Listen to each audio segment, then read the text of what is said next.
Before we dive in, if you're new here, welcome to Novel Explanation, where we bring your favorite stories to life, one part at a time.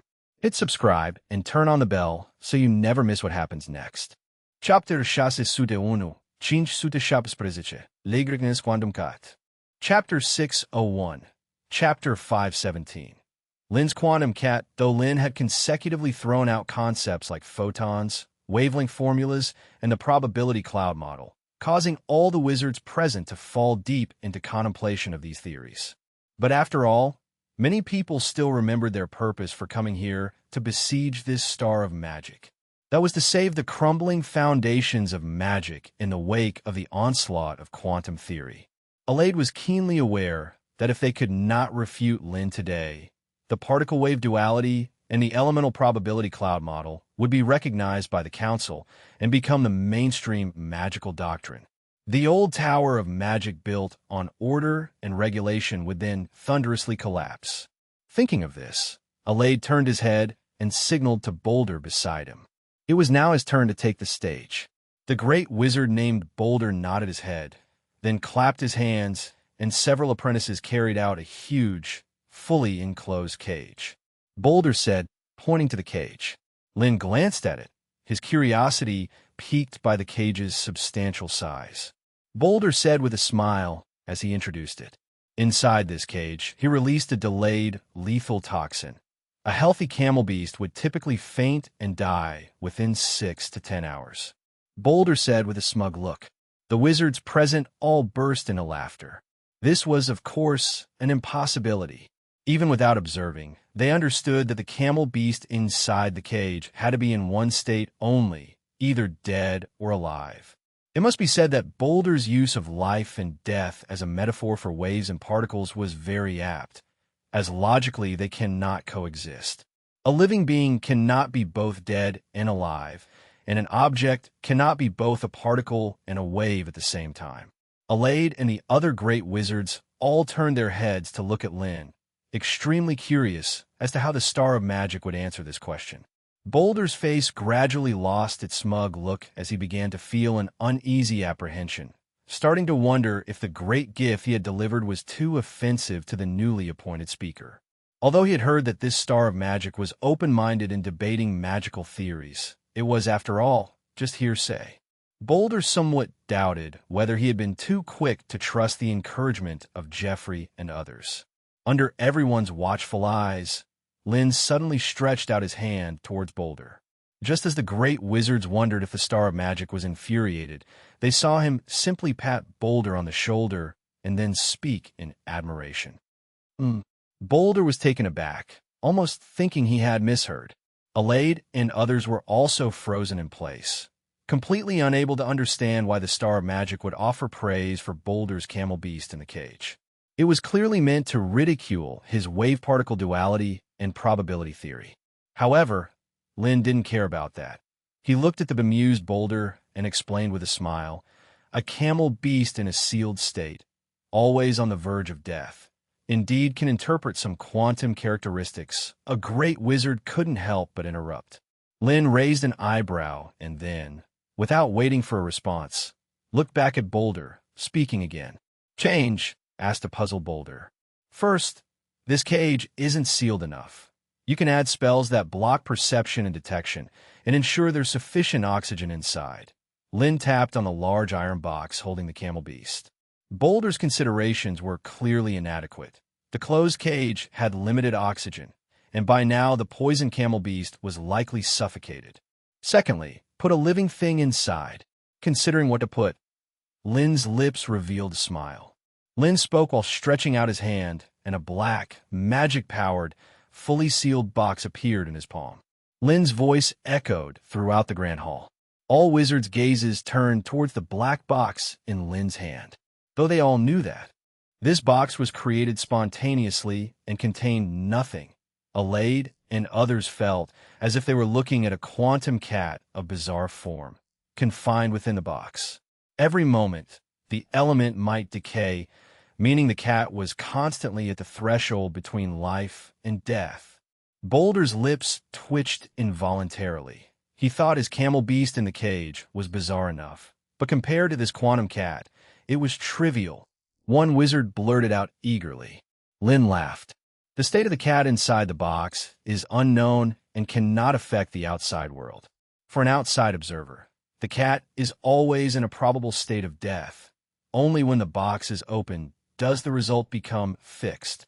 Chapter 602, 518, The Award Ceremony and 3 Corona Medals. Chapter 602, Chapter 518, The Award Ceremony and 3 Corona Medals. Lin held a black sealed box in his hands as he used this cat, which existed in the realms of illusion, hovering between life and death, as an example to elaborate on the mystical yet tangible phenomena of quantum mechanics. In the Grand Exhibition Hall, tens of thousands of wizards were engaged in fierce debate. If quantum is said to be a probability wave, then this cat could be termed as probably dead. This undoubtedly proved that there was something that superseded order and law, and its form was beyond their comprehension. For instance, luck, or should we say probability theory. However, there were also many who simply did not believe in this stuff, and Alade was among them.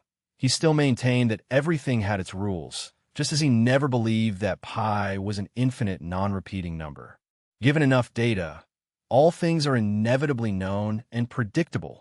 The peculiarities of the quantum domain were merely because their understanding of it was still too superficial and they had not yet found the pattern. That's all. Seeing the situation on the floor gradually reversing, those wizards who had initially been firm opponents of quantum theory began to waver, and Alade cast an extremely displeased glance at Boulder. Whose side was this guy on anyway? Without his proposed cage beast, even the Star of Magic wouldn't have thought of such a bizarre quantum cat. Fortunately, at this moment, Sanchez stood up. He directly skipped the discussion on wave-particle duality and began attacking the various formulas related to quantum theory instead. For example, the quantum constant Lin mentioned earlier. How is this smallest unit defined and measured? In that wavelength formula, if it could be explained by the argument that macroscopic matter is composed of countless microscopic entities that interfere and influence one another, then why does speed also have a decisive influence on it? A deluge of questions surged like the tide, but Lin was not at all flustered, answering each of Alade's questions one by one with a light tone, quickly leaving him speechless with his rebuttals. After all, he wasn't just the founder of quantum mechanics. He possessed a relatively complete model of quantum theory, and the number of related papers in the intellectual brains database was in the hundreds of millions. Defeating him in theory was simply a pipe dream. About an hour later, over 30 of the senior wizards who had challenged him were successively defeated, either left red-faced with anger, unable to speak, or like Jeffrey, sighing endlessly.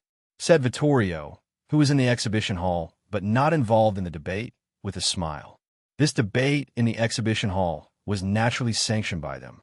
Quantum theory was a dispute about the origin of magic, and no amount of emphasis was too much. If there were obvious flaws that could easily be refuted, then they would need to carefully consider the problems with its implementation. Previously, Vittorio had been somewhat worried that Lin might not be able to beat people like Jeffrey, and he had even prepared to smooth things over. As it turned out, Lin actually withstood the pressure. Since that's the case, let's start today's honors ceremony as soon as possible, Aurora suggested. Harov also nodded. Once the debate had ended and Lin, Jeffrey, and others had taken their seats, he took out the list of honorees, cleared his throat, and announced that the honors ceremony was officially beginning.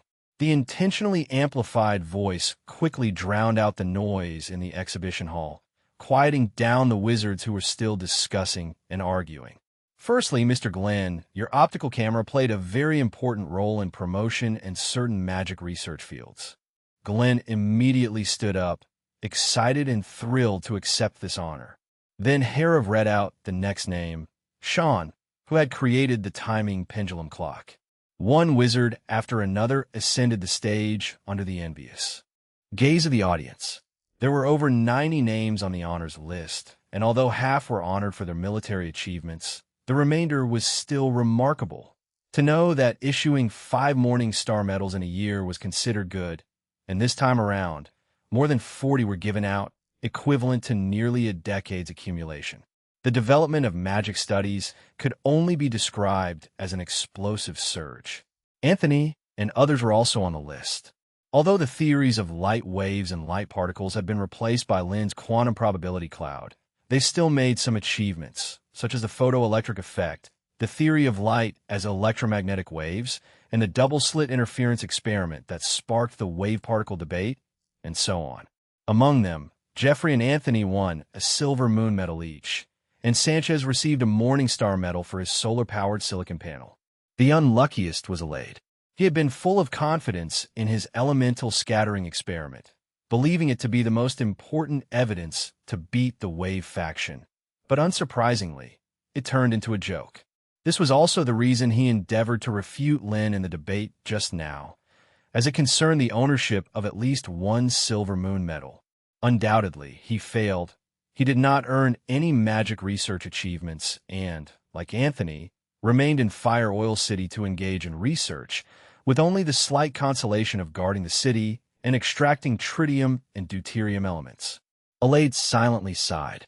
It was a pity that just a week was not enough to construct an alchemical instrument to monitor electron movement, to see how particles passed through two slits simultaneously. Otherwise, he felt that his scattering wave theory still stood a chance. Chapter 603, 518. The Award Ceremony and 3 Corona Medals _2. Chapter 603, Chapter 518. The Award Ceremony and 3 Corona Medals _2. It took about 3.5 hours to distribute medals to more than 100 wizards. After Harov read the last name, he turned his gaze toward Lin and said, upon hearing this, the wizards present were all astir. Although they had known that this star of magic would once again receive the highest honor in the magical world during this award ceremony, this was perhaps a bit too many.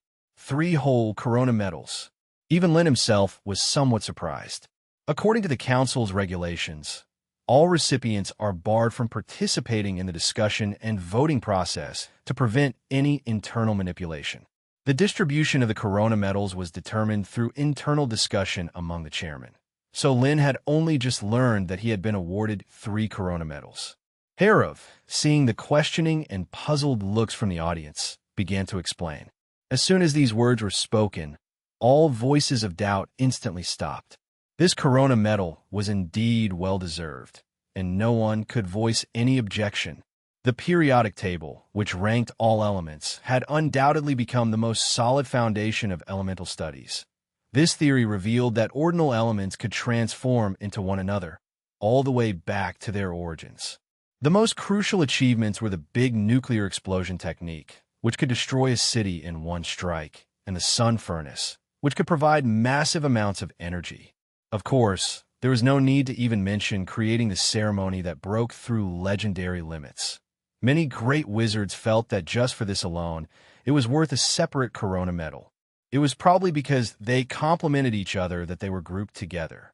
Harov looked around the grand hall, and seeing no objections, he continued, including but not limited to allying with Master Anthony to capture the capital, developing weapons of war, defeating the Holy Maiden of the Church several times, and expelling the false god Alade during the Battle of the Holy City.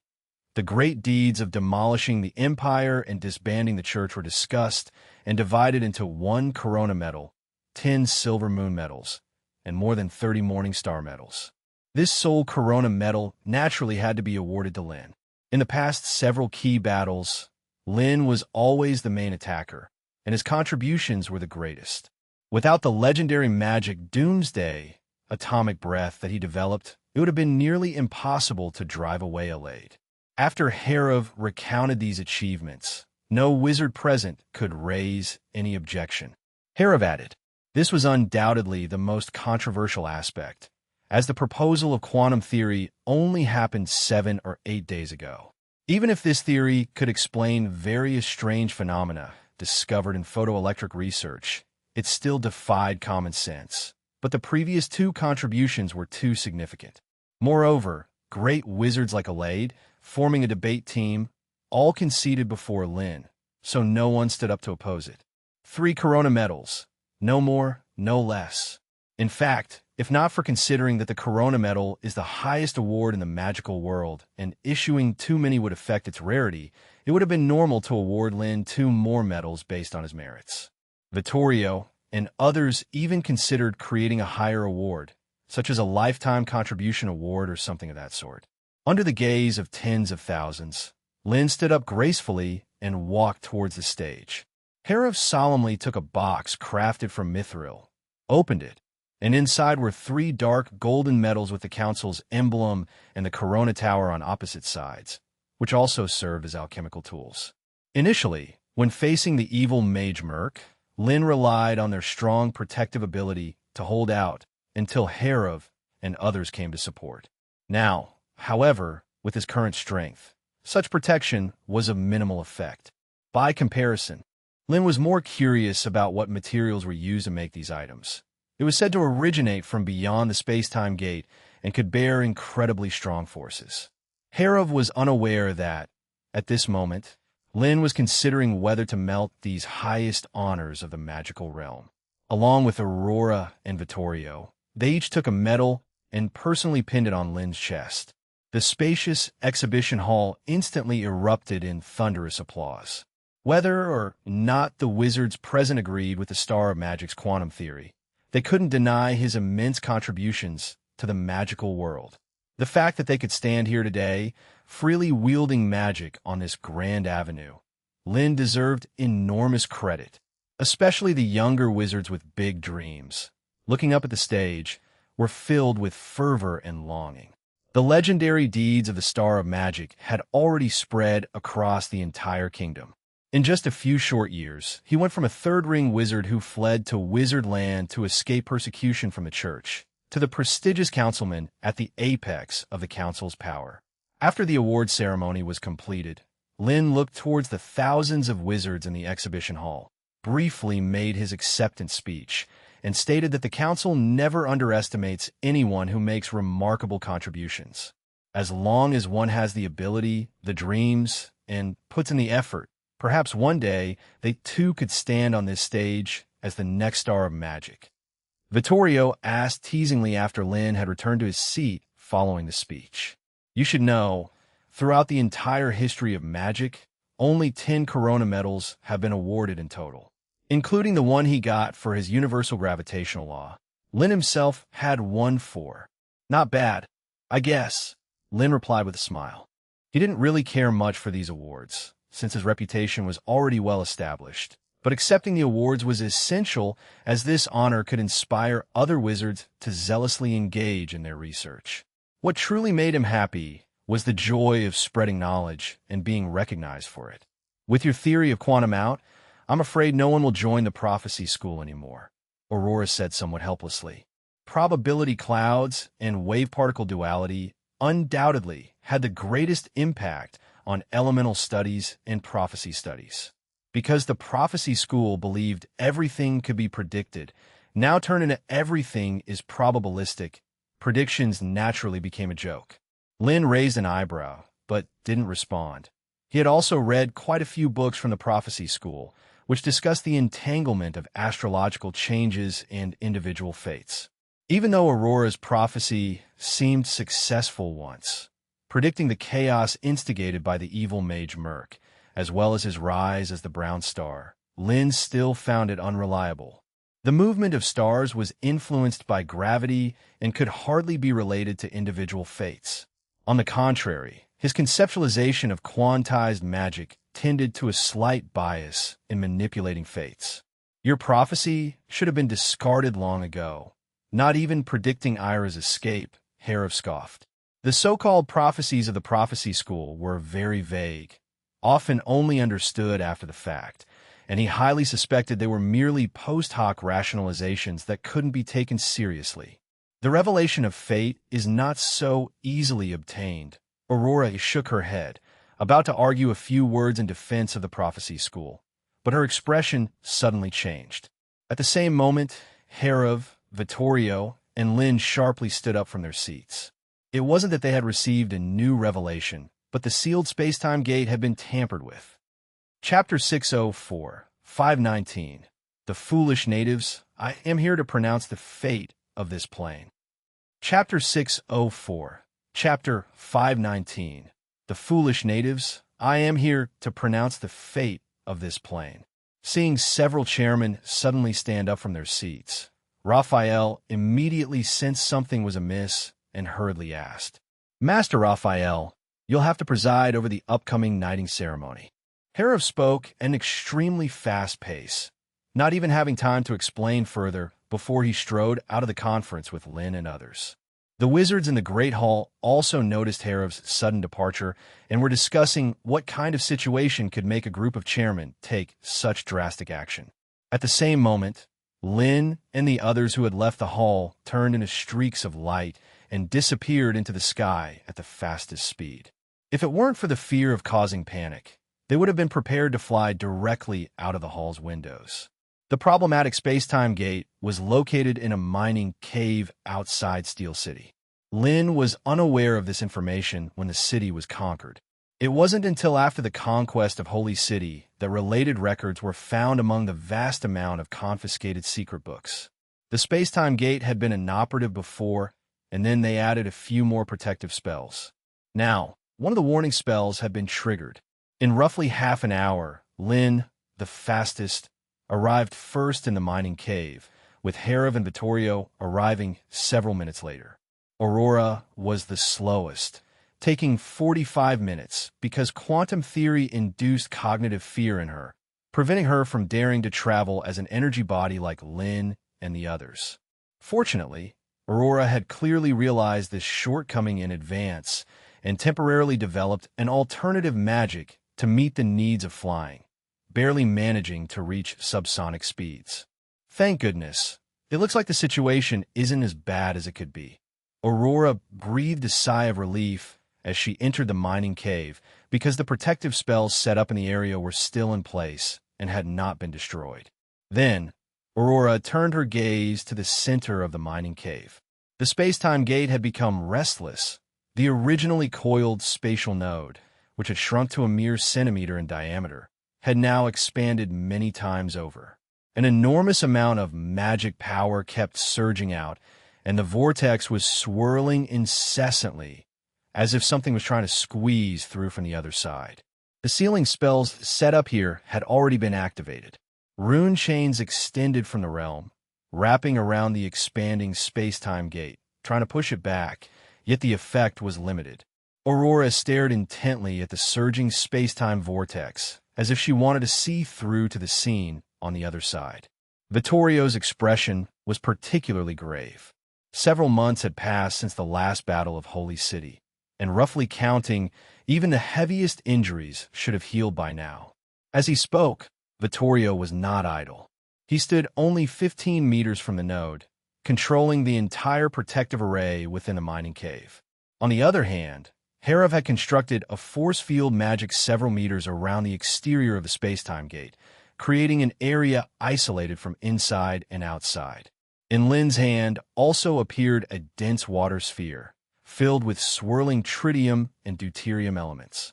Although he had not yet developed quantum-level magic in the past few months, he had further improved the hydrogen explosion spell, especially in terms of power and release speed.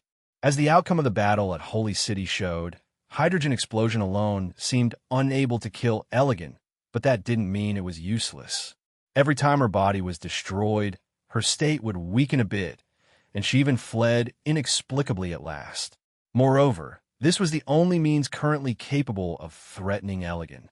Damn, everyone be careful. The other side suddenly increased their strength. Vittorio's face suddenly turned very ugly, and his words were almost squeezed out of his mouth. Under the control of the rune chains, the expanding trend of the space-time vortex, which was gradually slowing down, seemed to have gained some sort of assistance and abruptly swelled several times in size. Harov and Aurora were both on high alert. Lin was even considering whether or not to directly throw the fusion bomb in his hand into the space-time gate. If the other side could come through, then he should also be able to throw something through. Alternatively, he could wait for the other side to arrive and then launch the attack, combining with Harov's force field magic to confine the energy of the explosion to a very small area. just as they had done when they last defeated Elegant. There might only be one chance, as a single fusion bomb would consume more than 70% of his reserve energy. If the attack failed, there would hardly be another opportunity. Just as Lin was hesitating, a black object suddenly sped out of the space-time gate, utilizing the surging magic power as cover, so fast that it nearly broke through the restriction of the rune chains in a flash.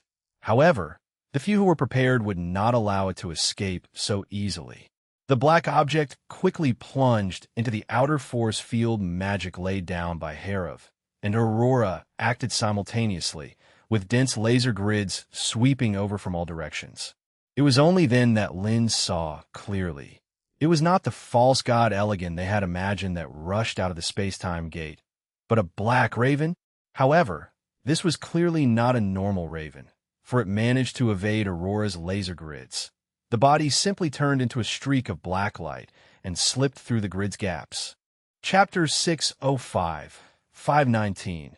The Foolish Natives. I am here to pronounce the fate of this plane. _2. _2, Lin's pupils contracted, for energy transformation was one of the hallmark traits of a legend. The next moment, a crisp caw echoed through the dark mine as a crow, only the size of a palm, spread its wings. Each feather emitted a golden, ghostly glow. Soon afterward, beams of golden-black feathers flew towards them like a torrential downpour, but they were quickly deflected by the force field magic and crashed against the walls of the mine, creating deep pits in the hard rock. So weak, Lin shook his head, dismissing the fusion ball he had been preparing in his hand.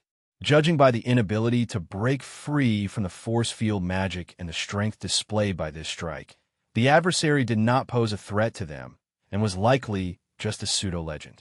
Was it a magical beast from the other side of the space-time gate? Like Mutuo?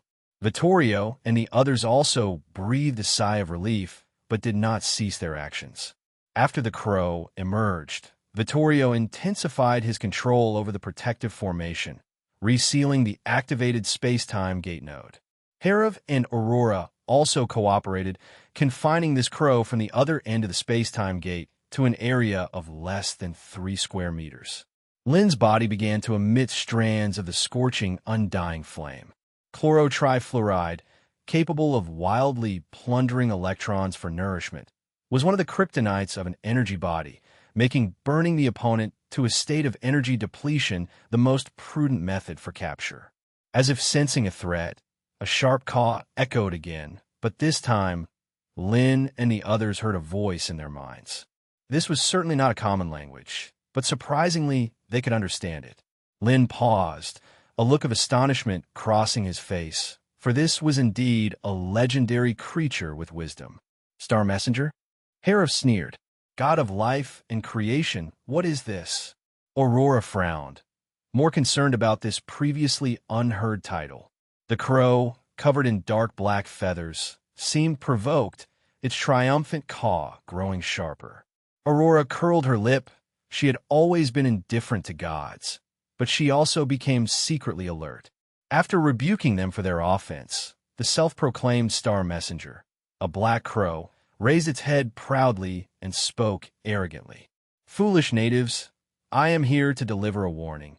Your plan has caught the eye of the brutal slaughterers, the foes of all life, the Lord of Death, Dainatez, the black crow said with pride. Hearing this, the group exchanged glances, furrowing their brows. They had been guarding the space-time gate against Ayla, and had not anticipated the sudden emergence of a so-called Lord of Death. After pondering for a moment, Herav spoke. Lord of Death Dainatez, what are his powers and abilities? The black crow said in a raised tone. Don't think your power is so great, or your world is so special. In fact, every few years, a dimension is captured by a god from the main world and becomes their domain. Herav and the others all wore looks of horror on their faces. They couldn't imagine what the main world the other party spoke of was like, capable of capturing and merging other worlds. Lin asked suddenly, a world so vast that 1,000 years of flight couldn't reach its end. How immense was that world? Herav couldn't help but gasp in astonishment. Lin, however, wasn't so surprised as from the performance just now. this so-called star messenger seemed incredibly slow.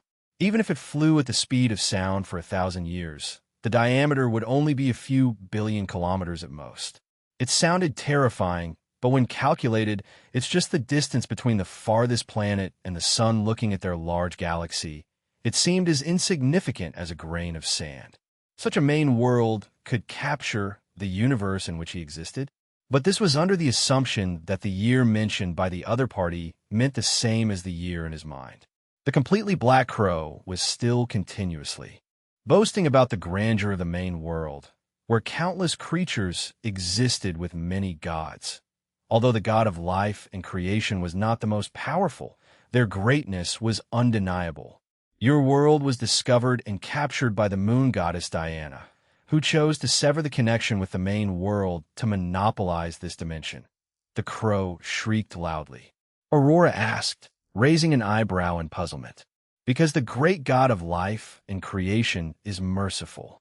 She does not allow the beings of the world to all turn into evil undead.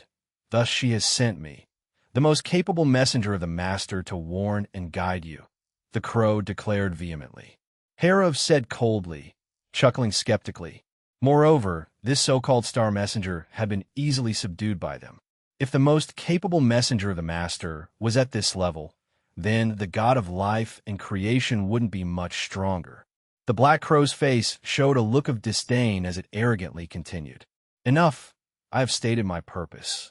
Herav and Aurora appeared hesitant, not withdrawing their magic, but also not daring to act rashly, wary of the so-called main world and the god of life and creation mentioned by the crow.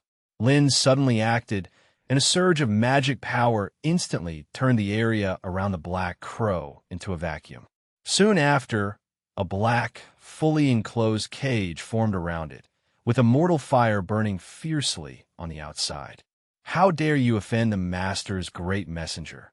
A shrill crow's cry echoed in everyone's minds, but as the cage was completely sealed off, the sound quickly stopped.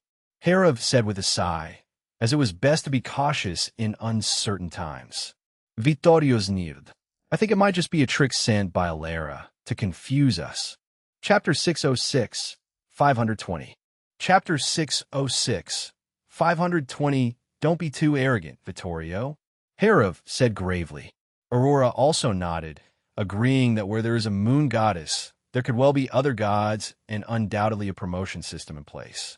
Vittorio paused for a moment. He understood this reasoning, but was reluctant to believe it, because if everything that Crow had said was true, the world beyond the space-time gate would likely be far more dangerous than they had imagined.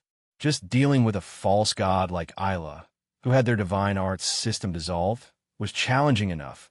So how horrific would the Lord of Death, who supposedly had an army of hundreds of millions of undead, be? Vittorio asked, frowning. Certainly not. Lin shook his head and then spoke again.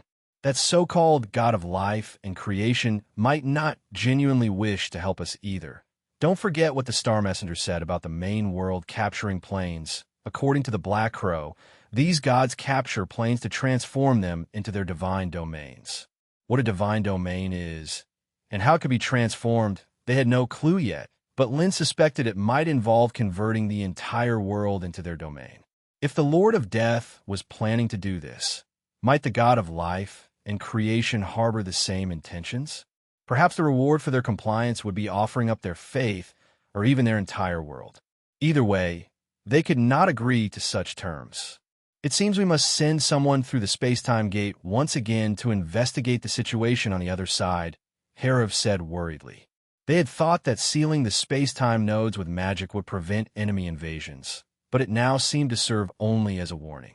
Thus, it was imperative to send someone to explore again, at least to verify whether the Crow had been telling the truth or not. But the people we previously sent have all disappeared without a trace, and even you and Chairman Lin lost contact instantly when your incarnates went through. Aurora sighed. If it weren't for Isla flying directly in, she even suspected this might be a one-way space-time gate from the other side. Lin speculated. Vittorio was suddenly enlightened. Indeed, that was a possibility. In the past, the exploration had focused on the gates located within Wizardland, where dangerous and powerful magical beasts often emerged, clearly demonstrating the level of danger. And the gate through which Lin and Herav had sent their incarnates could have been blocked by Isla's intervention, but other space-time nodes might not be as perilous, such as the one before them. If this black crow, with only a quasi-legendary strength, could come in, maybe they could also go through it. Although they had this thought, none of them rushed into action. This matter required thorough deliberation. They needed a comprehensive plan and to select the right personnel, or they might fail to gather information and instead end up handing over intelligence about their side. Aurora glanced at the sealed cage in Lin's hands. The creature had brought them quite a bit of key intelligence. Logically, it should be treated somewhat favorably.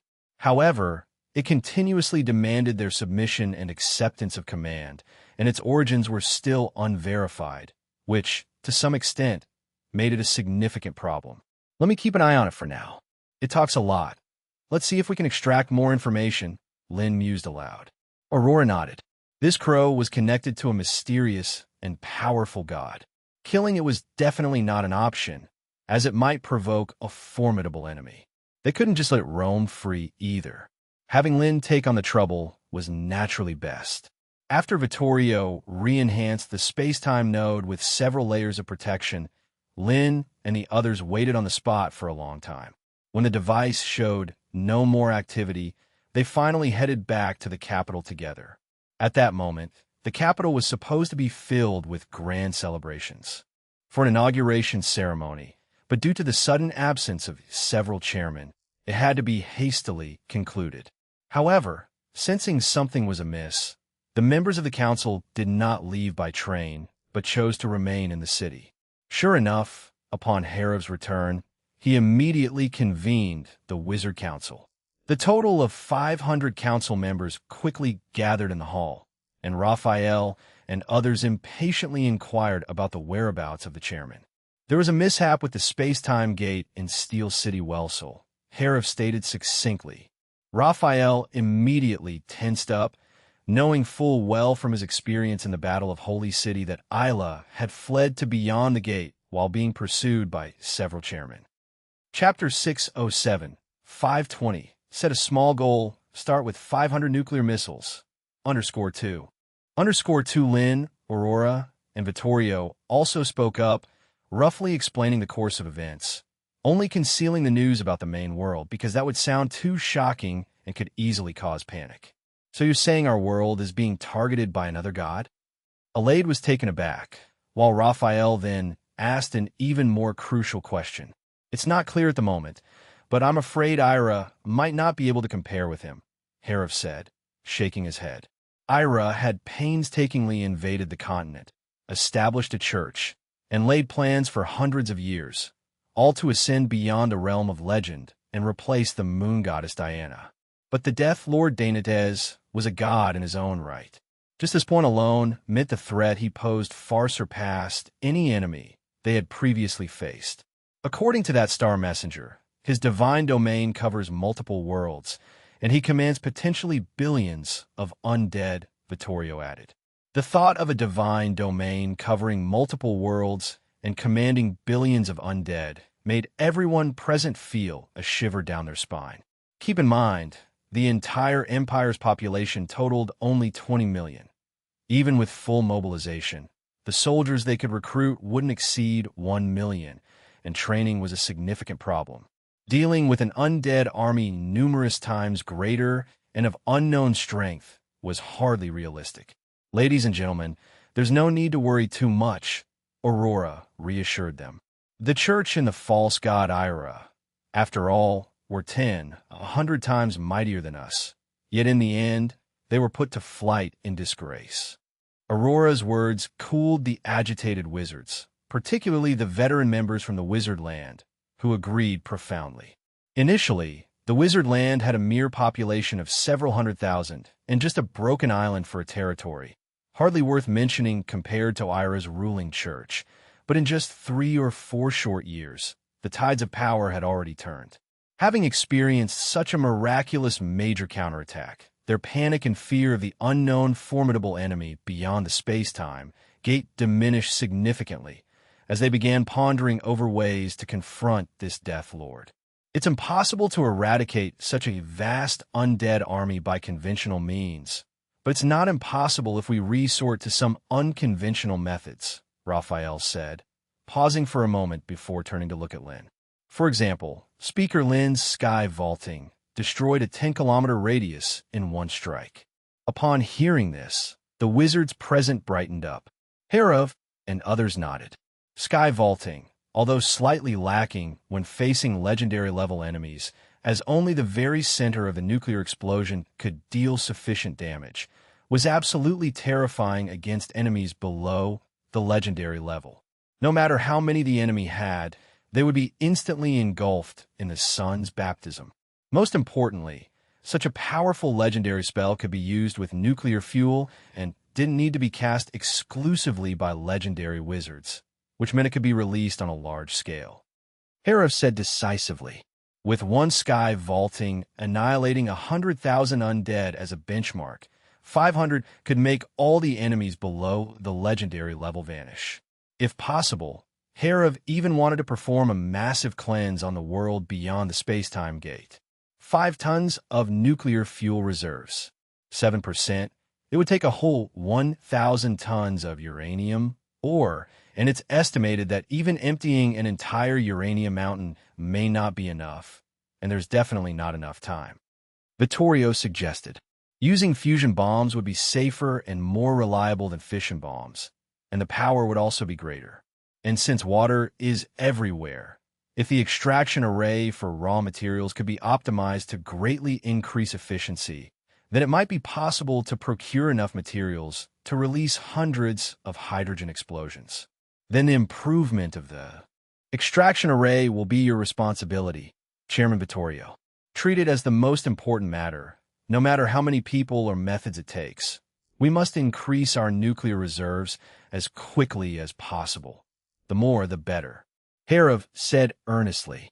Hearing this, a group of wizards who were proficient in the thunder magic could only smile bitterly. They thought that after the war against the Empire was over, they wouldn't have to keep extracting materials from water every day. But now it seemed that those days would have to continue for a while. The last time Eris Lake bore the brunt, and this time it's uncertain which lakes will be evaporated. However, for the other council members who didn't need to do this tedious work, a reserve of 500 nuclear weapons was far from sufficient. Some even believed that a reserve of over 1,000 nuclear fuels would be safe enough to completely kill or maim their enemies. If 1 isn't enough, then 10. If 10 aren't enough, then 100. As long as the yield is big enough, we can always send the Necromaster to hell, a great wizard said with conviction. He believed there was no enemy that sky vaulting couldn't solve. If there was one, it was definitely because the quantity wasn't enough or the yield wasn't big enough. Seeing that many council members present had fallen into the frenzy of nuclear baptism, Lynn shook his head and couldn't help but remind them. It's best not to place all our hopes on a single spell. Our opponent is a god, and there might well be powers that can counter this magic. For example, after he had unleashed the big nuclear explosion technique and doomsday, atomic breath, the church immediately took precautions and made numerous targeted measures, and Alara also devised ways to resist the spell with force field magic. So in his opinion, nuclear explosions must not be triggered lightly. It is necessary to choose an appropriate moment to eliminate as many enemies as possible at once and not give the opponent much time to react. Indeed, apart from the nuclear fuel reserves, we also need to increase the high-end combat power of the Council as quickly as possible. Aurora nodded, not blinded by the powerful nuclear force. Even if the spell Sky Vaulting was extremely powerful, it still weren't as flexible as a living legend. In the past few months, the extracted tritium and deuterium elements were already enough for 4 people to be promoted. However, because the order of promotion needed further discussions, it had been delayed. Now that the academic conference was over, it was time to prepare for the next round of legendary promotions. Anthony, Raphael, Alade, Sanchez, and other 20-level 6 great wizards were particularly excited, emphasizing their eminent contributions to the Wizard Council at the meeting to secure the precious 4 promotion slots. After much deliberation, the four selected were Anthony, who had earned the Silver Moon Medal, Geoffrey, and two great wizards who had made significant contributions in the war against the Empire. Raphael, who was not selected, was extremely disappointed. By merit ranking, he was fifth. Having just missed this promotion ceremony, he could only comfort himself that as long as Chairman Vittorio succeeded in improving the extraction method for nuclear fuel, it would at most be another month or two before it was his turn. We also need to accelerate the mass production of Wizards program, Lynn added. This involves the establishment of a magic network, and is just as important as preparing for war. Chapter 608, 521. It is the custom of this world to lock guests in cages. Chapter 608, Chapter 521. It is the custom of this world to lock guests in cages. Lynn's proposal was naturally passed without any surprises, and the subsequent proposals quickly shifted from preparations for war to discussions on domestic governance. Now, more than 3/4 of the Empire's territory was under their control. If it weren't for the command of a certain star of magic to attack one city and cleanse another, their progress would have been even faster. However, the advantages of this approach soon became apparent in public security. The imperial cities that they had captured hardly experienced any large-scale rebellions. This was also due to the fact that during the Battle of the Holy City, Alade had sacrificed countless bishops and devout believers, which, in a sense, cleared the obstacles for their rule. Lynn turned toward the member in charge of overseeing grain production and asked the most important question. As long as they had enough grain in hand, no major chaos would break out within the cities captured by the kingdom. The remaining grain reserve should last about 3 to 4 months, Tisha, the member, said with a headache. The daily food consumption of the kingdom's citizens was more than double that of the Empire's poor. After all, pure wheat flour doesn't contain sawdust and grass. Although they had anticipated a shortage of grain after the recovery of the Empire and had begun to stockpile in advance, feeding a population of 20 million was not an easy task. The reserves they had prepared were simply not enough, and even if all the elemental wizards in the council were to perform the bread-making spell, it would be hard to fill such a deficit unless the council was willing to use their precious reserves of nuclear fuel to create food. How can there be only so little? Vittorio frowned involuntarily. That's true, but those damned remnants of the church and nobles burned all the food and machinery they couldn't take with them when evacuating the cities. Some even set fire inside the cities to obstruct our pursuit, Tisha said with a sense of helplessness. Have those bastards been caught yet? They must be severely punished, hang their bodies at the city gates, and imprison their souls to torment. Alade, who was quick-tempered, could not hold back and roared aloud. He believed that the council's strategies had been too lenient in the past, thinking if people knew they would face a punishment 1,000,000 times more terrifying than death if they opposed them, then surely no one would dare commit such vile acts. Not yet, but these people probably won't be able to run for much longer, Tisha replied, shaking her head. Even if these people were all caught, it wouldn't make up for the loss since the grain was already burned. It seems we need to accelerate land reclamation. Lynn pondered and asked for a special terrain map to be brought over, directly circling a 200,000 square kilometer region around a major river in the central plains of the Empire. This vast area was fertile and was originally the Empire's granary. Half was directly administered by the imperial royal family, and the other half the territory of a powerful duke, which now, of course, all fell under the council's control. Lynn planned to turn this region into a dedicated agricultural zone, consolidating all the fragmented farmlands to implement mechanized and magical cultivation and harvesting. If well managed, this single region could solve the entire Empire's food problem. We should strive to complete it before this year's autumn planting season. Lynn said encouragingly. This is too extensive. Tisha, the member, looked at the large circle drawn by Lynn and couldn't help but feel a tingling in her scalp. The entire Empire, including the barren north, only covered less than 7 million square kilometers, and now they were planning to transform 200,000 square kilometers all at once.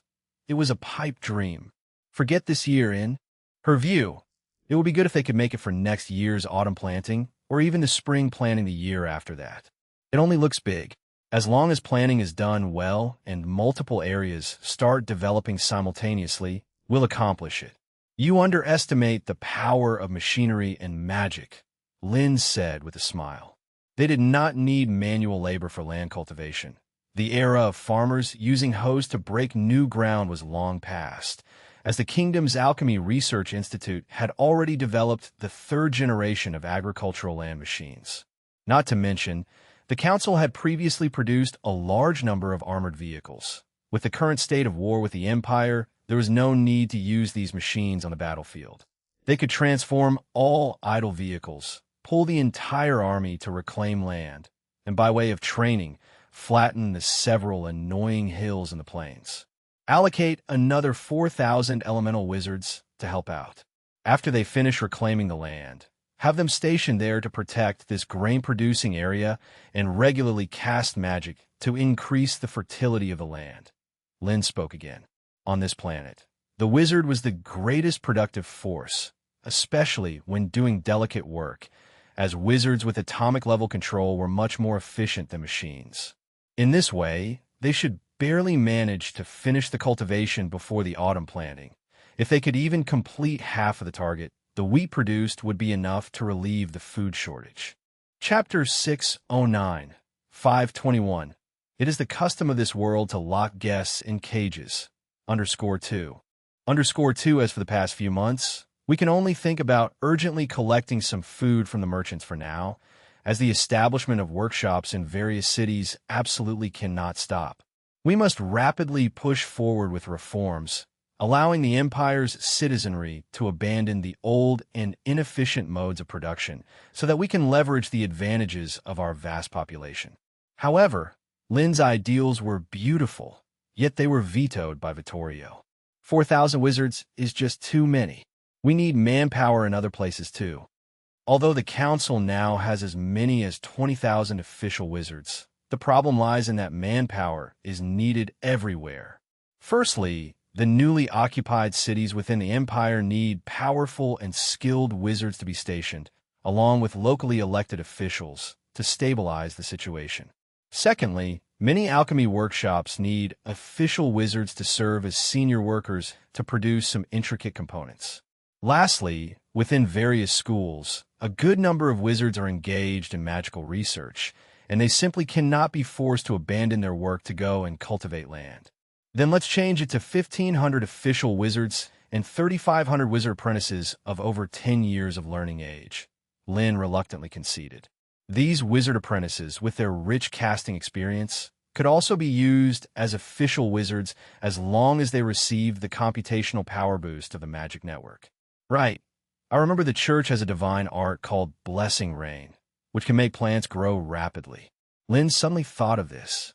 Although the church's clergy have limited cultural levels, over hundreds of years of accumulation, they have developed many interesting divine arts, Blessing Rain being one of them. After half a day's discussion and refinement by a group of council members, the Magic Kingdom's first half-year plan was officially unveiled. In the end, it boiled down to 8 words: stabilize domestic affairs, prepare for war. One could only hope that the so-called Master of the Undead would discover the space-time gate later, giving them more time to prepare. Lynn felt that after returning, perhaps he could ask the crow again to see if he could get some new intelligence.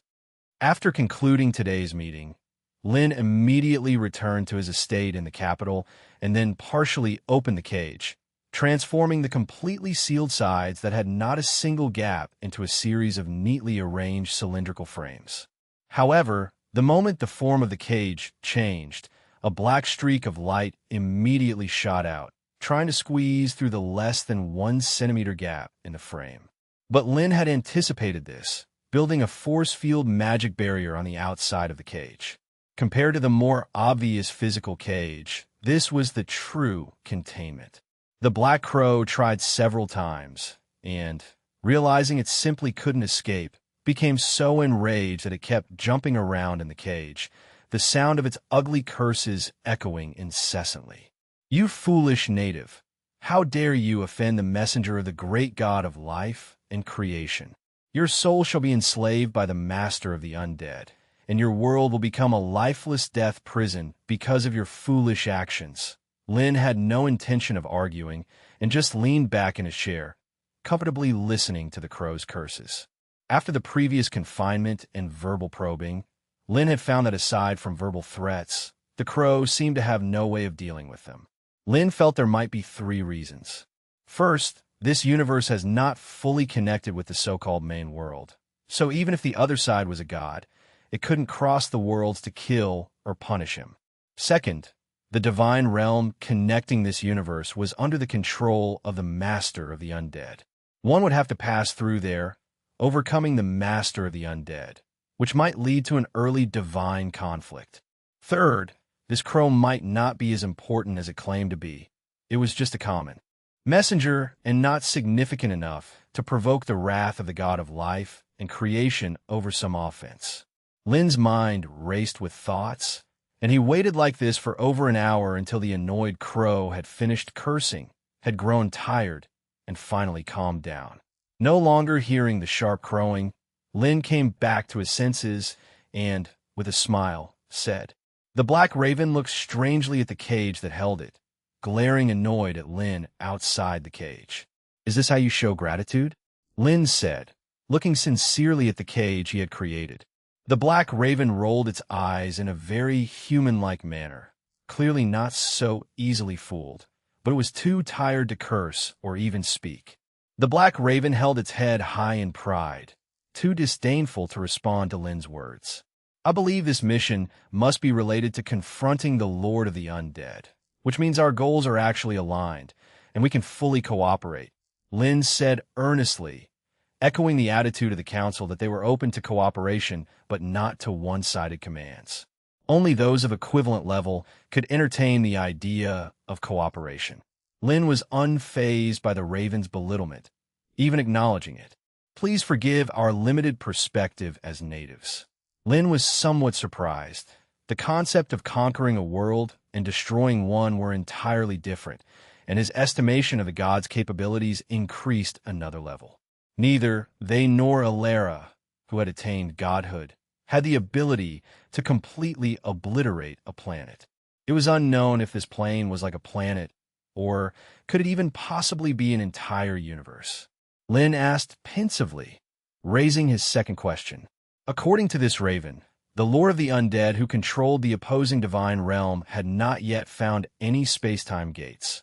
Otherwise, they have invaded long ago. Yet the god of life and creation was able to send a messenger ahead to warn them. This was the reason for Lin's continued suspicion towards this star messenger. The black raven proclaimed arrogantly, "Omniscient? All-knowing?" Lin was deeply skeptical of these claims, as the Lord of the Undead, who was also a god, clearly didn't possess such abilities. If there was such a vast disparity between the two deities and they had significant disagreements, it's likely that the Lord of the Undead would no longer exist, unless it was some special kind of prophetic ability.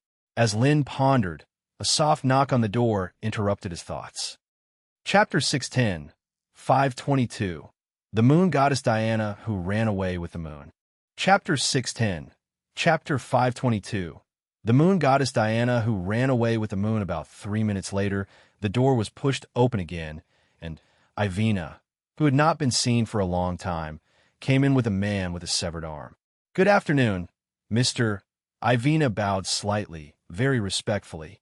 Compared to the restraint and unease of their last meeting, the girl seemed much more natural, and most importantly, the look of bewilderment in her eyes was gone.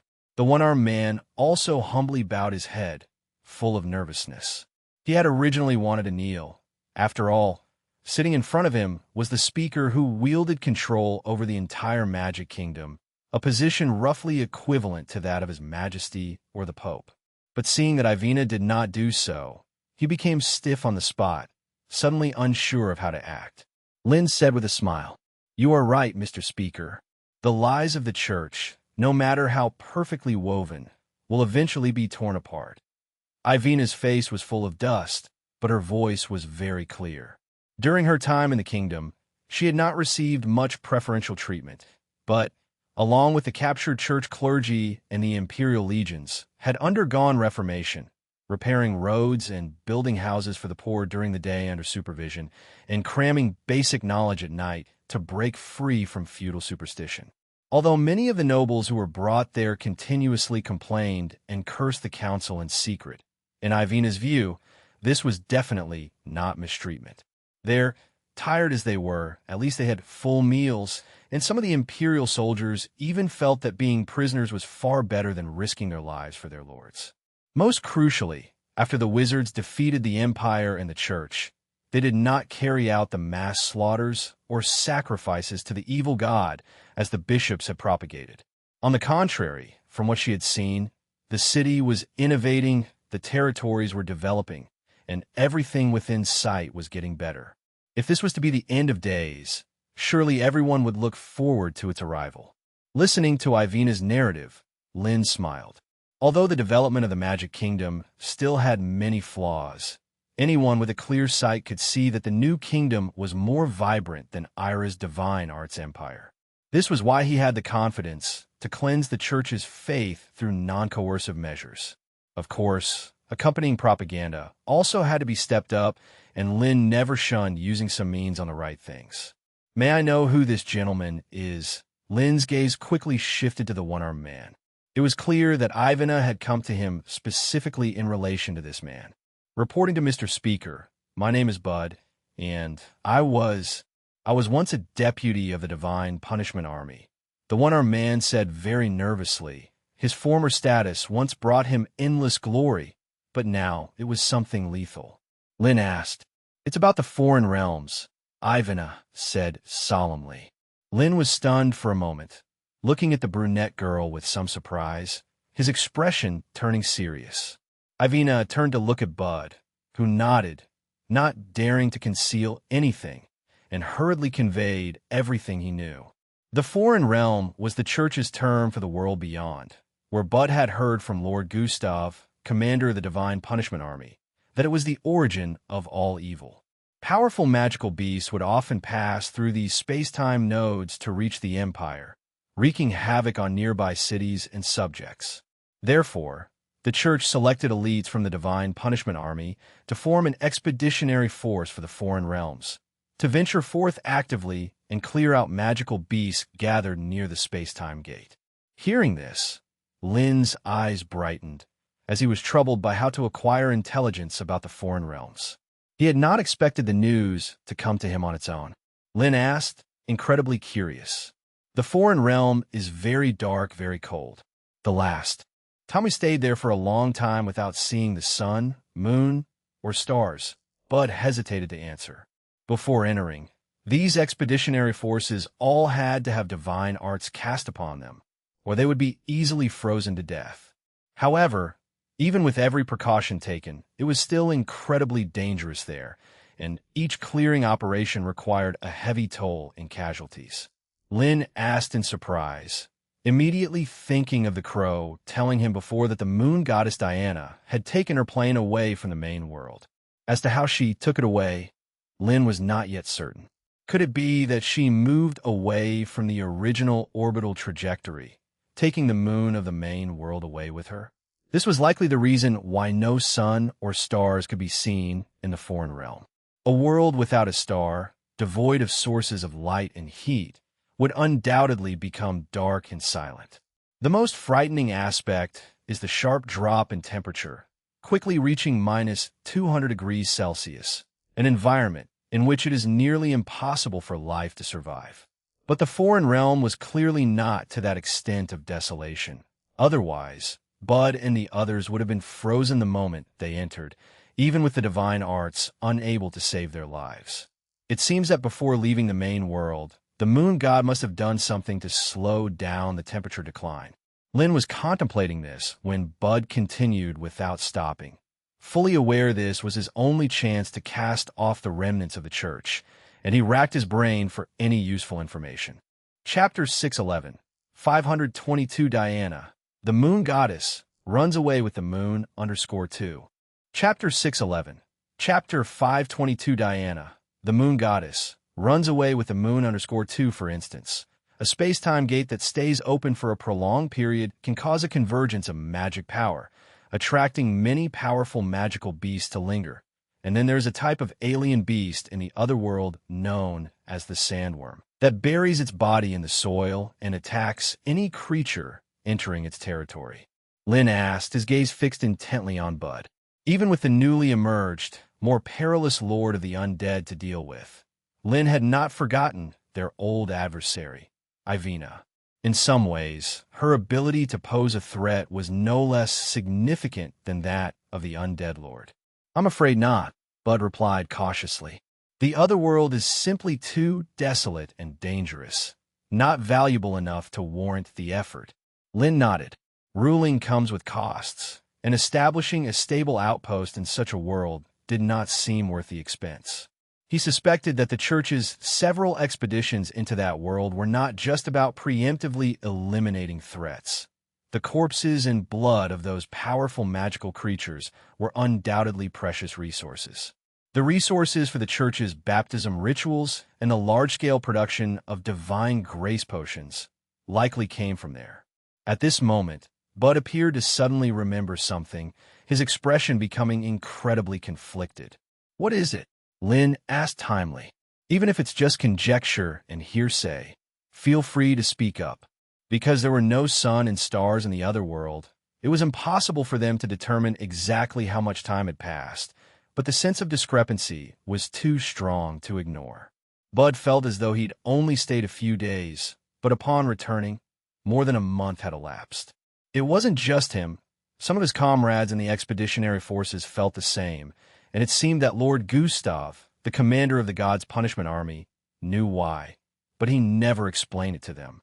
As Bud spoke, he cautiously glanced at the young speaker before him, fearing that the other party would suddenly rebuke him for spouting nonsense, because it did indeed sound unbelievable. Lin mused for a moment. He certainly wouldn't be shocked by such a trivial matter. The time dilation effect in the theory of relativity is one such proof. Unfortunately, Gustav had died in the aftermath of the Holy City battle, his cause of death being the withdrawal of bestowed divine power, else he might have been interrogated for more information. Lin regretted this deeply, and his gaze turned towards the cage. Besides Gustav, the one most likely to know everything would be this star messenger. The black raven was clearly still angry, having turned its body around so that only its backside faced him. "Great star messenger, to think that even you are unaware," Lin said with a tinge of regret, shaking his head before adding with conviction. "But that's also normal. The mysteries related to time and planes are not something just anyone is privy to." The black raven immediately ruffled its feathers, and its loud cawing quickly filled the room. "Bullshit, foolish native. That's just your ignorance talking. The flow of time is naturally different between planes, and it only becomes consistent after being completely captured by the main plane. So what is this capture based on?" Lin continued to inquire. The moon goddess Diana had opened so many space-time gates on this continent for a reason, most likely to achieve the capture of planes, transforming them into her divine domain. However, this time the raven stayed silent, its pair of black eyes whirling around, showing no intention of responding. Bud was astonished at the appellation Lin had used just before, staring at the black crow in the cage, not understanding why the ever-talking crow was being referred to by the speaker as the Great Star Messenger.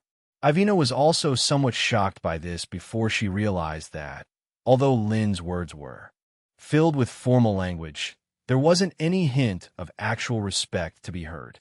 And surely, a great being would not be caged. Seeing that the crow did not reply, Lin smiled and didn't mind, as the information just received was enough for him to sort out plenty of details. "Thank you for the information you've provided this time. It's extremely important for the Council's upcoming actions." Lin offered his praise generously, stood up, and with Bud watching fearfully, placed his hand on Bud's shoulder. Shaping, shell rebuilding, a strong aura of magic power glowed within the room. Bud felt a piercing pain and almost thought that this seemingly amiable speaker had suddenly decided to kill him. Fortunately, this agonizing pain lasted only for a few seconds, soon replaced by a tickling, comforting sensation. When the white light had completely faded, Bud was amazed to find his left hand, which had been severed in the war, had regrown. He was so overjoyed that he immediately knelt down and wept profusely with gratitude. After consoling Bud a few words, Lynn asked him to step back. Then he turned to the brown-haired girl. "You've done very well, Ivina." The word free was undoubtedly meaningful to all. It implied the end of servitude, the clearing of sins, and the status of a free citizen in the kingdom. Even though hidden discrimination existed in selections for certain high-ranking positions like clerks, industries such as papermaking, iron smelting, and glassworks didn't care about your past. As long as you were willing to work hard, staying well-fed was no issue, and you might even buy a house and lead a comfortable life with meat on the table every day. For the impoverished citizens of the empire, not going hungry, not freezing, and having clothes to wear were akin to living in heaven. Although Ivina had previously betrayed her allies in the heat of battle, delaying Ira's transformation to buy time for their breakthrough, and had merit for it, she was after all a former spy of the church and a member of the punishment army. According to the council's laws, she should have been reformed over a long period.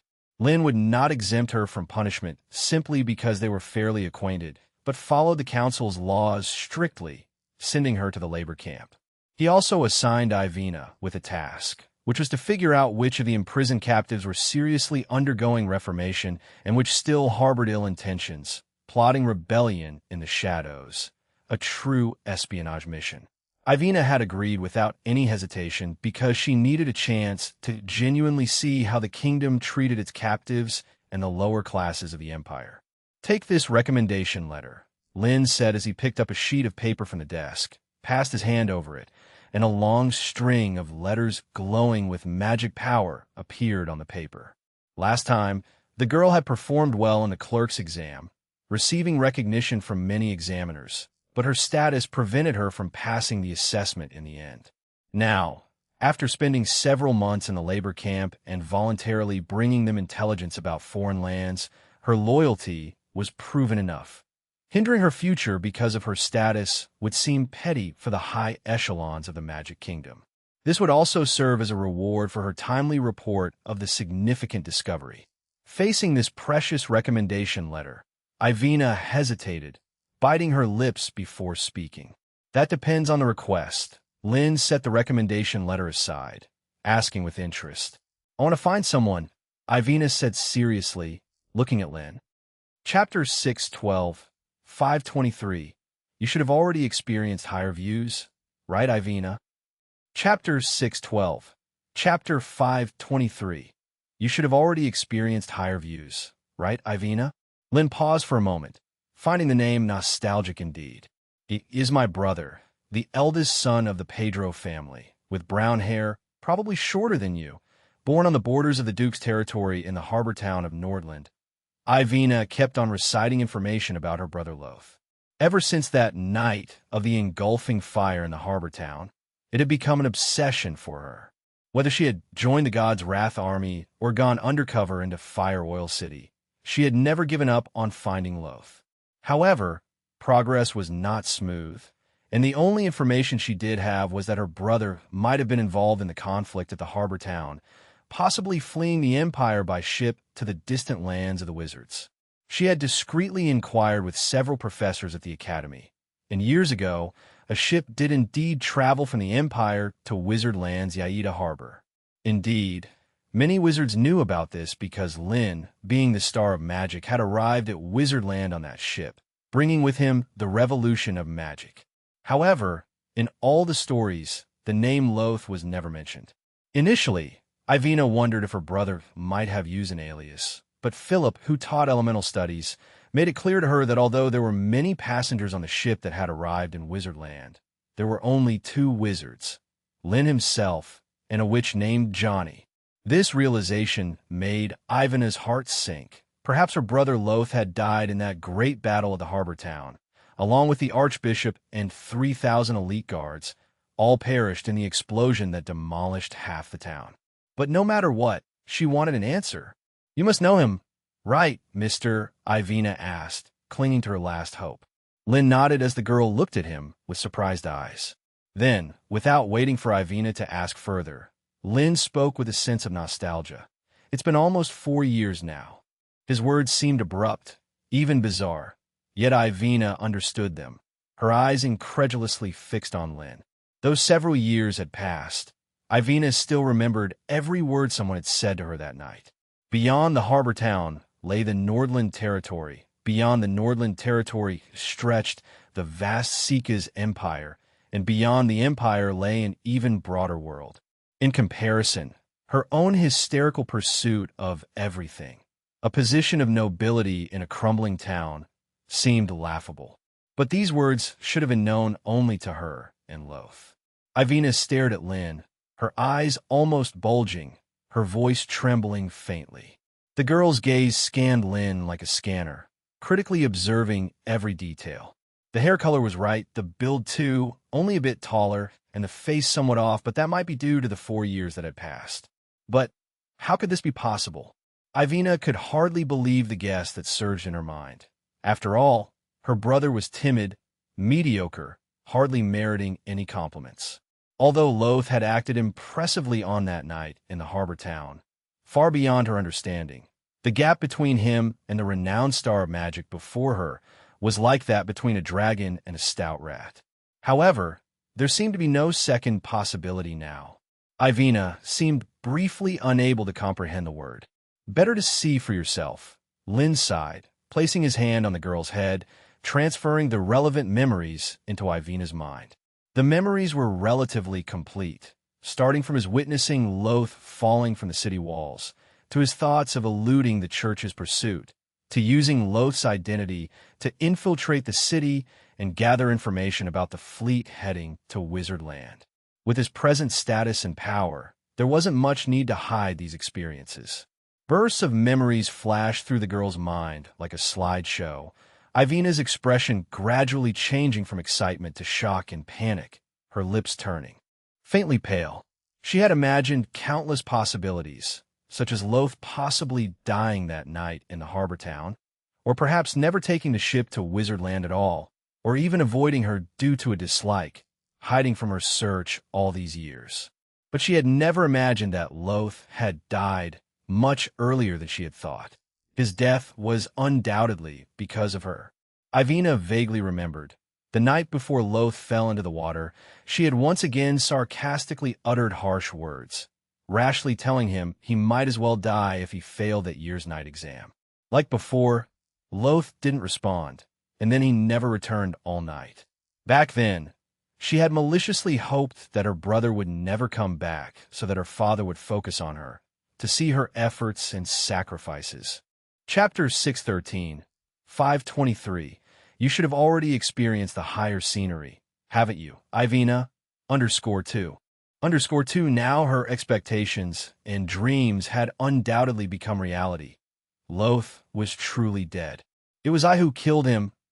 Ivina's spirit was shaken, and she muttered to herself, her face losing color as a gradual tremble took hold of her body. Lynn silently shook his head.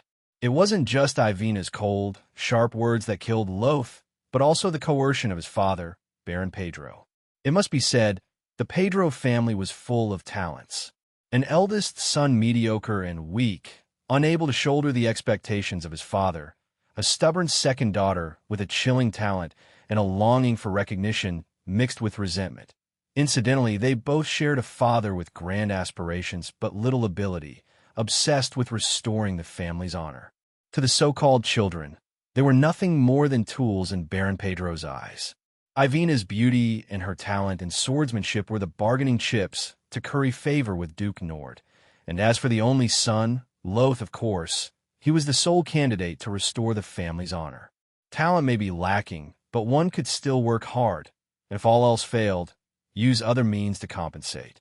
As long as one could establish connections with his lordship the Duke, and then persuade the senior bishop of the church, there might still be a chance to pass through the night's election. Baron Pedro's ideas were indeed beautiful, but he evidently did not consider whether Loth was willing or had the capacity to accept such an arrangement. The previous 7 night elections had been unexceptionally disastrous failures, and coupled with the expectations and burdens of family restoration, were almost suffocating Loth. Ivina's mocking taunts were the last straw that broke the camel's back, giving Loth, who already felt inferior due to his mediocrity and weakness, the notion that everything would be better after his death. Your brother may not have been outstanding, nor was he the star of magic, Lynn said softly, but he did care about you a lot. His death is not entirely your fault, and death is irreversible. Although the council has purged the nobility, there are still many like your father, Baron Pedro, within the empire. Ignorant, stubborn, with outdated views. Atrocious incidents like infanticide, lynching, and public combat still occur from time to time within the kingdom. After offering a few words of consolation, Lynn reached out and patted the trembling shoulders of the young girl, then left the room alone with a watching raven, allowing Ivina some time to herself. As he gently closed the door, a suppressed sobbing emerged in unison.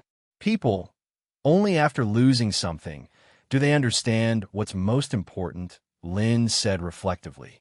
Originally, he just wanted to use Loth's identity as a stepping stone to enter the harbor town and find a limping land. Unexpectedly, that old man was hiding like a mole while Lynn, having leaked his whereabouts, was caught red-handed by the steward of the Pedro family and had no choice but to headbutt his way back. Luckily, the situation within the Pedro family was exceedingly complex, and the relationships could even be described as stranger than kin, which allowed Lynn to muddle through by barely relying on the descriptions in Loth's diary. Regardless of everything now, this cycle of cause and effect had come to a complete resolution. Whether Ivina would come to understand was beyond his control. Lynn's thoughts quickly broke free from these trivial matters. There were more important things to deal with now, such as arranging for personnel to enter the space-time gate as soon as possible and clarifying the time flow differences between the two worlds. This was of utmost importance and to a certain extent signaled how much time they had left to prepare. Upon this consideration, Lynn looked toward the attendant who had brought Ivina earlier and asked, "Is that Mr.?" Responding to the legendary councilman, Mr. Sean should currently be deep in study at the Alchemy Research Institute, the attendant said respectfully. Lynn figured that the emotionally upset Ivina would need some time to cry. Thus he changed the meeting venue to the parlor. "Please wait a moment. I will go and notify Mr. Sean at once," the attendant said with great respect as he withdrew. This wait did not last long. Upon learning that the acclaimed star of magic had summoned him, Sean immediately grabbed his latest research and hurried to the manor with the fastest speed possible. Sean entered the room and immediately bowed to Lynn, his attitude very humble. Lynn nodded, extended his hand toward the seat nearby, and signaled that the other party could sit down and talk at leisure. Sean sat down on the chair, somewhat constrained, aware that neither his talent nor his strength was likely to catch the eye of this star of magic. The only thing special about him was that he had invented the pendulum clock. The other party had specifically summoned him this time, likely for issues regarding the improvement and widespread adoption of the pendulum. Sean had a clear understanding of himself, and had even brought his work with him in advance. A pendulum clock about 40 centimeters long. "This is my new work, improved after taking your advice. It now includes a minute hand and an hour hand, and I have also added a striking mechanism and a date-adjusting function." Sean explained the functions of the new-style pendulum clock to Lynn without pause, and the restrained look on his face vanished immediately. Lynn took the pendulum clock and examined it for a moment, noting that aside from a somewhat crude exterior, it could almost be considered a very complete piece. "Your pendulum clock is well made. I think in the future, every city, town, and even every person will use such a convenient timing device," Lynn said, not skimping on his words of praise. Naturally, Sean was overjoyed and quickly immersed himself in the grand vision constructed by this star of magic. However, Lynn's tone suddenly shifted. "However, I called you here because I hope you can continue to improve the timing mechanism. Its precision is still lacking, especially if one wants to accurately assess the time flow difference between the two sides of a space-time gate. Neither the pendulum clock nor the magic hourglass can do the job." Lin's words pulled Sean from his state of self-satisfaction. And of course, he knew that precision was a major weakness of the pendulum clock. Because the principle of its timing relied on the isochronism of the pendulum swing, being able to steadily achieve second-by-second time division was already quite good. Sean said through gritted teeth. This illustrious star of magic, who rarely asked for him, meant that Sean naturally did not dare to neglect this rare opportunity. 1/1,000,000th of a second. Sean's face was filled with astonishment and disbelief, followed by a wry smile.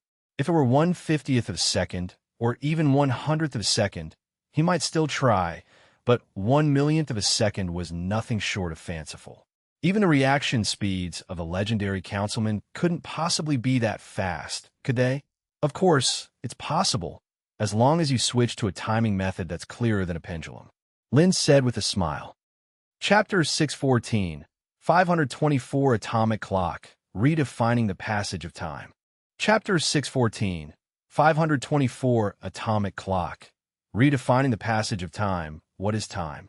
In scientific terms, it is a parameter used by humans to describe the process of material movement or the occurrence of events. To understand the time represented by the current day more accurately, various timers were consequently invented, their fundamental principle being the calculation of the average time consumed during the operation of certain objects. For example, the time it takes for a drop of water to fall, a handful of sand to run out, or a candle to burn down is used to divide seconds, minutes, and hours. However, such divisions are obviously not very precise, as the time it takes for each drop of water to fall cannot be exactly equal, inevitably resulting in significant errors. Sean's invention of the pendulum clock was undoubtedly more advanced, because according to the law of the pendulum, with the help of gravitational potential energy, the time each swing of the pendulum consumes is completely equal, and its energy consumption is very low. It only needs a spring to keep running for a long time. Therefore, all that needed to be found was something that also possessed equitemporality but was more precise to create a timer different from the pendulum clock. Listening to Lin's explanation, Sean frowned. It sounded simple, but finding a suitable law of equitemporality was not an easy task. I can tell you about two things that have equitemporality. What you need to do is consider how to turn them into timers, Lin said with a smile. Sean paused and looked at Lin in amazement. He hadn't expected that the legendary councilman had already found other equitemporal rules, and not just one, but two. First, it's a type of quartz crystal made of silicon dioxide, which has an interesting property. When pressured externally, it generates an electric current on its surface. If, conversely, positive and negative electric currents are introduced on either side of a quartz crystal, it will deform and oscillate at a specific frequency. Lin concisely explained the operating principle of the quartz clock to Sean. Simply put, it used the characteristic of quartz crystals to oscillate continuously when alternating currents are applied to record time. Since the vibration frequency of quartz crystals is very stable, normally, engineers, by controlling the cutting of the quartz and the electric current, would turn this device into a tuning fork, resonating at a frequency of 32,768 Hz per second. If each vibration is used as a benchmark, then a quartz clock made using this principle could divide time down to 1/32,768th of a second. Of course, the upper limit of the amplitude frequency of quartz crystals is far more than that. Reaching 10,000 or even 1,000,000 Hz per second is not impossible with sufficient technology. After Lin explained the principle of crystal vibration, Sean immediately became excited. Having made the pendulum clock, he naturally realized the importance of this thing in timekeeping. Especially in terms of accuracy, it completely outclassed the pendulum clock. It was foreseeable that his invention would become obsolete before it was even adopted. Indeed, the insight and knowledge of a legendary councilman were not something that a formally trained wizard like himself could match. Lin had already found the most important equitemporal rule for the tuning fork, leaving only one problem to solve: how to record each vibration of the crystal. He did not think that this problem would be difficult for Lin, the star of magic, because the answer, even he could think of, was simple. since quartz can conduct electricity, just work on the electromagnetic signals. I've always believed that professional matters should be handled by professionals, Lynn said smilingly. If it had been just a few minutes earlier, Sean would have been happy to receive such praise from the Star of Magic. But now he was somewhat at a loss for words because Lynn had already explained the principle of the quartz clock very clearly, professionally enough to make him feel inept. So, the only answer left was that the legendary councilman didn't have much time to tinker with these gadgets, which is why he was letting him handle it. Thinking this, Sean didn't quite know how to react. If he could complete the quartz clock, he would undoubtedly receive a Morning Star medal once more. It was another time-keeping revolution as compared to the pendulum clock, enabling wizards to precisely recognize extremely small time scales. However, Lynn seemed to care so little about such honor that he simply tossed it to him. It took Sean a while to adjust his mindset before nodding to Lynn's request, realizing that no matter how it looked, this was a great opportunity. Most importantly, if the quartz clock were invented by someone else, then his Morning Star medal received for creating the pendulum clock would most likely be brought into question. After all, compared to it, his pendulum clock was like a crude toy. Sean asked with great curiosity. Lynn asked in return, I have read it, but I have not fully understood your theories on probability and duality, Sean admitted, his face showing a bit of embarrassment. Lynn said with a laugh, Chapter 615, 524 Atomic Clock, Redefining the Passage of Time _2. Chapter 615, 524 Atomic Clock, Redefining the Passage of Time _2, Sean asked, puzzled. Although he couldn't fully understand the quantum theory of the Star of Magic, he had read it several times. Its logic was very rigorous and self-consistent, and it was also in line with the results of the double-slit interference experiment, offering a good explanation for various bizarre phenomena in the quantum domain. Lynn shook his head. Not to mention himself, even the federal government in his previous life hadn't truly perfected the quantum theory. According to a friend of his who studied microscopic phenomena, the gap between the most advanced quantum theory and actual observations was about the same as the distance of a hair's breadth between Earth and Uranus. This was undoubtedly very slight, hardly affecting the application of its findings, but since there was a gap, it meant that the quantum theory was still incomplete, at least in that some unknown interference factor had not been found. Since you have read my paper, you should know that when electrons inside an atom transition between two energy levels, they absorb or release electromagnetic waves.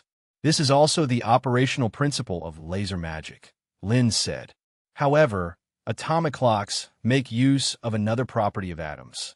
For example, the electromagnetic oscillations produced by rubidium atoms can reach frequencies of over 1 billion cycles, which means, with sufficient technology, one could divide time down to 1/billionth of a second. Lynn went on enthusiastically, while the listening Sean was already feeling dizzy. Using the frequency of electromagnetic wave vibrations generated by atomic transitions for timing, he couldn't help feeling embarrassed by the chairman's wild imagination. To create a clock, was it really necessary to go through such great lengths and measure so accurately? Perhaps seeing Sean's thoughts, Lynn began to explain. Considering the issue of secrecy, Lynn did not reveal that the new timer would be used for measuring flow rates of time. He explained it with quantum experiments instead. Here I recommend 3 elements: hydrogen, rubidium, and cesium. You could experiment with each one, Lynn suggested. Chairman Lynn, I might find a way with a quartz vibration detection device, but I'm afraid I don't have the capability to construct the atomic clock, Sean said, feeling that the chairman was overestimating him. He was just a small-time official wizard, and the principles of atomic clocks involved laser emissions, internal structure of elements, and even quantum theory, all of which were confusing to him, let alone creating one. How will you know if you don't try? You could take my personal letter to the Magic Research Institute for help. If there's any issue they can't figure out, you can always come ask me, Lynn encouraged him, and then suggested Sean first manage to create the quartz clock, while the research on the atomic clock could proceed slowly with the goal of completing it within a year. If successful, his name was bound to be inscribed in the annals of magic history with heavy strokes. and time itself would be redefined by these achievements. Moved by the splendid prospects Lin described and his repeated assurances, Sean found himself tempted. The opportunity to receive guidance from such a distinguished chairman was enormously enticing. After hesitating for a while, Sean agreed to give it a try, though he did not guarantee that the atomic clock could be made. Watching Sean leave, a smile appeared on Lin's face. This way, another necessary task was solved once again. The quartz clock was manageable. If he felt like it, it could be done in a few days. However, the process of constructing an atomic clock was incredibly intricate and beyond the current technological capabilities of the Magic Kingdom.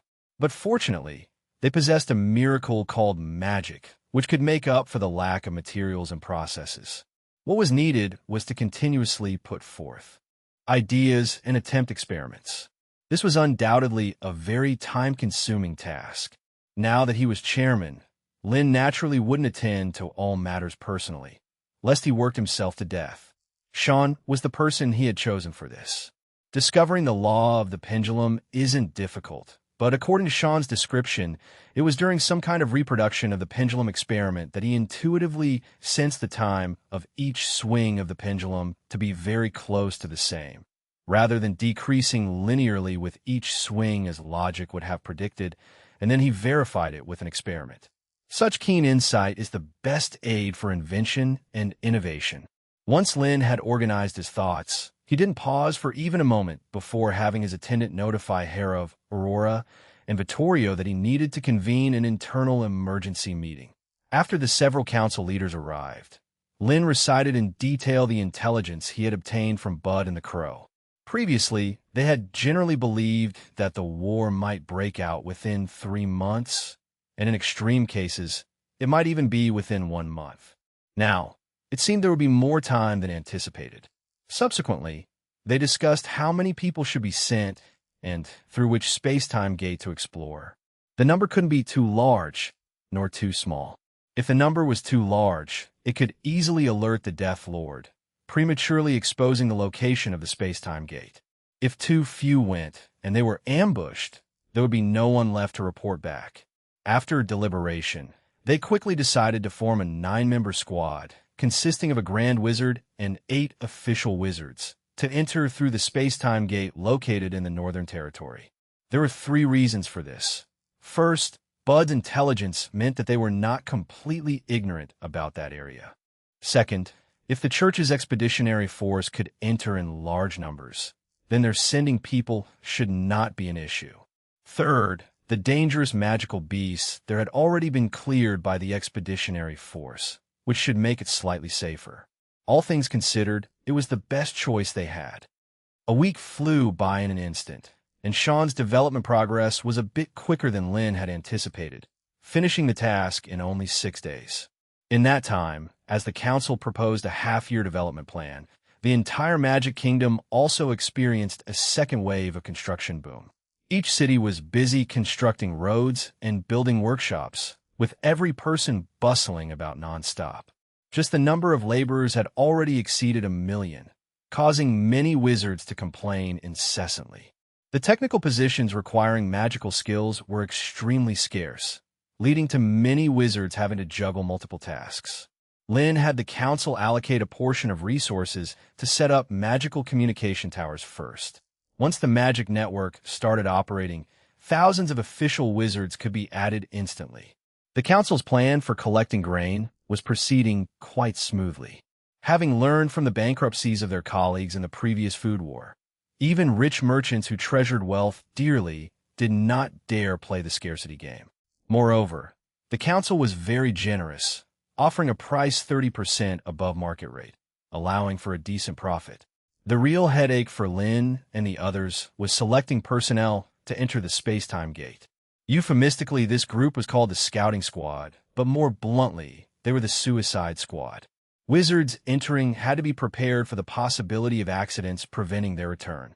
If they were discovered or captured by the Death Lord, they had to trigger contingencies themselves, destroying everyone present materially and spiritually to prevent the enemy from gathering too much intelligence about their world. Therefore, each candidate needed to be trustworthy, as well as sharp, decisive, and willing to sacrifice. It took 7 days to finally select these 9 individuals based on recommendations and voluntary principles. On the day of departure, Lin put aside his research projects to personally see off the team.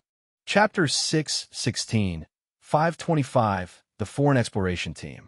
Chapter 6:16, Chapter 525, The Foreign Exploration Team. Having raced as an energy body, it took about 40 minutes from the capital to reach the northern region. The space-time gate was not in a mine, but located in a valley. However, like other areas, due to the massive influx of magic power, the entire area had begun to crystallize, giving it a shimmering appearance. To supply logistics for the expeditionary army, the church had also set up a camp and some necessary measures here, which now conveniently facilitated the council's post-acceptance management. Master Raphael, I didn't expect you to be leading the team this time. Upon entering the valley, Lin immediately noticed Raphael and others gathered around the bustling space-time gate, listening to Sean explain the workings of the quartz clock, and he greeted them with a hint of surprise. He was aware that Raphael's name was next on the list for promotion to Legendary Wizard, so he shouldn't have been so eager to acquire merits just yet. Lin had thought it would be one of the lower-ranked 6-ring wizards chosen, wanting to use this merit to improve their promotion ranking. Like Alade, if one didn't consider his somewhat impulsive nature, he would be quite suitable. Who made me so understanding and unattached? My apprentices are all independent now, so I was chosen. Raphael shrugged, his tone somewhat helpless. Lin chuckled. Of course, he didn't believe it was for that silly reason. At that moment, Vittorio, who was responsible for operating the space-time gate, spoke up to explain a few things.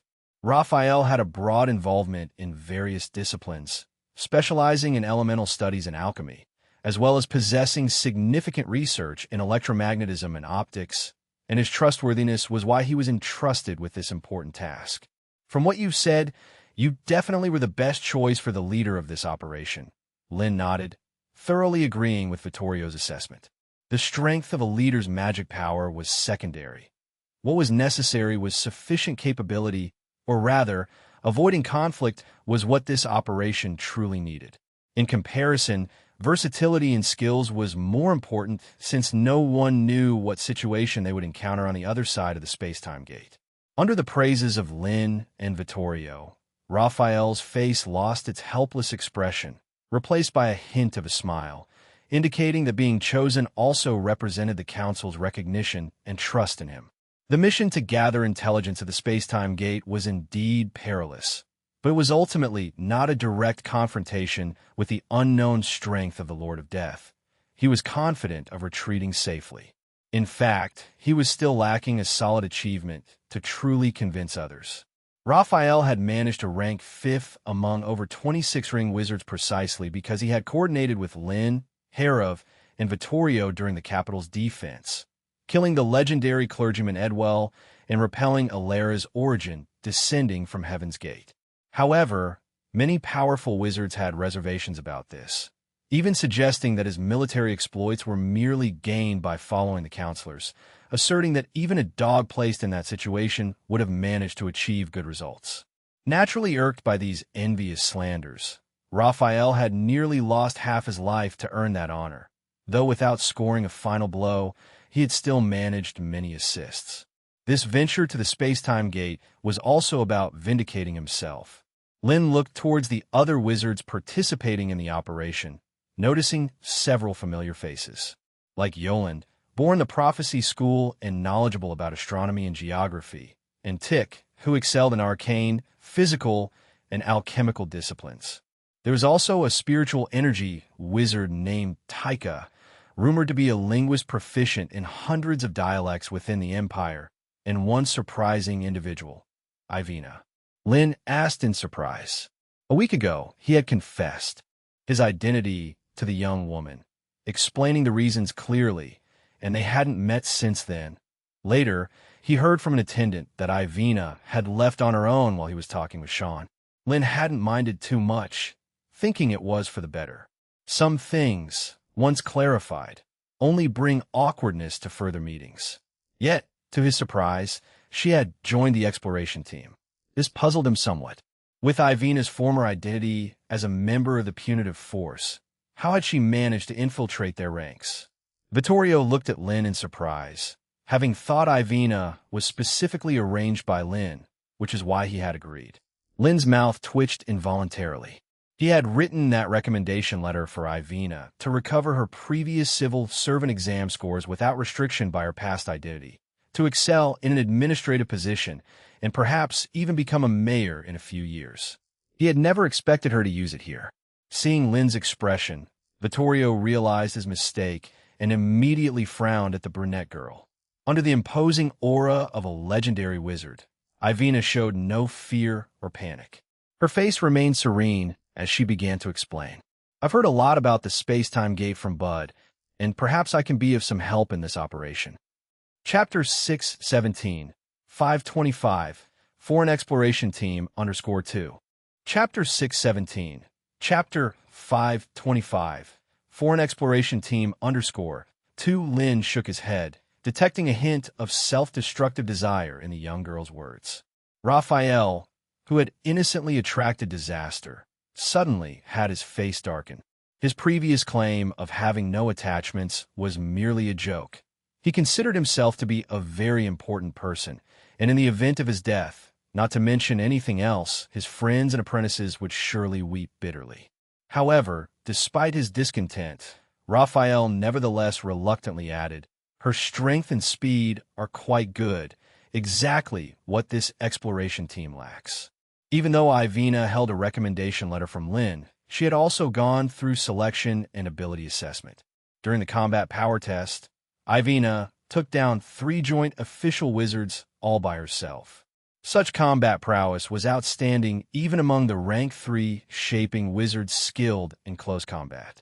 They didn't need someone specializing in physical strength, so that in case they encountered interferences with casting spells during the exploration, they would not be completely helpless. Seeing Raphael speak in such a manner, Lynn refrained from commenting further. Since this was Ivina's choice, he felt it inappropriate to interfere, and instead turned his attention to the space-time gate that was continually surging, and asked, "Have you tested it yet?" Lynn's questions were undoubtedly numerous and critical. In these past few days, Vittorio naturally hadn't wasted any time and had already conducted preliminary experiments. The first was the expansion issue of the space-time gate. He predicted that it likely had no upper limit, or if it did, it was extremely large, but the magic power consumption increased accordingly. Vittorio had once expanded the diameter of the space-time gate to over 50 meters and still hadn't reached its limit. He then worried that further expansion might cause some adverse effects, such as causing the gate to be detected by the other side, so he didn't continue the attempt. Vittorio glanced at Sean, who looked somewhat dispirited. "You merely provided a design concept, but the quartz clock was ultimately made by your hand, and you completed it in just 6 days. Lynn consoled Sean a few words, affirming his efforts, and then continued to inquire if Vittorio had already sent someone through the space-time gate and how the difference in time flow was calculated. "No, we haven't sent anyone through yet. We just used some cunning methods," Vittorio said with a smile as he explained. "Since the space-time gate allowed people to travel back and forth, then objects should be able to as well. So, they tried tying an object with a rope and throwing it to the other side of the gate, then attempted to pull it back to see if it was possible. The result was undoubtedly a failure. The rope that was pulled back was broken, and after several experiments, they concluded that every object entering the space-time gate needed to withstand a tearing force, as if being sucked into a whirlpool in the ocean. So, Vittorio had someone replace the rope with a sturdier steel cable and tied a heavy object to the other end, hurling it through at high speed and quickly retracting it. This time the experiment proceeded without accident, and it was very successful. Then, they placed a quartz clock on the heavy object, left it on the other side of the space-time gate for a while, and after bringing it back, they used the time difference between the 2 quartz clocks to easily calculate the rate of time flow. Lynn nodded, finding it to be a decent method. However, as his avatar had been instantly wiped out upon entering the space-time gate previously, he had overestimated its dangers. 25 times. However, this difference is slowly decreasing. According to the current rate, the flow of time between the two will be completely unified in about 450 years, Vittorio continued to explain.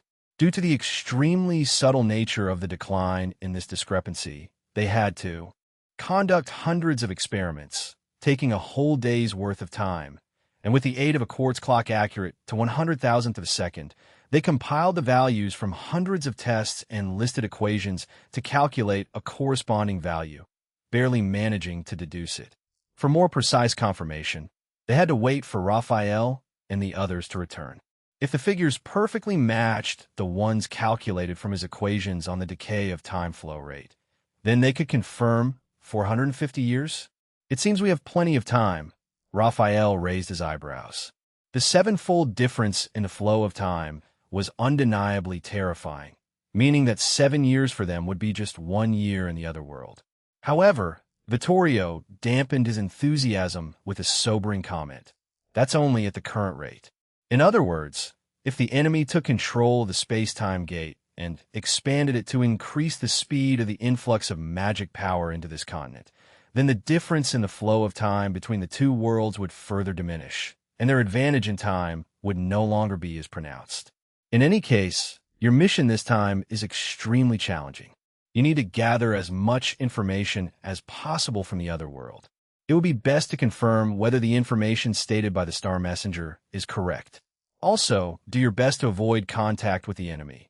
Vittorio spoke seriously, then handed Raphael a fist-sized bizarre sphere. Raphael certainly recognized what it was. Back in Fire Oil City, Lin had used something similar to execute the sky-vaulting spell, thoroughly cleansing the radiating land of death. Even a mere after effects nearly flattened Fire Oil City. Facing such a formidable weapon, Raphael's wrist trembled slightly as he took it, fearful of accidentally activating it. Raphael rolled his eyes. With the terrifying damage radius of sky vaulting, it seemed this device could only be used in a situation where mutual destruction was inevitable. The primary tactic was to go out with a bang.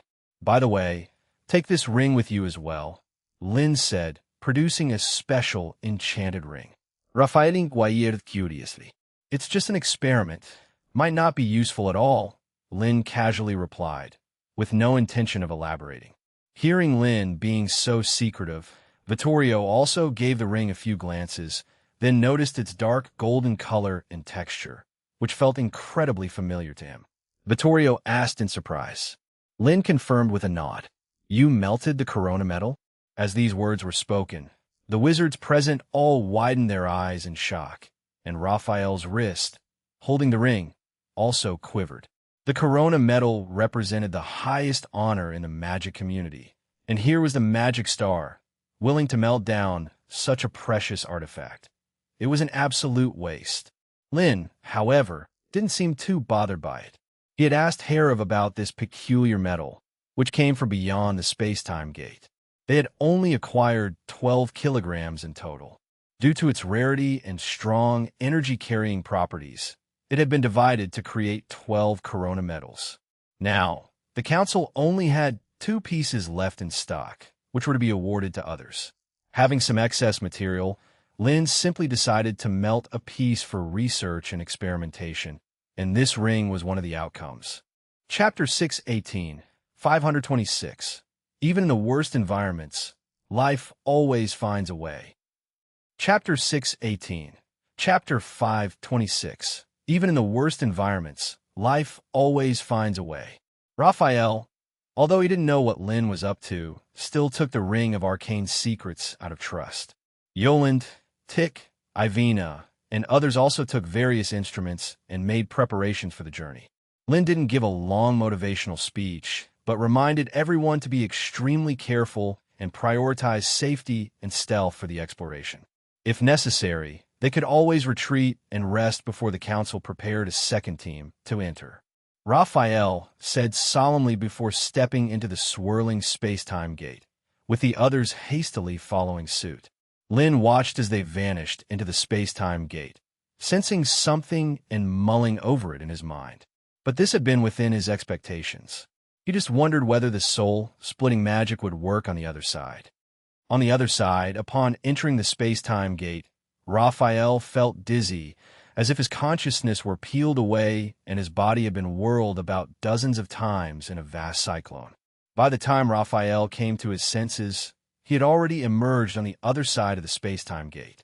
This was Raphael's first sensation, and he wondered if the magic power concentration nearby was so high due to the space-time gate, nearly comparable to the magic power tide on the monthly Moro day. Yoland, Tick, Ivina, and others also stepped out from the temporal vortex to find themselves in a dark, icy, desolate world. As reported, the temperature here was extremely low. Tick shivered involuntarily as he took out a temperature-measuring device and waited a moment before quickly reaching a conclusion. "The temperature is around minus 20 degrees Celsius," said Tick, astonished. Yoland also shrank his neck. Despite having enhanced his wizard robe with cold-resistant magic, it was still bitterly cold. "Also, the gravity in this world seems lighter," Ivina said as she tried jumping and soared 3 or 4 meters high. Even though she was in excellent physical shape, she could not jump such an exaggerated height without relying on magic or divine arts. Reminded by Ivina, Raphael and the others also noticed this sensation of being lighter. According to Lin's theory of universal gravitation, this world's mass must be much smaller than the mass of our planet. Yoland, an expert in astronomy, looked up at the sky.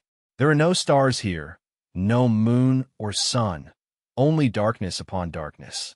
Now is not the time to think about these things. Once we find a place to settle down, an experiment to measure gravitational acceleration will tell us more. Raphael refocused everyone's attention from gravity and temperature back to the immediate tasks.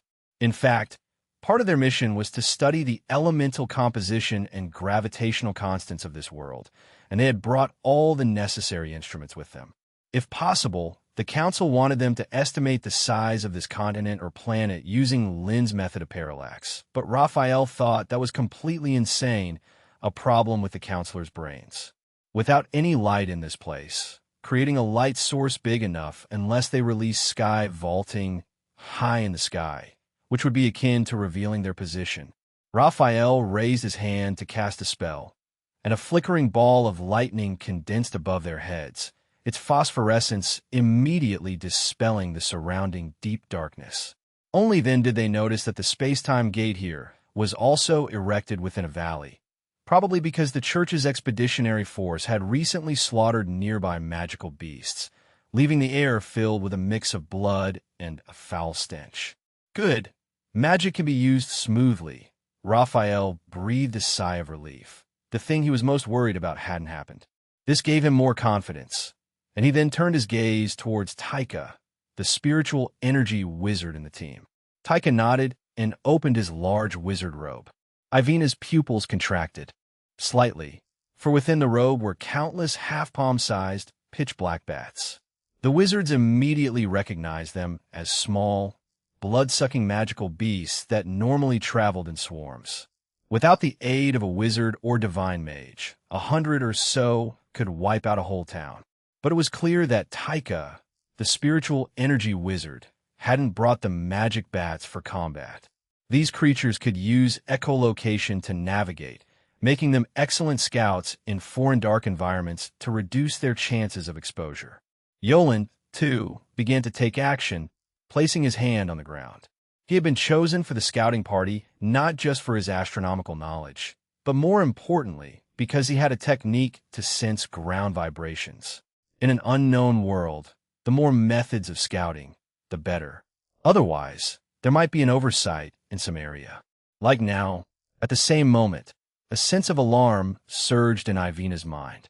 The solid ground beneath her feet suddenly collapsed, and a gaping maw full of sharp teeth sprang from the earth, snapping at her with a cruel and bloody glint in its eyes. Chapter 619, 526. Even in the worst environments, life always finds a way. _2. _2 Ivina had already leaped high into the air, jumping into the midst of it all to face the incoming abyssal maw. The girl's expression didn't change as she drew the slender blade from her waist and, with unerring precision, stabbed backward into her adversary's blood-red eye. Scorching blood and green fluids erupted together, freezing into tiny ice crystals upon hitting the ground. Accompanied by a series of roars filled with pain and rage, the worm's 2-meter-thick body thrashed wildly, plowing furrows into the solid ground like a drilling machine. Taking advantage of the reactionary force as the worm flailed its body, Ivina pulled out the blade and retreated to a safe area. However, the giant worms attacking them were not just one. An unlucky male wizard was also targeted, but he clearly lacked Ivina's exceptional reflexes and was directly swallowed by another worm that burst from the ground. Raphael's complexion turned exceedingly grim as he cursed, and the ball of lightning flickering above his head immediately condensed into a tight sphere. Then, a powerful laser beam shot out, severing the worm's body at the point where it had emerged from the ground. The worm's huge body fell onto the ground, but continued to twist violently, kicking up a cloud of dust. Tick and the others rushed forward, using their magic to immobilize it and cutting open the giant worm's body to rescue the unlucky male wizard. Since he had been swallowed whole, the wizard had not been bitten into pieces by the worm's sharp teeth. Thanks to the timely rescue, he was not in any grave danger, albeit covered in a sticky green fluid. Seeing the other party was not badly hurt, Raphael finally breathed a sigh of relief. If they had lost someone or had to send an injured person back right after entering the otherworldly realm, the embarrassment for him would be immense. On the other side, Ivina cooperated with Yoland and others, killing the worm that had attacked her and collecting some parts of the sandworm, along with its blood, packaged carefully for research purposes. This must be the sandworm mentioned in the reports. I did not expect its movements to be so stealthy. Raphael spoke in a heavy tone. He had thought that something this large, even when traveling underground, would give some indication of its approach, yet he had not detected it at all. No, I think they might have been lying in wait here to hunt, Yoland explained, having detected the 2 worms hiding underground while casting his detecting magic. They're indeed cunning, learning to wait by the space-time gate and just snare anyone stepping through, Tick observed, looking at the dismembered sandworm, speaking with a shudder. Had he been the one targeted, he doubted his ability to evade the attack. Tick even suspected that these giant worms could discern the strength of their prey, for the best moment to strike would have been when they had just come through the space-time gate. However, the creatures had not acted then. Presumably, this was because the first to step through was Raphael, whom the sandworm likely could not kill, so it held back until it felt the slight vibrations from Yoland's detecting magic, realizing it had been spotted, and then suddenly launched its attack. Raphael was on high alert, then turned to the spiritual energy wizard Taika, inquiring about the scouting status of the magic bats. All is normal for the moment. 2 kilometers to the west, a few magical beast tracks were found. They don't seem to be very strong, but we should still avoid them. Taika reported truthfully everything he saw through the eye of spiritual vision, but then he paused, a look of surprise crossing his face, as he promptly reported his new discovery to Raphael. Raphael was also surprised, pondering for a moment before speaking again. Yoland and the others nodded, and after checking their instruments were still functioning, they left the valley together.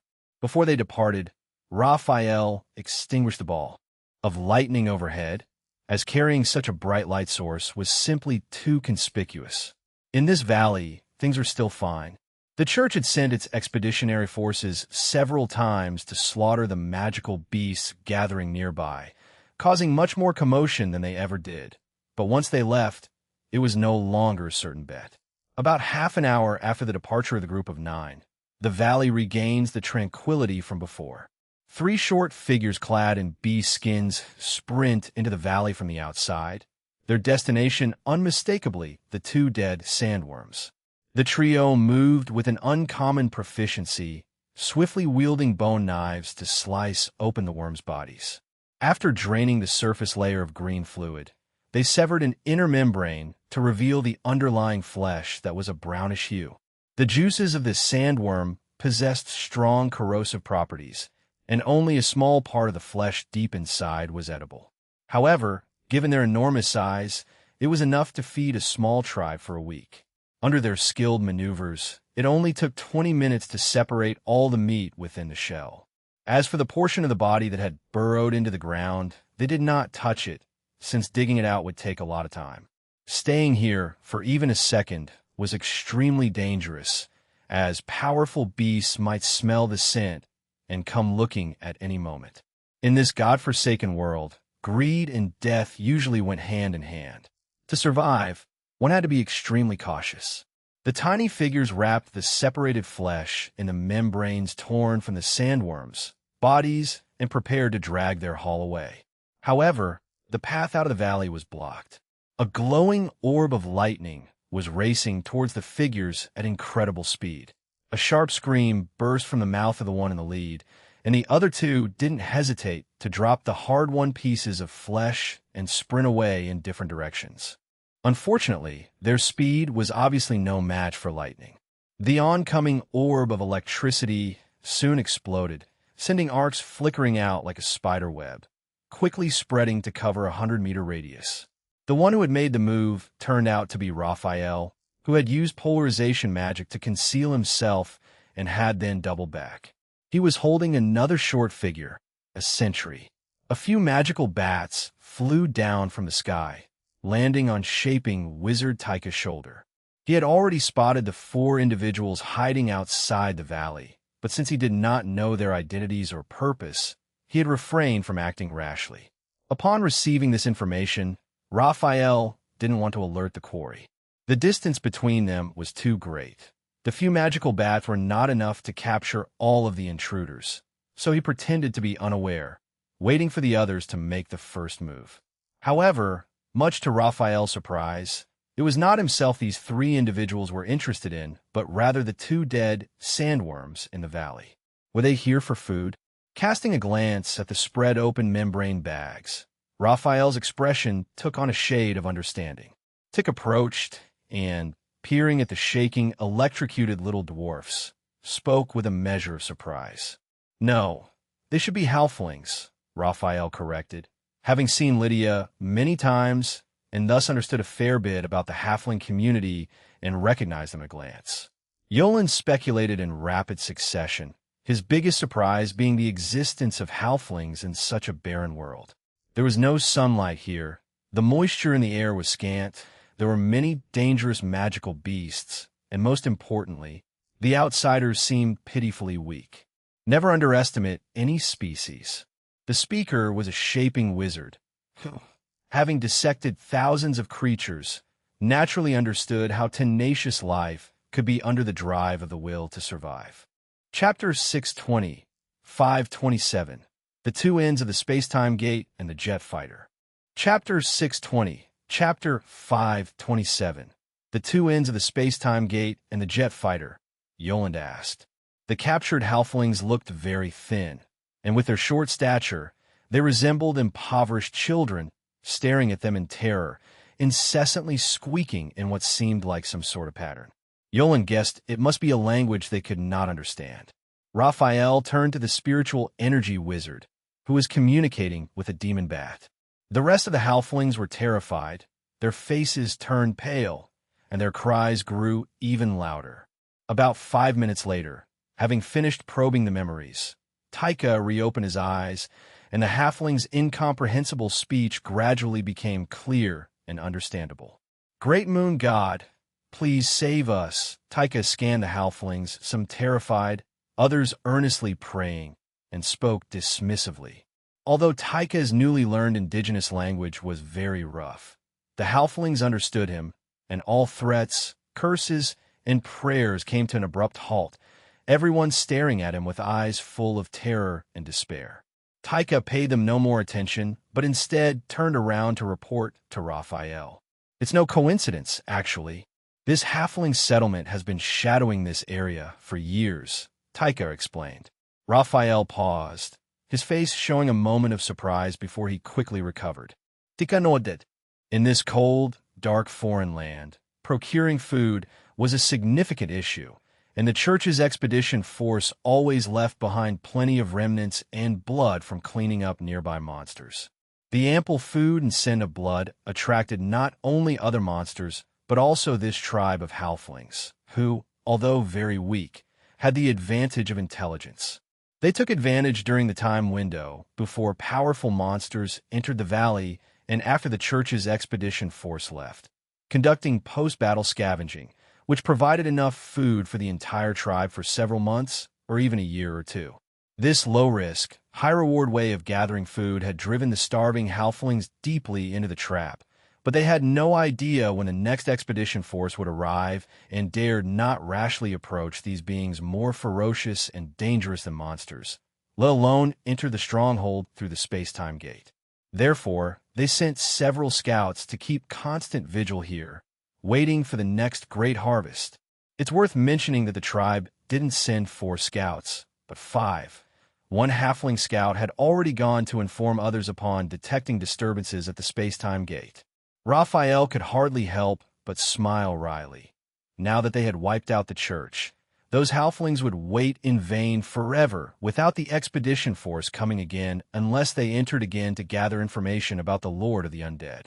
Is there any other important information in his mind? Especially about the Lord of the Undead? Raphael asked again. Unfortunately not. Taika shook his head regretfully and continued, but I did see some low-level undead creatures in his memories, far across these mountains. Then go find the high priest, Raphael said decisively. From the behavior of the few people in front, it seemed that this halfling community didn't have any strong individuals, otherwise they wouldn't have fallen to the point of living off scavenging. The only noteworthy figure was that high priest, but without the protection of their deity, the priest might not even be able to perform divine arts. Probably just a facade.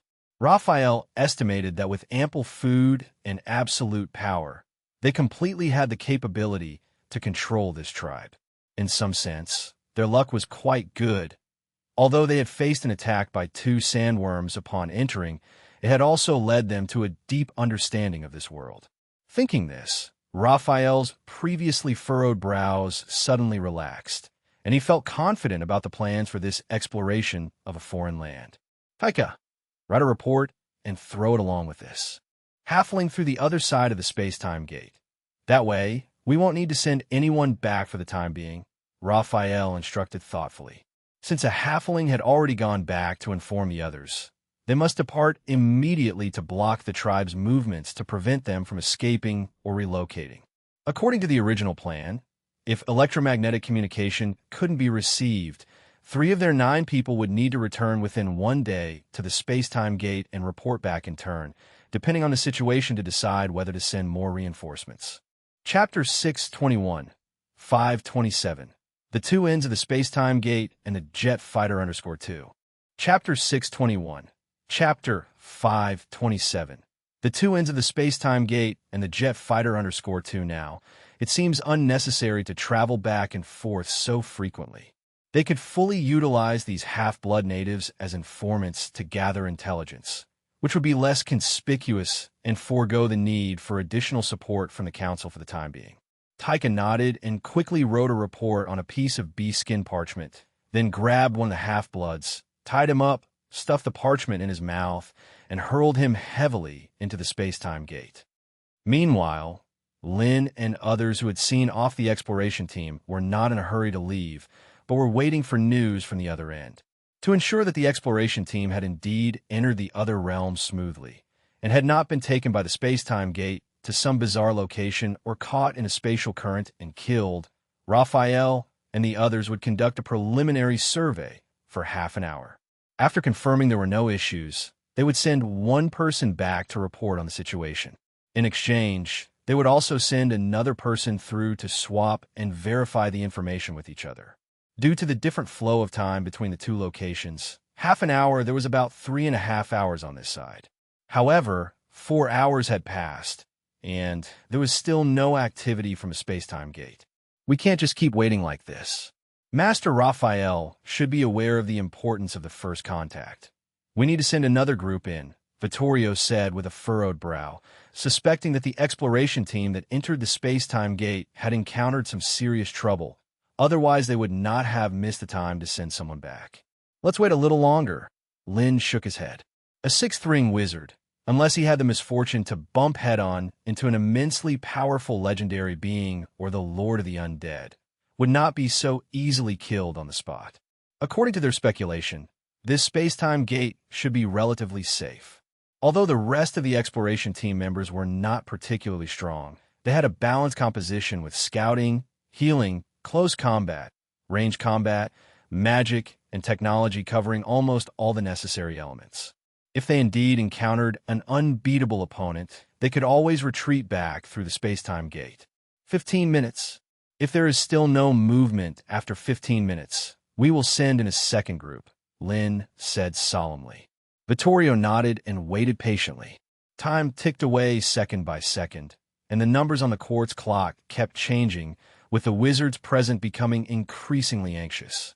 The 15 minutes quickly elapsed, and just as Lin was beginning to doubt whether Raphael and the others had truly encountered some mishap, the turbulent space-time gate was activated once again. Vittorio's expression immediately turned grave, and a series of golden rune chains spread out in every direction, encircling the area near the space-time gate. Lin was also ready to take action at any moment. After all, the time did not match with the agreed-upon schedule, and no one knew what might happen next.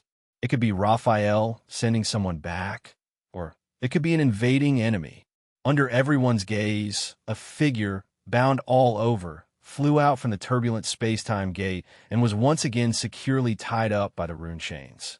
Realizing that the individual who emerged from the space-time gate was none of the exploration team members, but a captive deprived of the ability to resist, Vittorio grew increasingly dissatisfied with Raphael. This appears to be a half-blood, Lin recognized immediately. Having had many interactions with Lydia and others, he naturally could not be mistaken and soon saw the piece of bee skin in the captive's mouth. Paper was not durable and could be shredded by the space-time gate, while electromagnetic signals could not communicate across worlds, so information exchange had to be recorded on tough magical. Beast leather. With a thought from Lin, under the effect of Mage's hand, the bee skin parchment unfolded quickly, revealing text written in magical encrypted scripts. Taika had recapped everything seen and heard after entering the space-time gate in as concise wording as possible, such as the other side of the space-time gate also being a valley, with temperatures around -20 degrees, and how they had encountered attacks from 2 sandworms as soon as they entered, as well as several natives keeping watch. Dealing with these troubles had caused significant delays. Aside from that, they have already set off to surround the halfling tribe, and one day from now, they will send someone back to report more news. One day, there is equivalent to a week in their world, so there's still plenty of time. Very good. It seems that everything is going smoothly. Vittorio nodded after reading the encrypted information. His previous dissatisfaction with Raphael also dissipated. In the face of being monitored, it was natural not to rashly send people in and out. It was normal to take some time to deal with these troubles. Lin was considering who should be sent to exchange information within the space-time gate next, as Taika had mentioned in the letter that they did not need too many hands for the time being. However, the council could not really send useless people in. Vittorio suggested, since the halflings were the indigenous people there, it would naturally be more convenient for them to act using that identity. Lin nodded in agreement, which was also his thought. From information extracted from Taika's mind, although the tribe was the moon goddess Diana's believers, it seemed that most of their faith was not so steadfast. But after thinking about it, it made sense.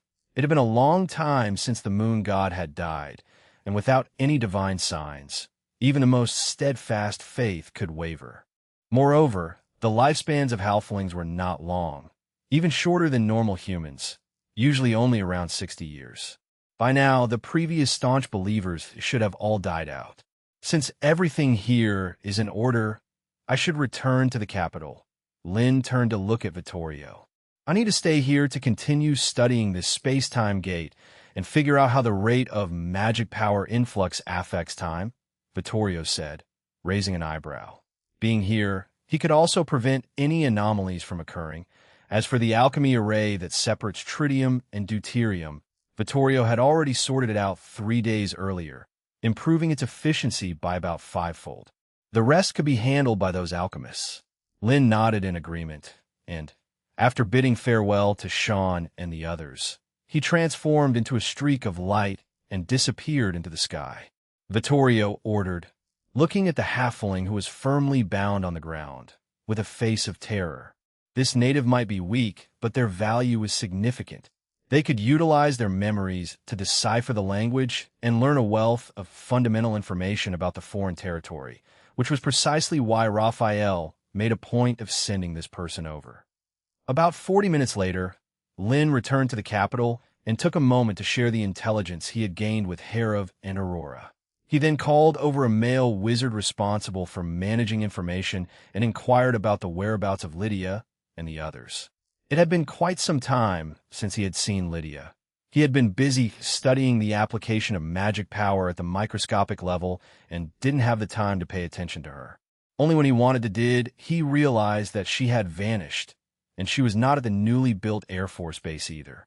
Lady Lydia might be at the Alchemy Research Institute right now, the male wizard said hesitantly.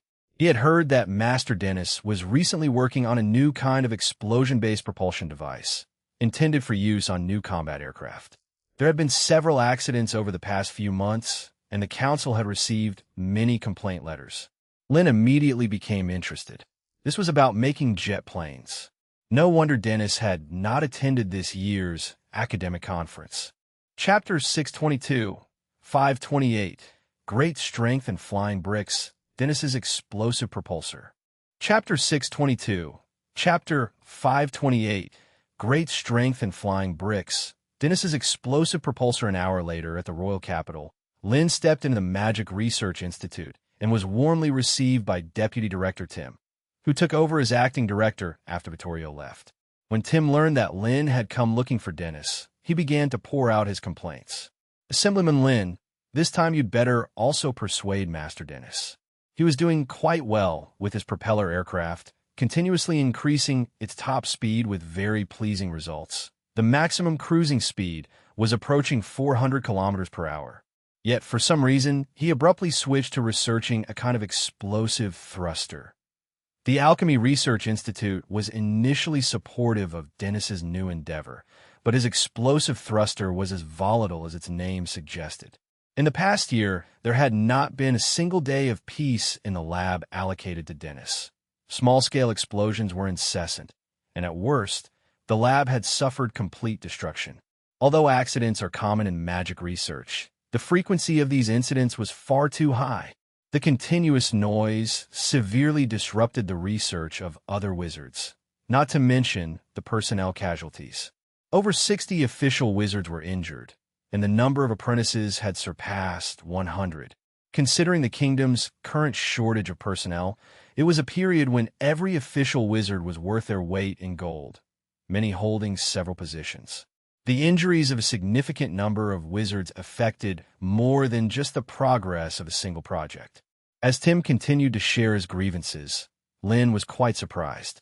Surely, even jet aircraft research shouldn't involve such a terrifyingly high frequency of explosions. Now, even he was unsure what exactly Dennis was up to. The workshop was large and rudimentary, with nothing but a framework in place. According to Tim, there was no need for excess decorations, only walls sturdy enough to withstand the rough treatments. No point in building it too well, since it might just blow up at any time. Tim's thoughts were indeed foresight, because as the two of them reached the workshop's entrance, a violent explosion sounded from within. The doors burst open, and they were greeted with a strong shock wave from the blast.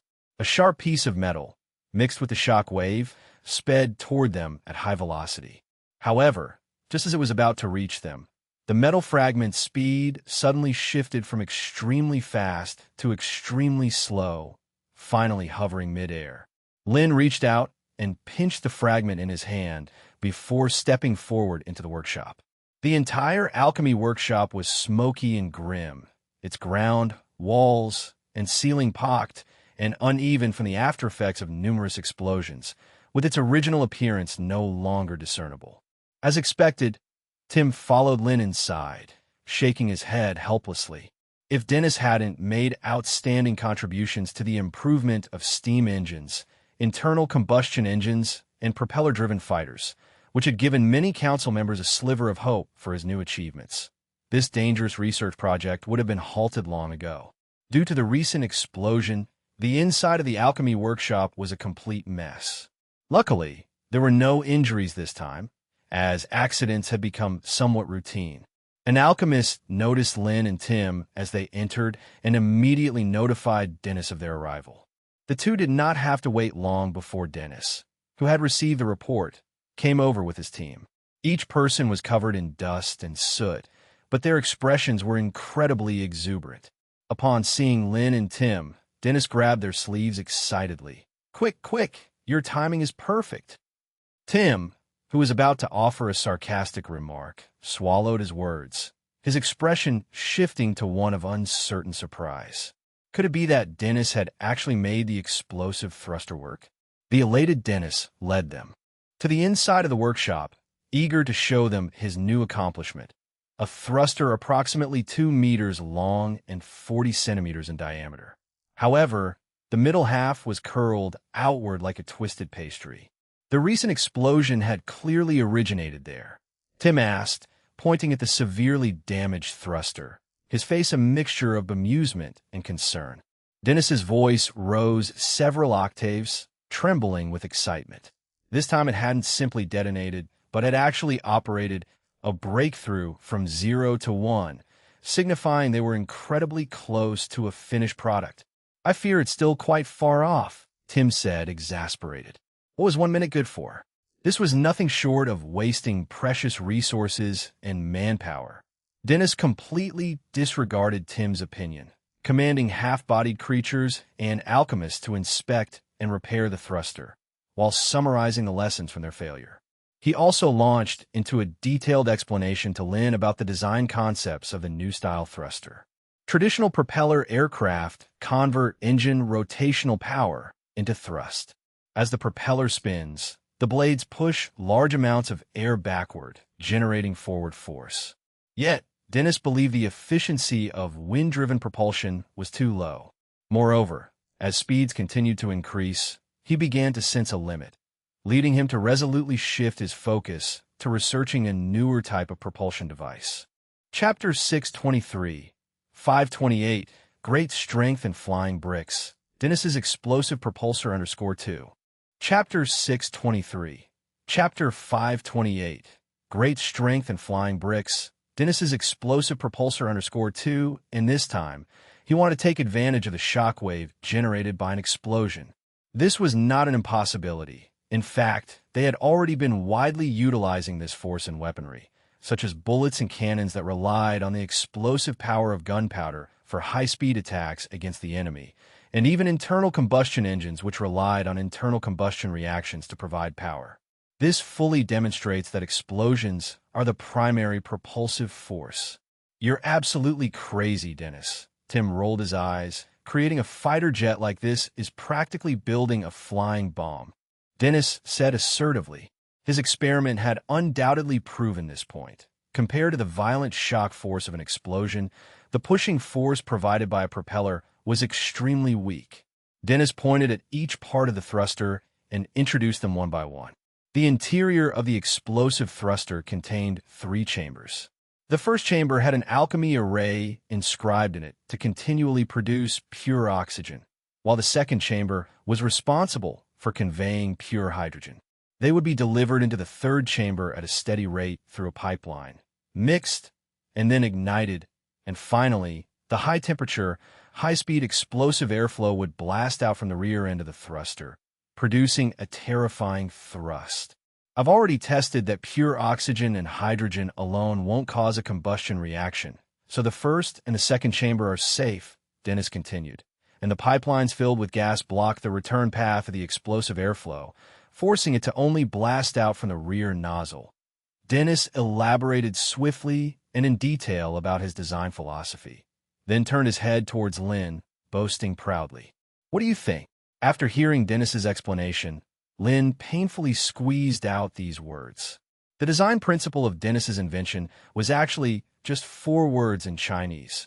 Force so strong, bricks fly. It was so simple that it was almost ridiculous.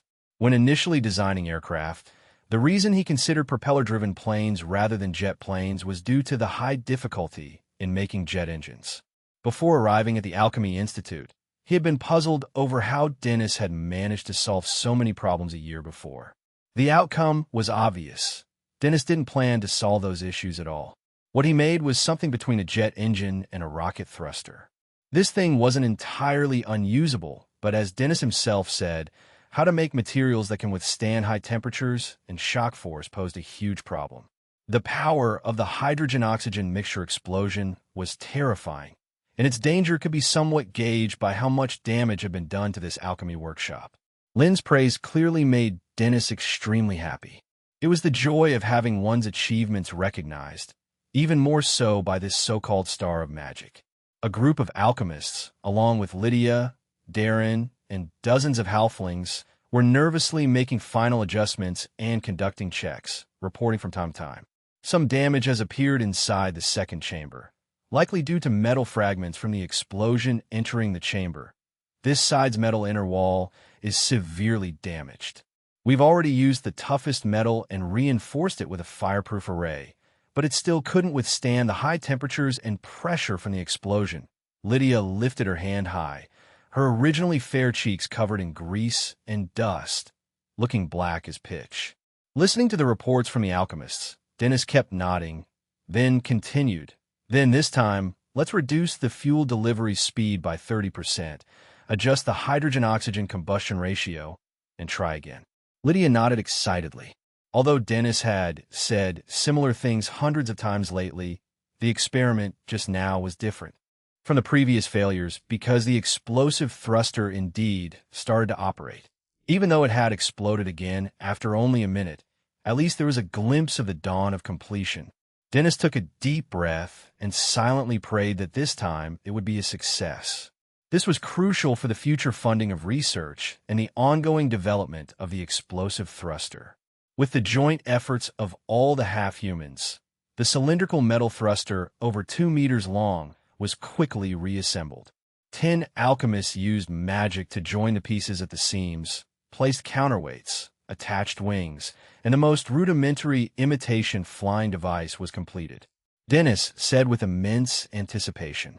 Upon hearing this, all the half-humans who were gathered near the thruster quickly retreated to the protective wall 50 meters away. Even Wizard Lydia and the other alchemists stepped back 10 meters and cast several protective spells on themselves. Dennis was very confident in this trial, and, because he had means to protect himself, he did not budge at all. Lin also did not retreat, as even if an accident happened, it could not possibly harm him. Tim, who was standing nearby, originally wanted to hide, but seeing that both Lin and Dennis hadn't moved, he had to brace himself and stand his ground. He comforted himself with the thought that, after all, he was a great wizard, and he shouldn't be blown to pieces. After everyone had taken cover, Dennis pressed the activation button. As soon as the alchemy array inside the thruster was activated, a large amount of magic power was transformed into a specific ratio of hydrogen and oxygen and was pumped into the third cylinder, causing an instant explosion. A deafening roar that could burst eardrums rang out in the workshop. The entire thruster shook violently, and then a scorching jet of flame erupted from the tail of the thruster. Under the powerful impact of the explosion, even the devices used to anchor it below creaked. Tim's heart leaped to his throat, fearing the thing might just blow up. Lin had his domain deployed, ready to deal with the worst-case scenario, while Lydia and others stared unblinkingly at the trembling thruster. 1 second, 10 seconds, 30 seconds, 60 seconds. The minute passed quickly, and although the metal on the outer side of the thruster had turned red-hot from the high temperature, the anticipated explosion did not occur. An alchemist shouted immediately, his face flush with ecstatic joy. The other wizards also could hardly contain their excitement, and Lydia was especially overjoyed, cheering and jumping for joy. Dennis was undoubtedly the most thrilled one. The concept of using blast waves for propulsion had been in his mind for a long time, And now, after a year and a half of hard work, he had finally turned that initial concept into a tangible result. What's the speed? Dennis eagerly grabbed the alchemist in charge of monitoring and asked. A thrust detection device had been installed beneath the thruster, which could easily determine the strength of thrust provided by the device. The alchemist's face was full of amazement. Dennis pounded his left fist into his palm, excitedly muttering to himself. Tim's eyes bulged with disbelief, and Lynn also clicked his tongue in amazement. He had originally thought it was too early to be working on jet propulsion, but now Dennis had taught him a lesson with his actions, showing him what it means to solve problems with magic and alchemy. Chapter 624, 529. Let's set a small goal to first break through 5 times the speed of sound. Chapter 624, Chapter 529. Let's set a small goal to first break through 5 times the speed of sound. How is my research? After being excited for a while, Dennis turned his head to look at the stupefied Tim. The latter was at a loss for words. Tim had never expected Dennis's preposterous explosion propulsion theory to actually work, and could only muster a bitter smile as he admitted his mistake, promising that the Institute would devote more personnel and fully support his research from now on. Seeing Tim finally concede, Dennis felt a rush of vindication. During the year he spent researching the explosion propulsion device, he had endured no small amount of mockery from the ignorant, especially when his research hit a bottleneck, and even the Magic Research Institute became reluctant to send more alchemists to assist him. First, the kingdom was short on people everywhere, and second, many short-sighted wizards thought his explosion propulsion plan was too crazy, with no chance of success, a mere waste of time and resources. This was why Dennis had no choice but to seek the help of Lydia and others. Although these halflings couldn't use magic, they were strong and had a decent talent for engineering, which was invaluable when doing sundry work or assembling equipment. What a pity it's a little late, Dennis said with regret.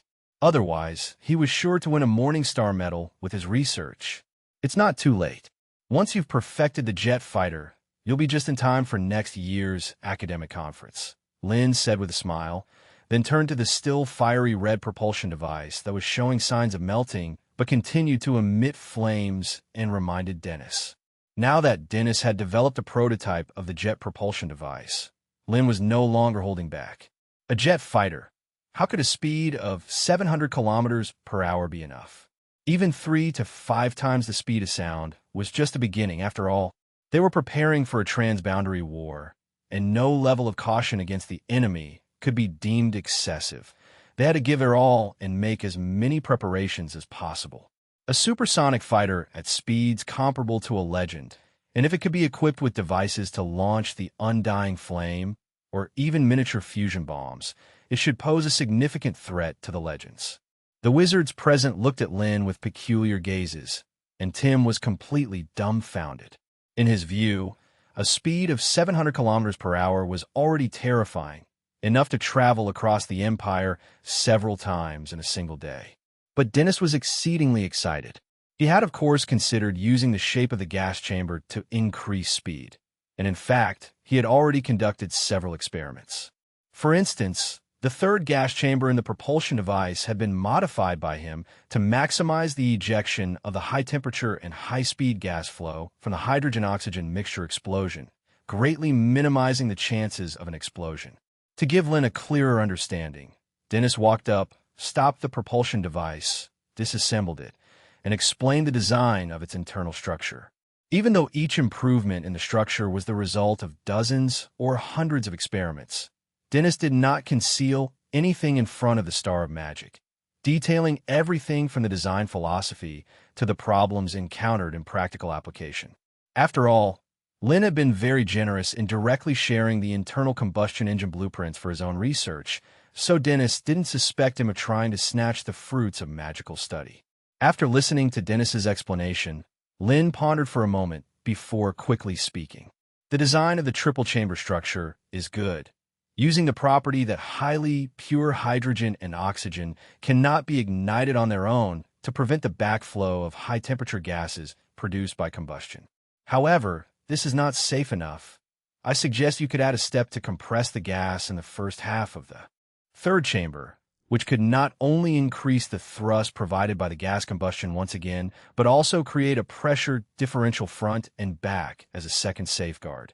Lin combined the design concept of jet turbine engines and explained how to compress the generated gas multiple times and feed it into the combustion chamber using a series of rotating and fixed blades arranged in a V-shaped structure. Tim couldn't help interrupting. He felt that the Star of Magic was simply providing problematic ideas. The previous multiple explosions of the propulsion device were due to the excessive force of the high-temperature gas flow from the hydrogen-oxygen combustion, which burst through the chamber. If the density of the gas were to be increased again, the thrust generated during combustion would be stronger, but the chance of an accident would also rise accordingly. That's because the steel used to make it has poor pressure tolerance and thermal endurance. If you replace key parts with stronger alloys or mithril, this level of pressure wouldn't be an issue at all. Lynn shook her head, picked up the blueprint on the desk, started drawing on it, and continued to speak. Also, Master Dennis, cooling is a major issue with your propulsion device. Chapter 625, 529, let's set a small goal first, to break through Mach 5. _2. Brilliant, truly a marvelous idea, Dennis said excitedly. Originally, he had planned to immerse the combustion chamber in a bath of cold liquid to achieve a cooling effect, but Lynn's design was clearly more energy efficient, because the air came directly from the airstream of the fighter jet during flight. Lynn sketched and scribbled, incorporating many ideas into the design. The thruster, after several revisions, came to resemble a patchwork monster. But as long as it was useful and efficient, that was all that mattered. Whatever was convenient was the way to go. Dennis glanced over Lynn's revised blueprints and asked, quite perplexed. The design looked like two funnels put together end to end, with their narrow parts joined together. This is the most fluid dynamic structure I've researched recently. Lynn's lips curled into a smile as he explained. This structure was actually the famous Laval nozzle, also known as a supersonic ejector. Dennis frowned as he looked at the blueprint.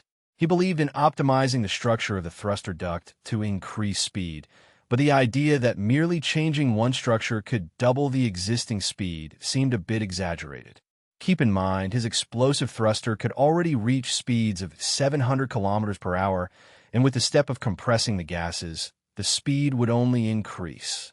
To think that it could double from such a base, what kind of concept was that? Dennis found it hard to imagine how this horn-shaped structure had anything special about it that could have such a significant effect. Will it work? There's only one way to find out, Lynn said with a laugh, equally curious as to what degree this patchwork thruster could perform. Dennis nodded, not wasting any more words, and rolled up his sleeves to get started on the thruster improvements. Lynn wasn't idle either, taking charge of making the pressure-bearing third air chamber himself, and even called over Tim, who was standing by. The great wizard possessed atomic-level control abilities, capable of manipulating, analyzing, and mimicking nearly all elements except for special ones, rendering him incredibly efficient in engineering tasks. Even with the inscription of the alchemy array, the modification of a new thruster was completed within 2 hours. Then it was time for the experiment. All the alchemists and the half-humans like Darren immediately retreated to a safe distance. Perhaps because he had been involved in the construction, Tim wasn't as nervous as before. Dennis carefully placed his hand on the magic power transfer device. As the magic power rushed in, the thruster was reactivated. A tremendous roar quickly rose to everyone's ears, followed by a jet of crimson flame shooting out from the rear nozzle of the thruster. The platform used to secure the thruster trembled continuously. Had it not been for the reinforcements Lynn had specially made, the thruster would have probably flown away at that moment. Such intense exhaust flames, Dennis said in amazement. The high-temperature flames shooting out of the nozzle had been focused into a 2-meter-long column of fire, even longer than the thruster itself. Even with the naked eye, he could tell that the thrust provided had increased by several levels compared to before. As everyone watched, the indicators on the thrust detection device climbed higher and higher. 600, 700, 800, 900, and then it stopped moving. An alchemist said in astonishment. This means that the maximum velocity of the jet stream had exceeded 1,000 kilometers per hour. After a dozen seconds of building up momentum for acceleration, the shape of the high-temperature jet stream shooting out from the nozzle underwent another change, with the flames near the nozzle slightly indenting inward. This area of the flame was much brighter than the rest, forming a ring shape, trembling slightly. Lynn didn't wait for everyone to ask and proactively began to explain. The pressure of a supersonic jet stream is very high, so when it is injected into the air from the nozzle, it will expand rapidly, but the pressure of the expanded jet stream will then be notably lower than atmospheric pressure. Therefore, it will be compressed again. As a result, the supersonic jet stream will oscillate between expansion and compression. This process will form expansion waves and compression waves. When these waves meet and superimpose during propagation, they form each ring on the tail flame of the propulsion unit, also known as the sound speed rings or Mach rings. Because the mixture of hydrogen and oxygen combustion forms a steam flow that increases the humidity of the nearby air, these colorful sound speed rings appeared particularly distinct. Lynn looked towards the continuously surging tail flame. A second sound speed ring had not emerged. Alas, it still hasn't reached twice the speed of sound, but I think it must be very close now. According to his expectations, after the step of gas compression, the high-temperature jet stream from combustion would reach subsonic speeds before entering the Raven nozzle. After twice accelerating through the Raven nozzle, it should be able to reach around twice the speed of sound, but unfortunately, it was just slightly short. Tim said incredulously. Although the speed of sound varies with different air pressures and temperatures, the average is around 340 meters per second. That is 1,200 kilometers per hour. And approaching twice the speed of sound also implies surpassing 2,000 kilometers per hour. Tim clicked his tongue in amazement. What kind of monster were they trying to create? Even Dennis found it hard to believe. Even though he had guessed that the propulsion unit's power would undergo a qualitative improvement after their modifications, he didn't expect it to be this fast. Lydia asked curiously. Not for the moment, Lynn shook his head. His flying speed was about 1.5 times the speed of sound. Lydia said with anticipation. Lynn smiled, but to prevent Lydia from becoming overconfident, he threw cold water on her. Some magic spells are very fast, like my electromagnetic railgun, which can reach more than 20 times the speed of sound. Lydia imagined herself piloting the fighter jet, targeted by several laser beams, and she instinctively shrank her neck. Lynn then had Dennis stop the operation of the propulsion unit and to disassemble it to search for which part was affecting the jet stream's velocity, reaching its limit, and continue to improve the internal structure. Tim's mouth twitched involuntarily as the rapid velocity filled him with a tinge of fear, completely beyond his imagination. In the past, the speed of sound was a domain only legends could reach, symbolizing the breaking of the sound barrier, breaking through nature's limits. In his view, such speed was already quick enough. Lynn said with a laugh.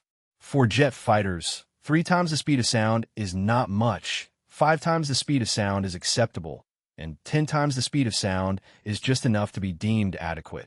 Furthermore, the shape of the fighter jet also needs to be optimized more. Supersonic and speeds below the speed of sound are 2 completely different concepts. A fighter jet at super high speeds will drive the surrounding air to accelerate its flow, compressing the air, forming a shockwave face at the plane's front-facing windward side. Lynn explained to Dennis the various obstacles a fighter jet would encounter during high-speed flight and sketched out the design drawings for a simple wind tunnel in order to simulate the airflow state during supersonic flight. Chapter 626, 530, Graphene Shield and Mass Production of Chlorotrifluoride. Chapter 626, Chapter 530, Graphene Shield and Mass Production of Chlorotrifluoride. Alright, that's all I have to say about the new fighter jet design improvements. Lynn described the shapes of several of the most advanced fighter jet shells from the Federation, of course, doing so based on his study of fluid mechanics. He then let Dennis and others first create the wind tunnel on the ground and conduct preliminary experiments to ensure there were no issues before considering actual flight. The speed of supersonic fighter jets is extremely fast, allowing no room for any error. If the design of the shape is not reasonable enough, the sound barrier when breaking through the speed of sound would become a deadly blade, causing the fighter to lose balance or even tear apart, resulting in a terrifying air disaster. However, Lin was fully confident in the research and development of supersonic fighter jets, as he had avoided most of the potential issues in his designs, effectively revealing the correct solutions and saving decades of research and improvement time. This undoubtedly seemed a bit like forcing the growth, but if the assembly were not facing a crossrail war right now, Lin would not have directly shown Dennis the most perfect fluid mechanic structures, as correcting mistakes is itself a very valuable experience. Dennis memorized several design drawings created by Lin, and even Lydia and others were no exception, as the shapes and structures of the aircraft on those drawings looked incredibly beautiful, pleasing to the eye, almost like works of art. You're underestimating the limits humanity can achieve. As long as they undergo appropriate training, enduring several times the gravitational acceleration isn't much of an issue, Lin explained. Before the Federation's scientific researchers cracked genetic modification technology, the drivers of supersonic fighter jets were also selected from among ordinary people. Since they had no issues, not to mention the wizards with better physical strength and faster reaction capabilities. The only concern was how the pilots could distinguish friend from foe while flying at high speeds. On a technological level, radar is usually used to solve the problem, but this is obviously not safe enough, as the enemy might possess means to shield or interfere with the electromagnetic field. So, Lin planned to add another layer of security by establishing a magic power-sensing airspace network based on the location of each fighter jet and implementing information real-time, sharing, and friend-foe identification through a magic network link in the smart brain. In combat, a target that is linked to the magic network in the air is an ally, and all others are enemies to be dealt with. No, we don't need wind protection arrays. That would actually increase wind resistance and thus decrease the speed. Lin shook his head. Wind protection magic is useful because it operates by creating a cone-shaped, continuously rotating magic barrier in front of it, splitting the airflow effectively during low-speed flight, but not at high speeds. Because the output speed of the magic power simply cannot keep up with the speed of the fighter jet, the barrier itself would also be continuously torn apart by the high-speed airflow. Lin then suggested that they could consider coating the shell of the fighter jet with graphene, which upon activation would form an electromagnetic shield around the aircraft, effectively defending against some lower-level magic attacks, and most importantly, preventing the pilot from external mental harm, the thing that fighter pilots feared the most. After giving it some thought, Lin took a blueprint, wrote down a chemical formula, and handed it to Dennis. Now that he had ascended to legend, chlorotrifluoride was no longer his most important means of attack, so it was time to join the tide of industrial production. Only large-scale production could truly unleash its power. Dennis took it very seriously. He had heard of the horror of this stuff, which could devour almost any known element as nourishment. Tim looked enviously at the blueprint in Dennis's hand.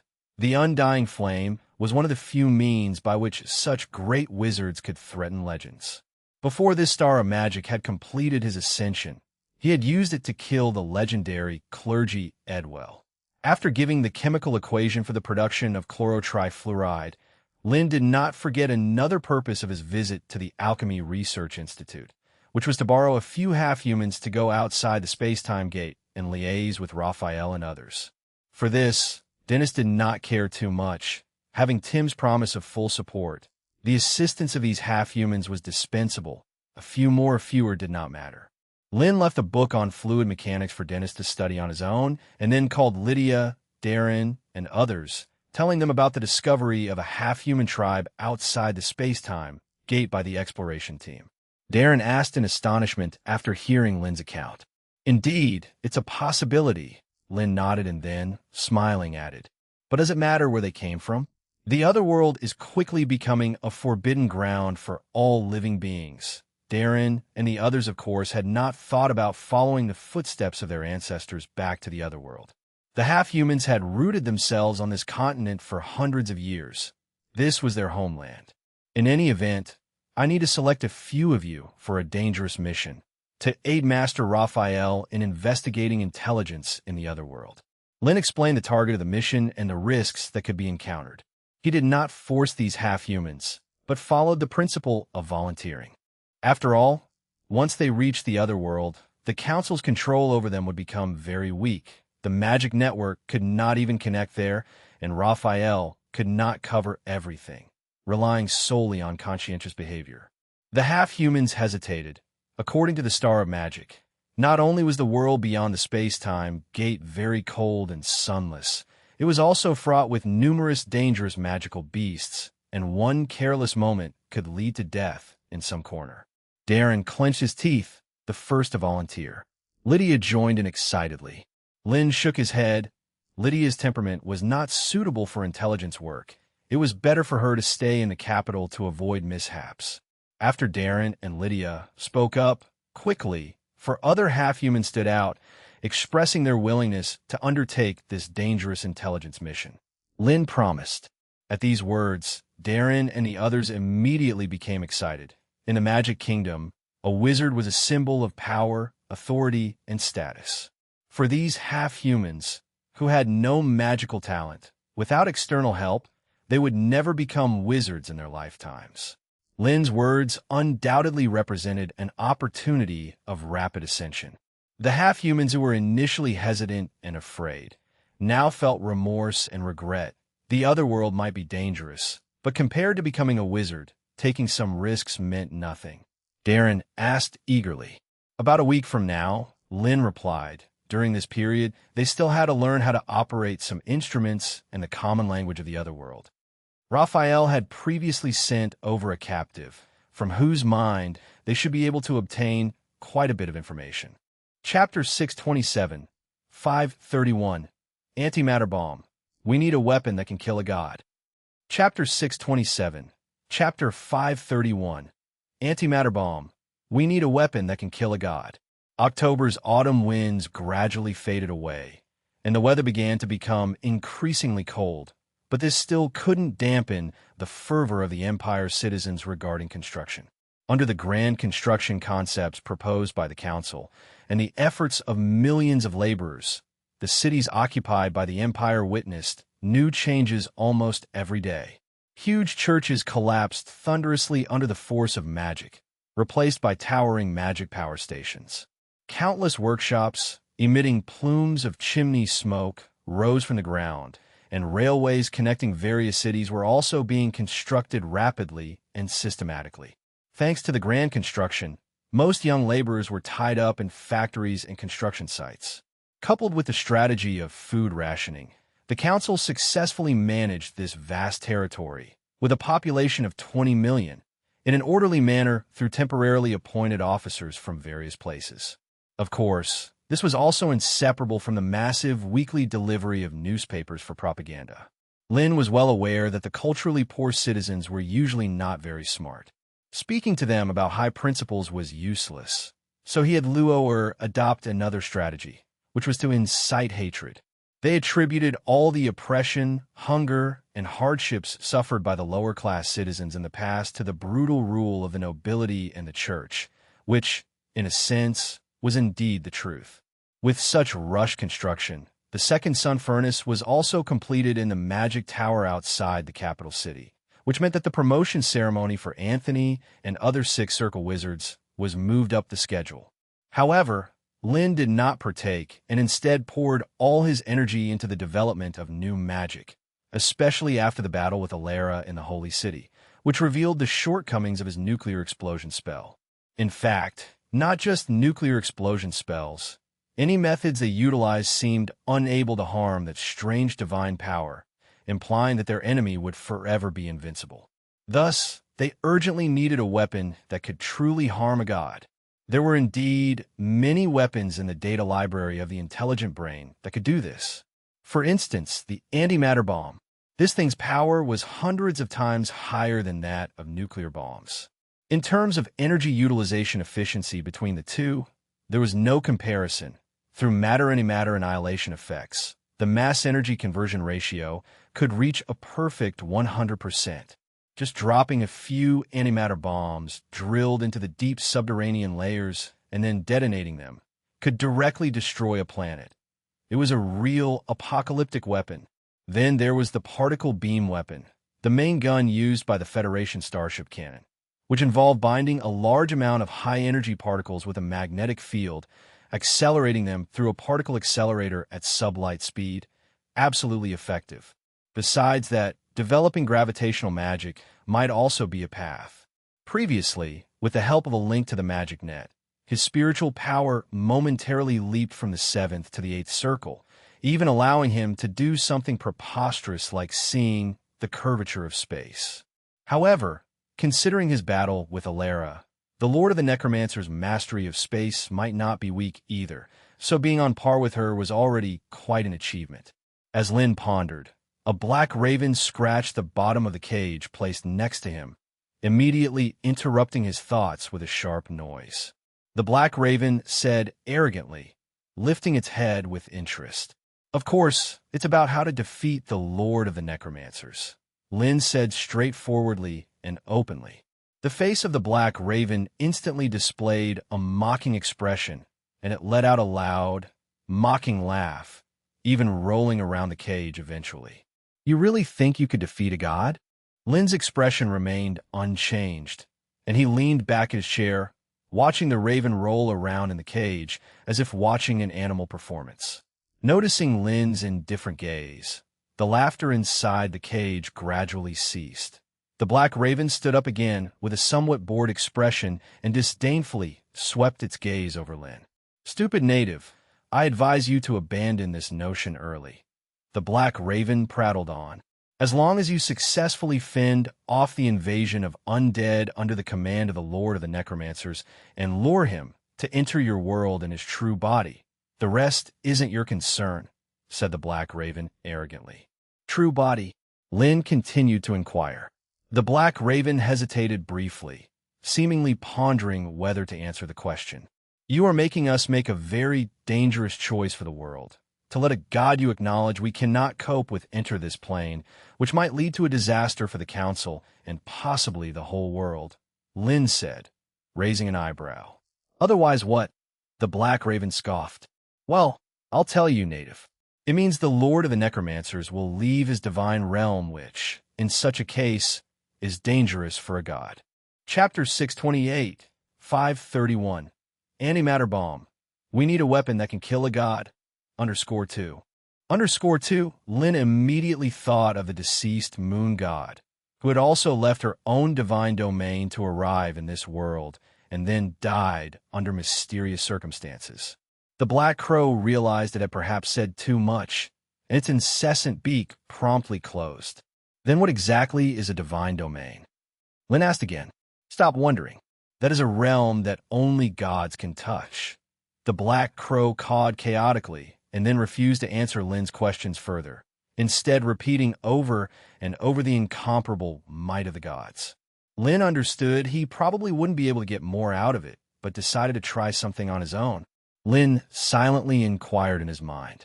Following his promotion of the magic net system at the Magic Symposium, approximately 70 archwizards, 15,000 wizards, and over 20,000 wizard apprentices had joined the magic net system.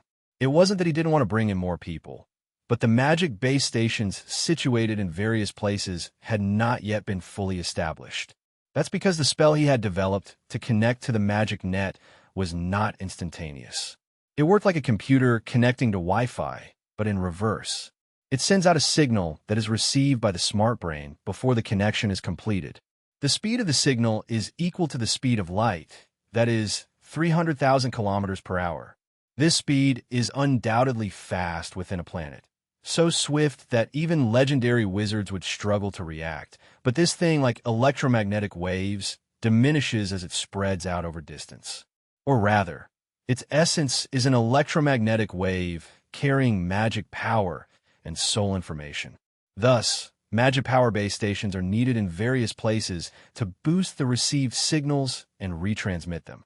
Besides this, a stubborn faction of wizards strongly opposed the rollout of the magic net, viewing the use of external forces like the magic net for spell casting as a blasphemy of magic, even going so far as to propose a new term to differentiate those who rely on the magic net.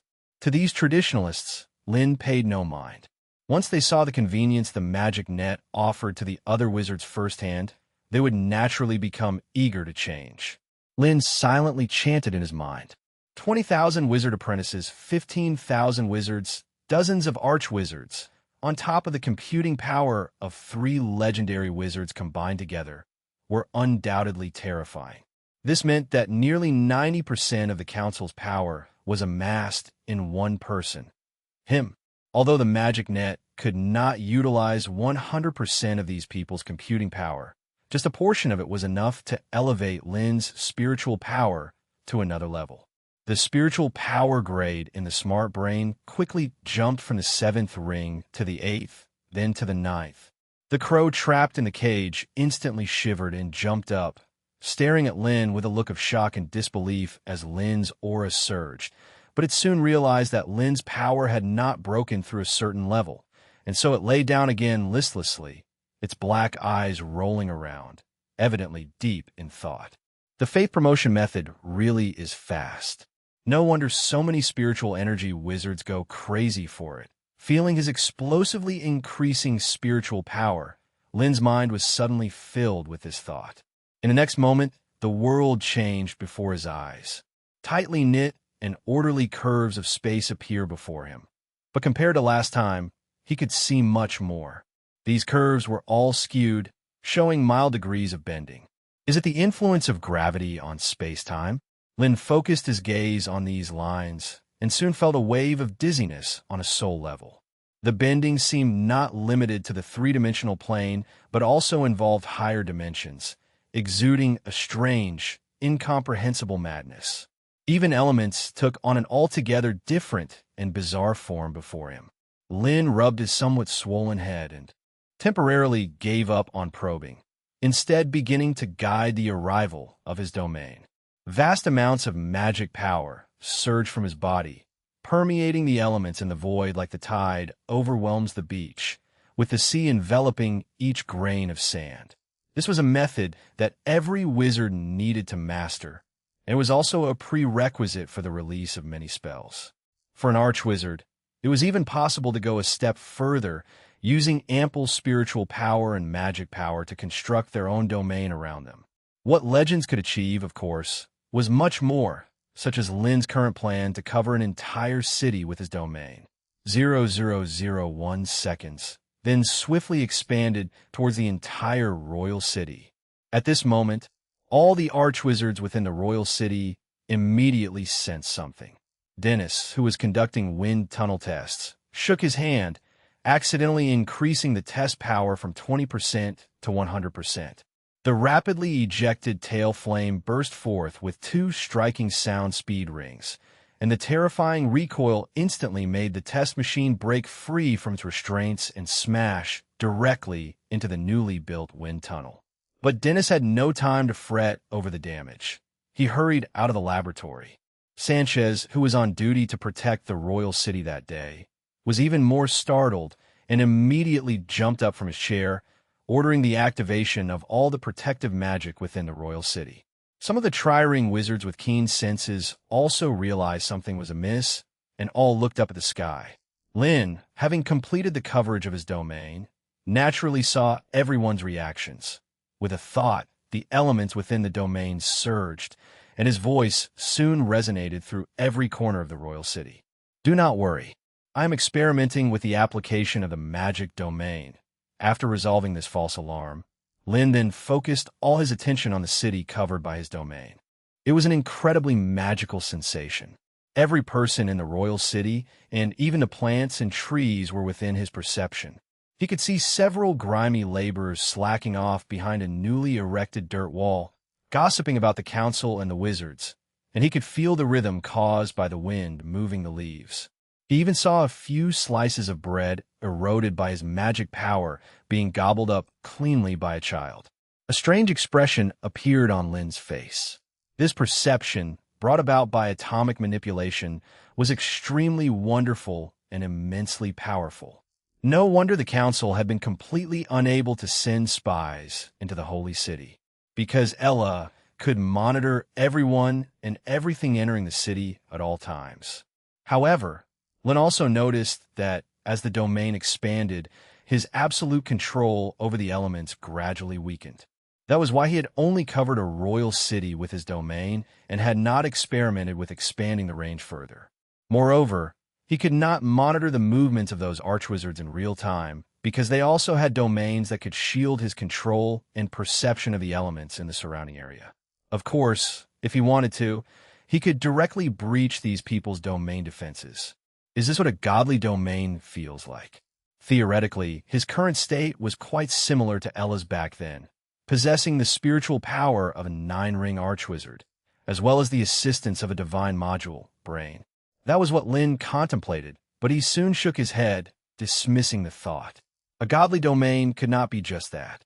He felt he had touched on some clues, but something was missing, something critical. If you know someone who'd love this story, send them this video. Sharing is honestly the biggest help you can give a small channel like this. Now, let's get back to it. Chapter 629. 532 is 10,000. 10,000 is 1. It is everywhere now. I am everywhere too. Chapter 629. 532 is 10,000. 10,000 is 1. It is everywhere. Now, I am everywhere too. What was still missing? Lin pondered in meditation, but came up with nothing. According to Raphael and the others' detection of elements on the other side of the space-time gate, the foreign realm was also composed of basic elements like hydrogen, oxygen, nitrogen, and carbon, only they had been transformed by magic power. Lin even guessed that this realm had been devoid of magic power before being captured, after which Era transformed it into a domain of the divine, hence it became saturated with magic power. A sudden reminder from the AI in his mind interrupted Lin's thoughts. User 33 was naturally Anthony. As one of the great wizards who had personally developed the kingdom's underlings and supplemented the secret magic society's background, he had joined the magic network quite early. The reason for him to access the magic network soon came to Lin. It was for the entirely legendary promotion ceremony. No wonder, during his inquiry earlier, both Herav and Aurora were not inside the royal capital. Had it not been for the AI's reminder, Lin almost forgot about this ceremony. He had even received a special notification from the council before. Lin immediately agreed to Anthony's request to utilize computing power, then disconnected from the magic network and withdrew the domain covering the entire royal capital. Once Anthony and the others passed the legendary promotion ceremony, they would become chairman on par with himself. And naturally, he needed to congratulate them. Otherwise, it would seem too arrogant for him. The Star of Magic. The vast boost in computing power was instantaneously withdrawn, feeling like a plunge from bliss to the depths of despair. Even Lin felt a sense of regret and discomfort, but he forced himself to disengage from the external power that had made him formidable. His glance then flicked to a black crow on the table. After thinking about it, he decided not to bring it along. The nuclear fusion furnace and legendary promotion were the council's secrets, and with the crow's allegiance uncertain, maintaining confidentiality was paramount. However, Lin didn't plan on leaving the crow alone in the room, as he could not be sure if the creature had any divine arts that would enable it to break free. Lin called out. A blue, beastly figure immediately rushed over from the distance. It was Mucho, who was in charge of guarding the gates within the manor. Due to the council's recent intensive mining of uranium, or to increase nuclear reserves, Mutuo's size had grown significantly in a few months. Its height had ballooned from 2 meters to about 3, and its energy level had also skyrocketed, evidently from being well-fed every day.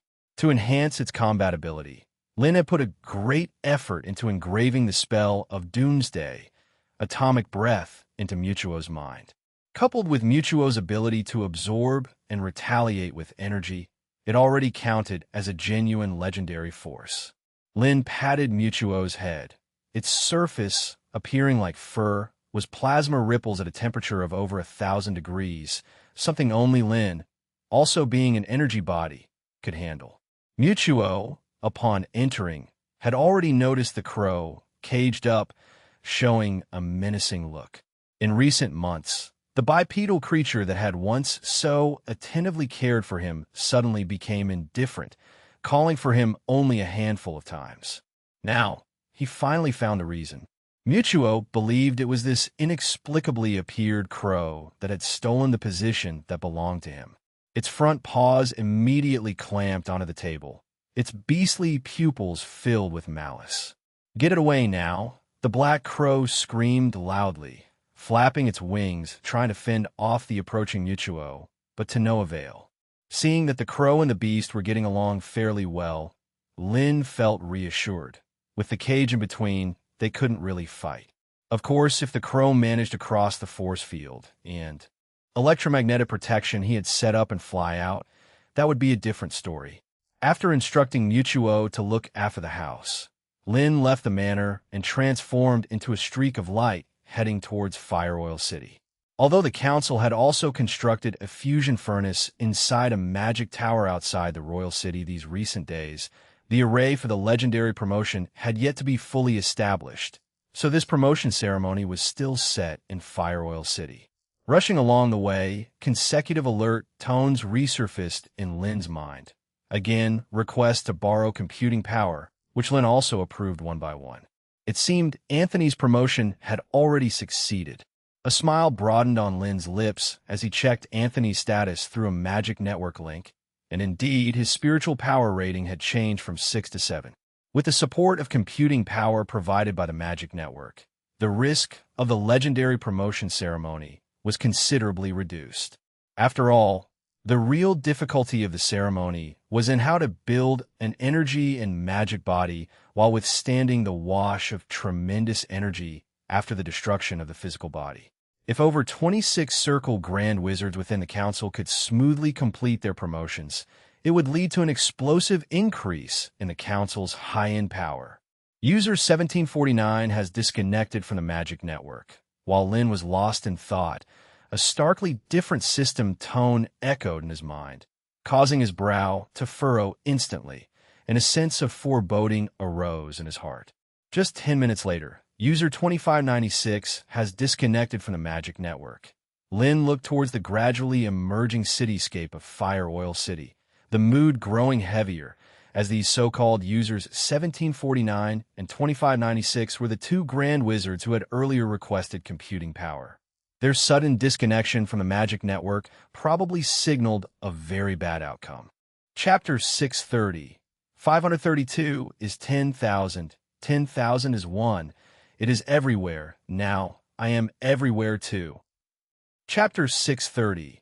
532 is 10,000. 10,000 is 1. It is everywhere. Now, I am everywhere too. 3 minutes later, Lin successfully landed above Fire Oil City without the slightest delay and directly entered the newly constructed magic tower. Originally, this place was an estate of a great noble of the empire, but unfortunately, the entire building complex had been destroyed by his doomsday atomic breath to protect the fusion furnace located underground, and the council then re-established the magic tower above it. As soon as he stepped into the tower, Alade, who had received the message, immediately came out with people and took Lin into the underground space. Lin asked straightforwardly, without any intention of small talk. Alade hesitated to speak, seemingly at a loss for words, but fortunately, Herav and the others had already approached, with Aurora explaining.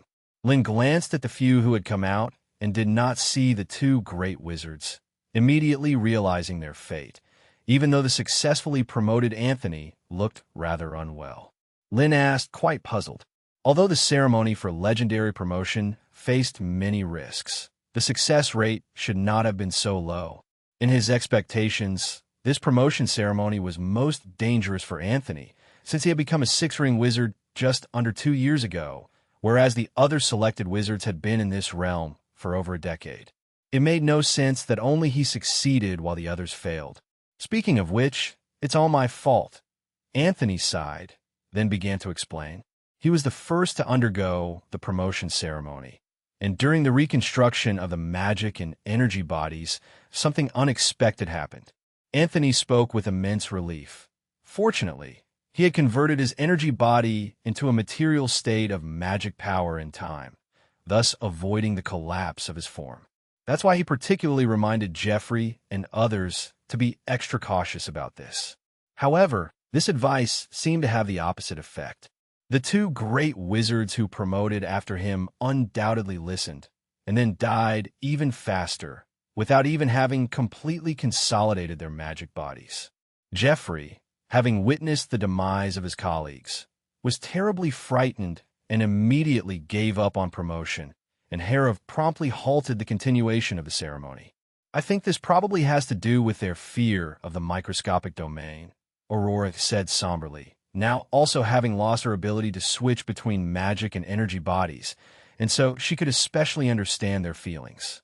Hearing this, the wizards present looked at Lynn with peculiar eyes, because this star of magic was precisely the chief perpetrator who proposed the quantum probability theory.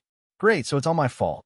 For a moment, Lynn found himself at a loss for words, not having imagined that proposing quantum theory could have such a significant impact on legendary promotions. It seems that until there's a perfect conclusion in the theory of microscopic elements, it's better to put off legendary promotions for later, Herav said helplessly. This promotion accident couldn't be blamed on anyone. Anthony, with good intentions, warned the two, and that it would backfire was completely unexpected to everyone. And Lynn's publications on arcane study in the microscopic domain and making them public had no issues either. It could only be said that the two great wizards were simply unlucky. It looks like I need to write out the theory of relativity sooner. Lynn shook his head. Originally, he thought there was no rush, as arcane deductions needed to be gradual, and not all theories should be deduced by himself alone, as this would dampen the wizard's enthusiasm for studying magic. But now it seemed that if he did not resolve the quantum cloud looming over the grand edifice of magic, their mass promotion of legends might just go down the drain. Lynn suddenly remembered this and asked out of curiosity. He remembered that before his own promotion, the council had 5 chairpersons. The power of Giant Dragon, Fayez, was schemed against and killed by the evil mage Merc. As for this elemental controller Altok, he had yet to meet him. Altok is quite mad. I fear communicating with him might prove difficult, Herav said hesitantly.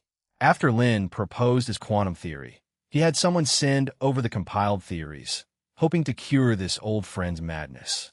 But from the reports he received, it seemed that Altok had grown even madder. Aurora also sighed. The quantum ghost indeed was terrifying. In a way, Altok was just walking a path in magic that was much faster and far more remote than theirs.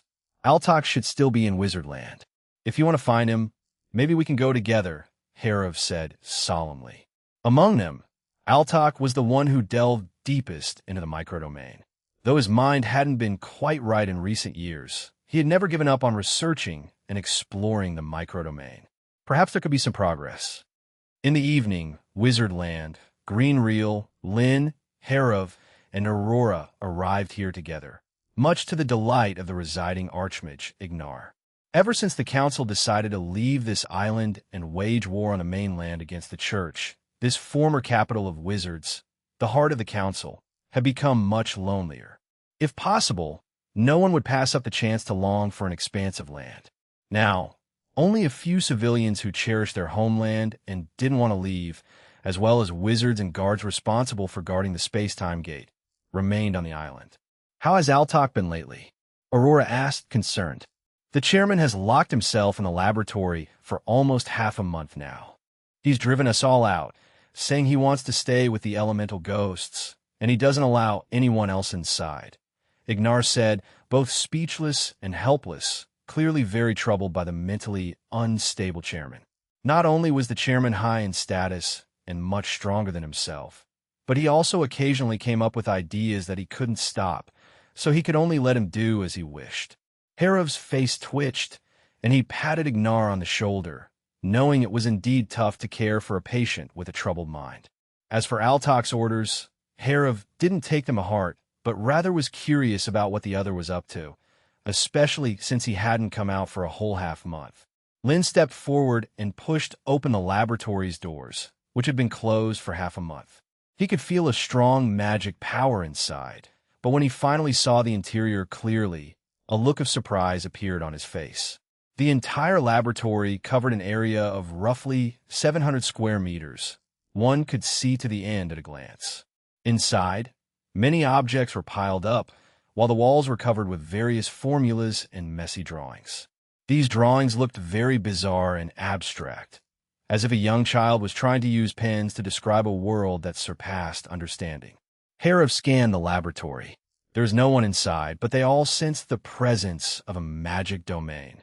The person releasing this domain could only be this elemental controller. "Harov, Chairman Lin, come and look at this," Aurora said with a grave expression as she looked towards the lab's desk. On the desk was a line of crookedly engraved text. Harov glanced at it and felt a chill rise from his feet to his heart, unable to stop reading it aloud. "One is all is one. I am about to merge with them.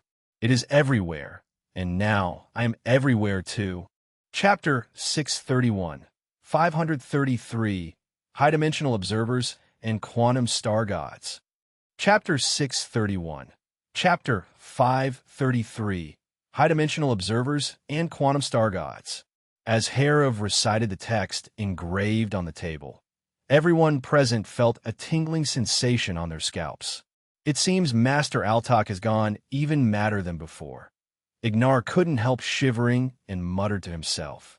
Aurora and Harov were also furrowing their brows, constantly pondering the meaning of these words. Where exactly had Altak gone? Aurora turned to Ignar, asking solemnly. Since Altak's domain was here, it meant he must be nearby. Surely he couldn't have hidden himself, although, after going mad, his thoughts were unpredictable. It was indeed possible he could do something so outrageous. But in such a small place, where could he really hide? Ignar shook his head. He was quite certain there was absolutely no secret passage or room inside the laboratory, but whether this mad chairman had secretly constructed a secret room in the past half-month, he could not be sure. Harov then looked around, using sensing magic to probe the area, but ultimately he too shook his head. Lin suddenly said. Aurora asked with a stunned expression. Harov was also utterly puzzled, struggling to grasp the meaning Lin was trying to convey. Lin pointed at the text inscribed on the table. Harov suddenly realized and exclaimed in shock. After Lin proposed this bizarre quantum theory, Harov had also devoted much energy into the study of microelements, especially the internal structure of atoms. If not observed, the electrons inside an atom would appear in a hard-to-comprehend manner at every location in the probability cloud simultaneously. But once observed, they would instantly appear in a certain position and become fixed. Aurora's face was filled with disbelief. Very likely, Lin nodded. This is indeed the one is all are one. After pausing, Lin continued with an even more terrifying hypothesis. Perhaps we are now inside his body.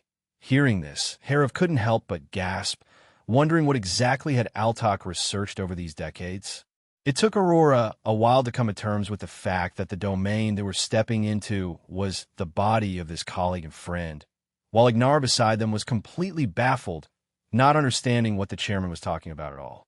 Chairman Altak had become an elemental ghost? Was this some kind of joke? If this guess is true, what is the current state of Altak? Harov asked uncertainly. That depends on what your definition of being alive is. As for more specifics, we would probably need to observe to find out, Lin answered thoughtfully. He felt that this elemental controller was most likely still alive. Otherwise, the domain would have already collapsed. But the situation might not be very good. Otherwise, he would not ignore their entrance into the domain and the repeated calling of his name without any response. Aurora nodded. Having witnessed the double-slit interference experiment, she naturally understood what observation implied. It meant the collapse of the probability wave, The bizarre interplay of wave and particle in quantum mechanics would convert into a particle state that they could comprehend. But the problem was how to observe. They were now inside Altok's body, constantly observing him. Maybe we could try covering the entire domain with magic sensing, Herav quickly suggested. Lin agreed and nodded, asking Herav and the others to step back a bit before he closed his eyes and began sensing. Wrapped in spiritual magic power, it spread out in all directions, sticking to every element in the domain like a bubble. This time, it was not an antagonistic battle, so Lin did not attempt to take control of the magic domain. The entire process went very smoothly, encountering no attacks, which slightly relieved Lin. However, when his sensing engulfed the entire domain, nothing happened. Aurora asked. Lin said calmly, silently chanting in his mind, 071, connect me to the magic network. Suddenly, a vast computing power surged in his mind, and within a short second, his spiritual power rating jumped from 7 to 9. Herav and Aurora naturally felt the intense oppression emanating from Lin's body. Their expressions changed slightly, but they quickly regained their composure. They could naturally guess that this was the effect of the magic network. Since it could provide computing power to great wizards like Anthony, Lin, as the founder of the magic network, could also summon the power of others to enhance his own strength. Chapter 632, 533, High-Dimensional Observer and Quantum Star God. _2. Chapter 632. Chapter 533. High-Dimensional Observer and Quantum Star God. _2. As Lin himself said, the magic web is a replication and improvement of the Church's divine art system, a milder version, yet its unleashed power is just as formidable.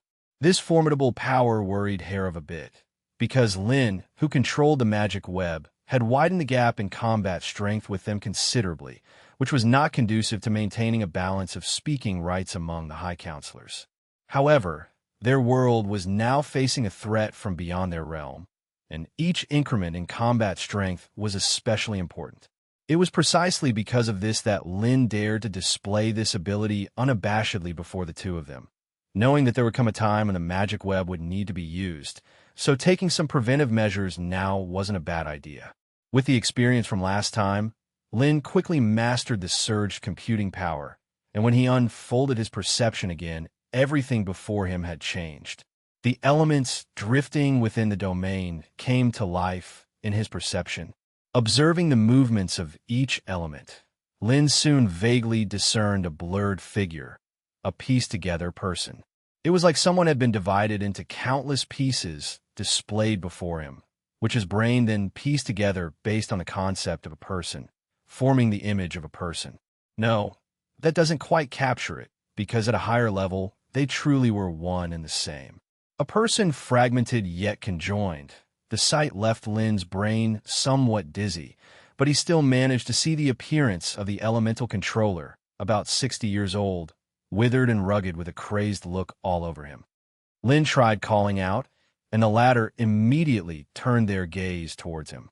The two of them looked at each other, Lin concentrating and waiting for a while, but the other showed no movement, seemingly in a muddled state, akin to unconsciousness. "How is it?" Herav, hearing Lin's call, quickly asked. Lin nodded, then pulled Herav, Aurora, and Ignar into the magic web and activated the feature of share perception. The few people present immediately widened their eyes, astonished by the bizarre scene before them. They saw a person who was both separated and merged together.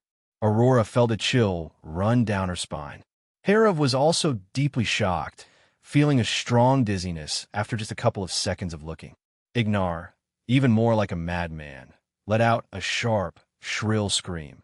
Being just a wizard, he did not have sufficient computing power to perceive and construct the higher-dimensional picture, so the scene before him was extremely fragmented and chaotic, as if a stick was stirring madness in his brain.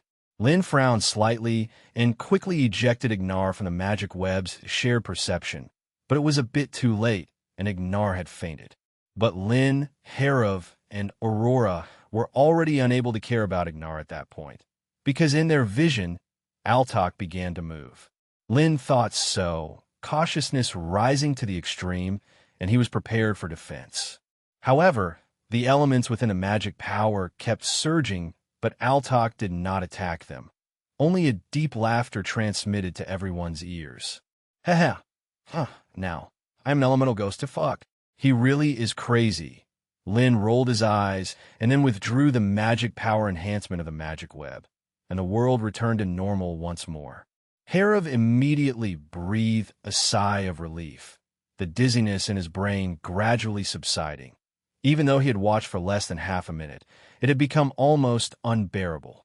Aurora then immediately bent down to check on Ignar's condition after adjusting. Harav asked, rubbing his somewhat swollen brain with a hint of concern. I'm afraid it's not good. His spirit has taken a heavy blow. Aurora sighed as she spoke.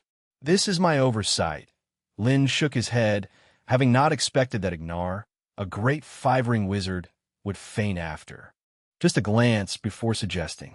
Aurora hesitated for a moment, feeling that it wasn't quite appropriate, but there seemed to be no better solution. The one certainty was that Altok had become a different kind of being than them, a high-dimensional existence trapped in a laboratory, gone mad, and lacking self-awareness.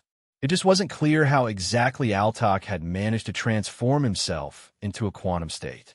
The process evidently encountered some severe issues.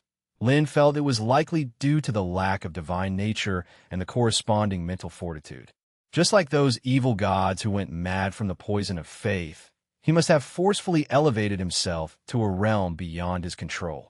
The correct course of action should be to become a 9-ring legendary wizard, condense a divine nature, then consider absorbing believers and how to build a divine kingdom. But one couldn't blame the wizards for groping blindly up the magic tree. After all, the system of ascension was something they slowly figured out step by step, relying only on the few words left in the ancient books of the Moon God Church and the wild imaginations of the wizards. No one can be sure they are always on the right path.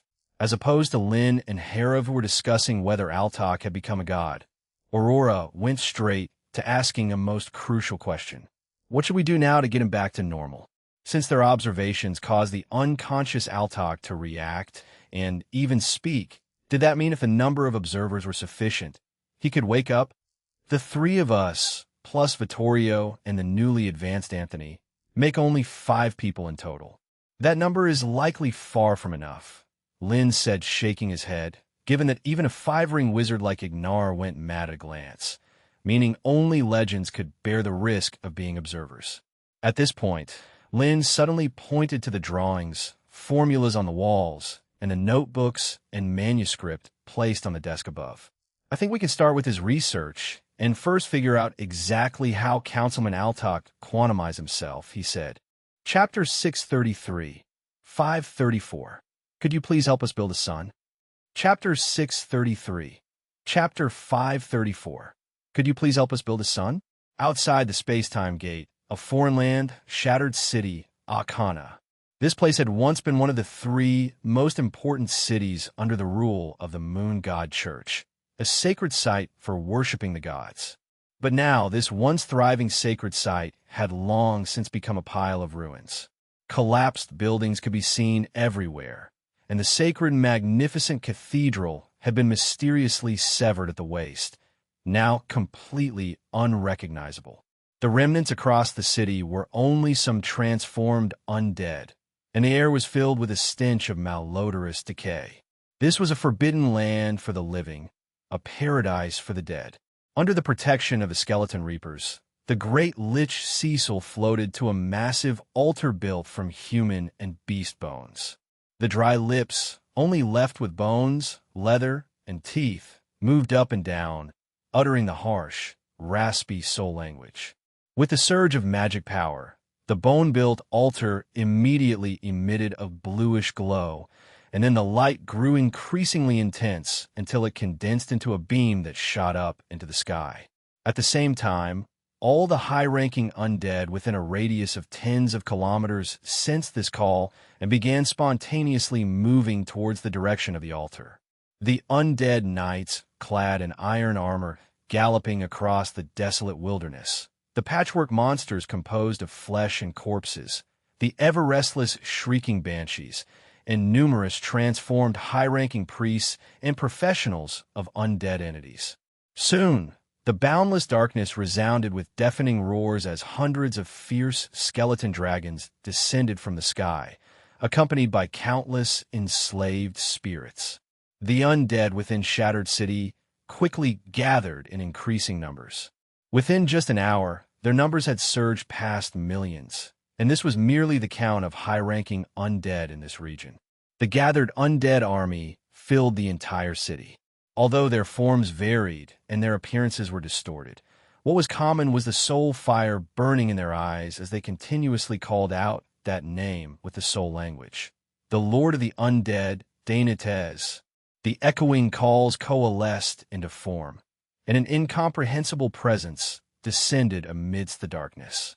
A strong oppressive force enveloped the entire city, and a bone-chilling coldness emerged in the void. The great lich bowed his head, speaking in a trembling and respectful tone. "You have done well, Cecil." A dark, chilly voice resounded above the entire city, as if the wind itself was howling. The great lich Cecil was overjoyed, but did not show it, and quickly reported the discoveries of recent times. "My lord, I suspect that the moon god might have already fallen. We have nearly annihilated every city in this realm, yet we encountered no significant resistance." Previously assigned as the vanguard officer to invade this realm, the great lich Cecil had refused.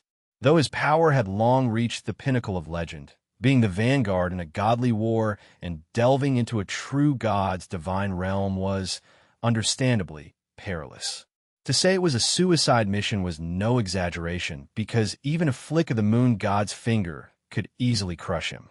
However, upon actually arriving in this world, Cecil was surprised to discover that it seemed not to be a suicide mission, but an almost effortless achievement. The resistance of the enemies was much weaker than expected. Initially, Cecil was worried it might be a trap, so he proceeded very cautiously, spending decades planning and strategizing. In the end, it turned out he had overthought. The undead army swept through everything, and the moon god never appeared. It's also possible that she willingly left, abandoning this realm. The dark, chilly voice sounded again as chaos churned atop the bone-built altar, with a vague shadow appearing within it. Cecil merely glanced at it before feeling a strong stir within his soul fire, and he quickly bowed his head again. God are not to be seen, not to be measured, not to be known. This was the iron rule of the main world, and even though he had reached the legendary pinnacle, he dared not gaze at a godly form for long. The gap between them remained as vast as the heavens. What surprised him even more were the words of the Lord of the Undead. He could not imagine what sort of circumstances would cause a god to willingly abandon their divine realm, the very cornerstone of divine power. I have already sensed it. The magic power in this world is dissipating, its essence fading. The cold voice of the Lord of the Undead echoed in the hollow void. When the moon goddess Diana had suddenly chosen to detach her divine realm from the main world, it had taken all the gods by surprise. Some suspected that the moon goddess had done so to avoid a godly war initiated by a rival deity, hence her hasty escape. Others suspected that Diana had discovered a new realm, at least a medium-sized one, to have taken such a desperate risk. Dainates believed more in the latter. Hence he had spent significant effort locating Diana's divine realm and went to great lengths to open the space-time gate linking the two places. Now, guessing that the moon goddess had already abandoned this divine realm, he was even more convinced of his theory, even thinking it likely that Diana had discovered a fully formed large realm, thus opting for such an act of severing ties. Chapter 634, 534. Could you please help us build a sun? _2. _2 because the opponent's divine realm had already been marked with the imprint of the main world. Even if it was separated, Diana's power could not erase this mark. Since he could find this place, other gods naturally could as well. It was just a matter of time. Therefore, Diana was left with only one choice, which was to completely abandon this divine realm, bring most of her power to the other side, and then sever the connection between the two worlds. Since there was a way to pull the plane into the main world, there was naturally a way to separate it, especially now that the plane had not yet fully merged with the main world, making it not difficult to completely break this connection. Once the opponent succeeded in doing this, they would find it very difficult to locate this plane's coordinates again. Without coordinates, without the ability to pinpoint accurately, it would be like finding a fish in the vast sea, entirely dependent on luck and almost impossible. Even if they were lucky enough to find that place eventually, Diana would likely have already completely merged that large plane, acquiring a much more powerful strength. Find a portal to that new plane for me at the fastest speed, Cecil, the Lord of Necromancy roared. He had originally intended to wait until the divine realm was fully integrated before searching, but now he had become somewhat eager. Because this divine realm might just be a bait thrown out by the opponent, a sacrificial piece to delay their progress. The Lord of Necromancy, Dainates, was very aware of the value of a large plane. Once he could turn it into a divine realm, he would be able to leap to become a being with great divine power, and could even start considering establishing his own pantheon. No deity could withstand such temptation, and the Lord of Necromancy was no exception. The fluctuating emotions enveloped the entire shattered city in an indescribable sense of oppression.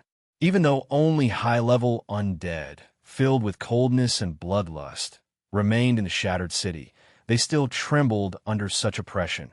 The soul fire in their eyes seemed to have signs of extinguishing.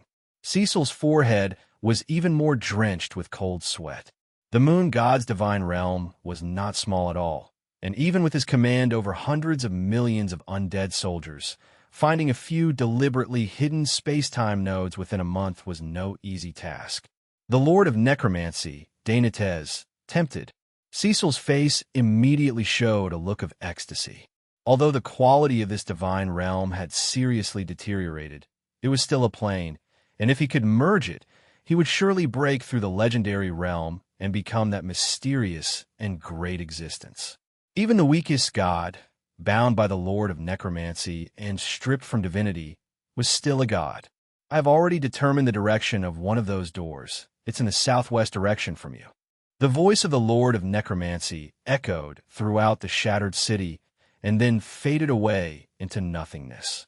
It took quite a while for Cecil to timidly look up, seeing the bones on the altar had turned into dust and seeing no trace of the Lord of Necromancy anymore. He let out a sigh of relief and turned to his colleagues gathered around the altar and commanded.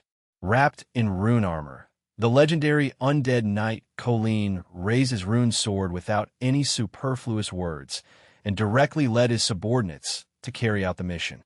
Afterward, Cecil turned his gaze to the group of corpse witches and ordered them to start setting up the array to sense the flow of magic power, and finally to those massive skeleton dragons. The dragon of cold winter, Wallach, issued a spine-chilling roar and then flapped its wings, leading hundreds of skeleton dragons and countless ghosts towards the southwest direction. Wallach, Cecil watched the departing group of skeleton dragons, his expression extremely dissatisfied, yet he had no other option. Dragon of cold winter, Wallach's power was no weaker than Cecil's own, but his mind was somewhat duller, which is why he was subordinate to Cecil. Cecil could only pour his inner rage onto the other necromancers, roaring loudly. "Get moving! All of you get moving!" Cecil's voice, laden with immense magic power under the drive of the necromancy soul whip, gathered within the shattered city, instructing millions of high-tier undead and countless lower-tier undead to start digging fervently. 100 kilometers away, within a half-human settlement, Raphael, Yoland, Ivina, and Tick, among others, formed a circle, watching two spheres of vastly different size and mass free-falling from the sky and simultaneously hitting the ground within the vacuum domain. Raphael nodded in satisfaction, and Alok too expressed his amazement. With the gravity formula variant given by Chairman Lin, knowing the gravitational acceleration and the gravitational constant, they could deduce the relative mass of this plane. "We can't be certain just yet. According to the latest intelligence from the Council during the last personnel exchange, it's not impossible for those gods to completely control a planet or a plane and to set up a gravity array covering the entire world throughout the divine realm. Raphael spoke rigorously, wanting to attain the most accurate value. It would be best to calculate the circumference and volume of this plane. Thinking this, Raphael found himself in a dilemma, lacking the convenient method of photometric parallax. Measuring the weight of a plane or a planet was not an easy task. As several people pondered this, the half-humans in the settlement were also staring at the two spheres that had hit the ground, whispering among themselves. The sight of two objects of vastly different volumes falling to the ground from a great height provided a visually stunning and counterintuitive effect. Most importantly, this was not the first strange thing these outsiders had done. Just yesterday, they had set up a rotating wheel, illuminated by a beam of light, claiming they wanted to see how fast the light in this world was. Maka truly couldn't grasp the visitor's line of thought, and even speculated that they might be conducting some bizarre divine arts ritual. The half-human named Maka turned to Darren, unable to contain his curiosity. They are calculating the gravitational constant and gravitational acceleration of your world, Darren said proudly. Calculating the size of the world, Maka's expression was peculiar. Darren glanced disdainfully at his half-human kin. After a moment of thought, he pointed to a nearby pool of water. Like, if you want to know how heavy the water in this pool is, you don't have to lift all of it to weigh it. Maka pressed on skeptically. Darren raised his voice slightly. Knowledge is power. Chapter 635. 535. How many dimensions does our world have? Chapter 635. Chapter 535. How many dimensions does our world have? Listening to Darren's tale, a hint of astonishment crossed Maka's face. Yes, it's a very large, self-luminous, and self-heating fireball. No, it should be called a plasma ball, Darren boasted, showing off the sparse knowledge in his mind. The amazed gazes of the natives brought him a sense of superiority that was extremely strong. The half-people present whispered among themselves, and Maka too remembered the term from what he had heard within his tribe. It seemed that long ago, their world also had a sun, but Maka had never seen it. He only knew from bits and pieces of ancestral sayings that it possessed endless light and heat capable of illuminating the vast earth. Its radiance was 100,000 times stronger than the glow emitted by the incandescent mushroom forests. Maka simply couldn't imagine what sort of force could fill the entire world with light. Keep in mind, in this cold, dark foreign realm, light and heat were very precious resources. Subconsciously, Maka assumed Darren must be lying, but he couldn't help harboring some expectations because the outsiders had indeed demonstrated abilities beyond expectations. For instance, they could conjure a soft, fluffy food out of thin air, and they could manipulate fire, frost, and lightning to effortlessly defeat powerful and dangerous magical beasts. The high priest had once expressed his envy, remarking that if the moon god hadn't left this world, they surely could have done the same. Of course, this high priest had already been killed for resisting the outsiders, his body turned into an ice sculpture and buried alongside his followers. The remaining half-people were quite stable in emotion because in this godforsaken world, the strong got everything, and it was only too clear that the weak had to submit. In previous years, when the temperature of the foreign realm wasn't so low, there were several tribes in this area.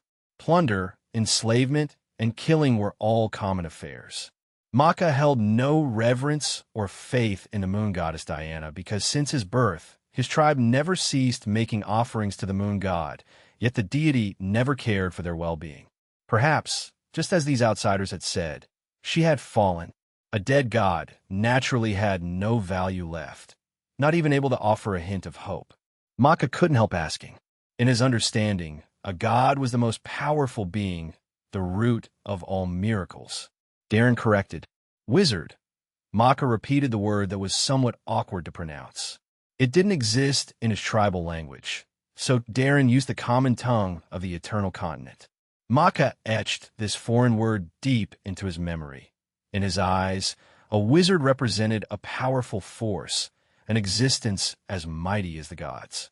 If their world had a sun, then everything would surely get better, right? At least they wouldn't need to worry about light and heat anymore. However, years of surviving in the foreign realm made Maka realize that there were no favors without cost, yet he couldn't think of any bargaining chip they could offer, given that the existence of their entire tribe now hung on the outsider's whim. Theoretically, their lives were the possession of the others. Maka couldn't bring himself to use the belongings of others as a bargaining condition. Right, there's also belief. Maka suddenly thought of this and said decisively, the freedom of thought was the only thing they owned. Since the moon god needed or liked their worship, maybe the wizards would want it too. After all, they would conduct routine prayers each time they had a successful hunt. Now, it was simply a matter of changing the object of their worship. Wizards don't need belief. Darren shook his head, rejecting Maka's offer, then added, all you need to do? Well, just work hard. As long as you have enough merit, making a son for you isn't impossible. Darren went on and on, painting a picture for the half-people, although in his mind, he wasn't really deceiving them. Before heading to the foreign realm, Darren had heard that the council was planning to build sun furnaces in all the major cities to provide a continuous source of energy. If these half-people brethren could truly make significant contributions, he felt that the council might be willing to construct a sun for them. Under Darren's encouragement, Maka and the others began to dream of a life filled with boundless light and warmth. Many half-people became even more intrigued by the world beyond the space-time gate that Darren talked about. Compared to the dark, deadly silence of the godforsaken land, teeming with dangerous beasts and undead, Darren's described world, vibrant and cycling through day and night, seemed like heaven. While the crowd of half-people buzzed with discussion, Raphael had already received the message that the scouts who went to explore the outside world had returned. Chapter 636, 535. Chapter 636, 535, several pitch-black magic bats flew in first, followed by alchemist Tick and a small squad of half-human sentinels. Tick's face was full of worry, but he didn't speak, instead casting a glance at the half-human natives gathered here. Raphael immediately understood his meaning, silently opening his domain to envelop the few of them, and a soundproof barrier was completed in an instant. It was then that Tick anxiously began to speak. As something happened, Raphael's expression changed slightly. Even though he had anticipated bad news from Tick, he hadn't expected it to be this severe. Yoland immediately glanced at the assembly of half-human natives present. He suspected that these people had leaked their information. Although Raphael had instructed spiritual energy wizards to set prohibitive magic in the minds of each of these people after taking control of the settlement, it clearly wasn't foolproof, given that their opponents were those most skilled at toying with souls. Tick shook his head, for the undead hadn't directly surrounded them, but were aimlessly searching the entire area for something, seemingly determined to leave no stone unturned. Could it be that the frequent opening and closing of the space-time gate was perceived due to the influence? Yoland speculated. Raphael also pondered the possibility, each opening of the space-time gate causing a significant influx of magic power into another world, like a small stream being diverted from a large river. Although the leakage was very slow, it indeed could be perceived. Raphael asked gravely. Less than 50 kilometers, replied Tick. Tick added, although the search scope of those skeleton soldiers was expanding, the relentless, tireless undead would eventually find this place if they kept searching. Raphael frowned and thought for a long while. This was undoubtedly the worst possible scenario. We must find a way to lure them away, to delay as much as possible the dead finding the space-time node, Raphael stated resolutely. In the time spent in this foreign domain, apart from subduing this half-human settlement and instructing them to gather intelligence, Raphael had also taken many actions, such as setting up an alchemy array near the space-time node in the valley to block both vision and magical perception. But Raphael did not believe his arrangements would fool those damn skeletons. they would unquestionably flatten every place they could find without hesitation. So the only method was to attract them to another location. Due to the different flow rates of time between the two worlds, delaying them by a day equated to gaining 7 days. However, this also meant they needed to face a vast and dangerous army of powerful undead. "Let's send someone back to report the news first," sighed Raphael. Then he looked at Yoland, Tick, Ivina, Darren, and the others without speaking, letting them choose for themselves who would go and who would stay. Returning meant survival, while staying was almost certain death, since they would have to head to a location as far away from the space-time gate as possible, with almost no chance of making it back alive. "Ivina, you go back and report," Tick suddenly said. She was the youngest here and deserved this only chance at life. However, the girl shook her head, as she had been prepared for sacrifice from the moment she joined the expedition team into the foreign domain. The rest were also rendered silent. A somber atmosphere instantly enveloped the garrison. Raphael finally decided it was the fairest method, and there was no need for further argument. In the Magic Kingdom, inside the newly built Magic High Tower, Vittorio, who had just returned with intelligence reports from the northern border, hadn't had the chance to report when a startling piece of news interrupted him. "What did you say?" Vittorio nearly sprayed out the tea he'd just swallowed, staring in disbelief at Lynn and the others as if they were telling an absurd joke. "As much as I don't want to believe it, it now seems that the facts are indeed so." Aurora shrugged her shoulders, recounting everything they had seen in the laboratory in Wizardland. An entity both coming together and separating. Vittorio was utterly unable to conjure such an image in his mind. Bizarre. It could only be described as bizarre. Anthony, who was also astonished, had never heard such news before, just like Vittorio. Hera and Aurora were also pondering this question. Ever since they began studying the microcosm, the old common sense of magic had been shattered to pieces, and the world seemed to be becoming more and more peculiar. There's actually nothing strange about it. It's just the sense of disjunction that arises from observing a higher dimension from a lower one. Lynn interrupted their conversation, flipping through a book written by Altok on elemental ghosts. Herav and the others looked over, extremely surprised by the new term Lynn had brought up. Lynn nodded.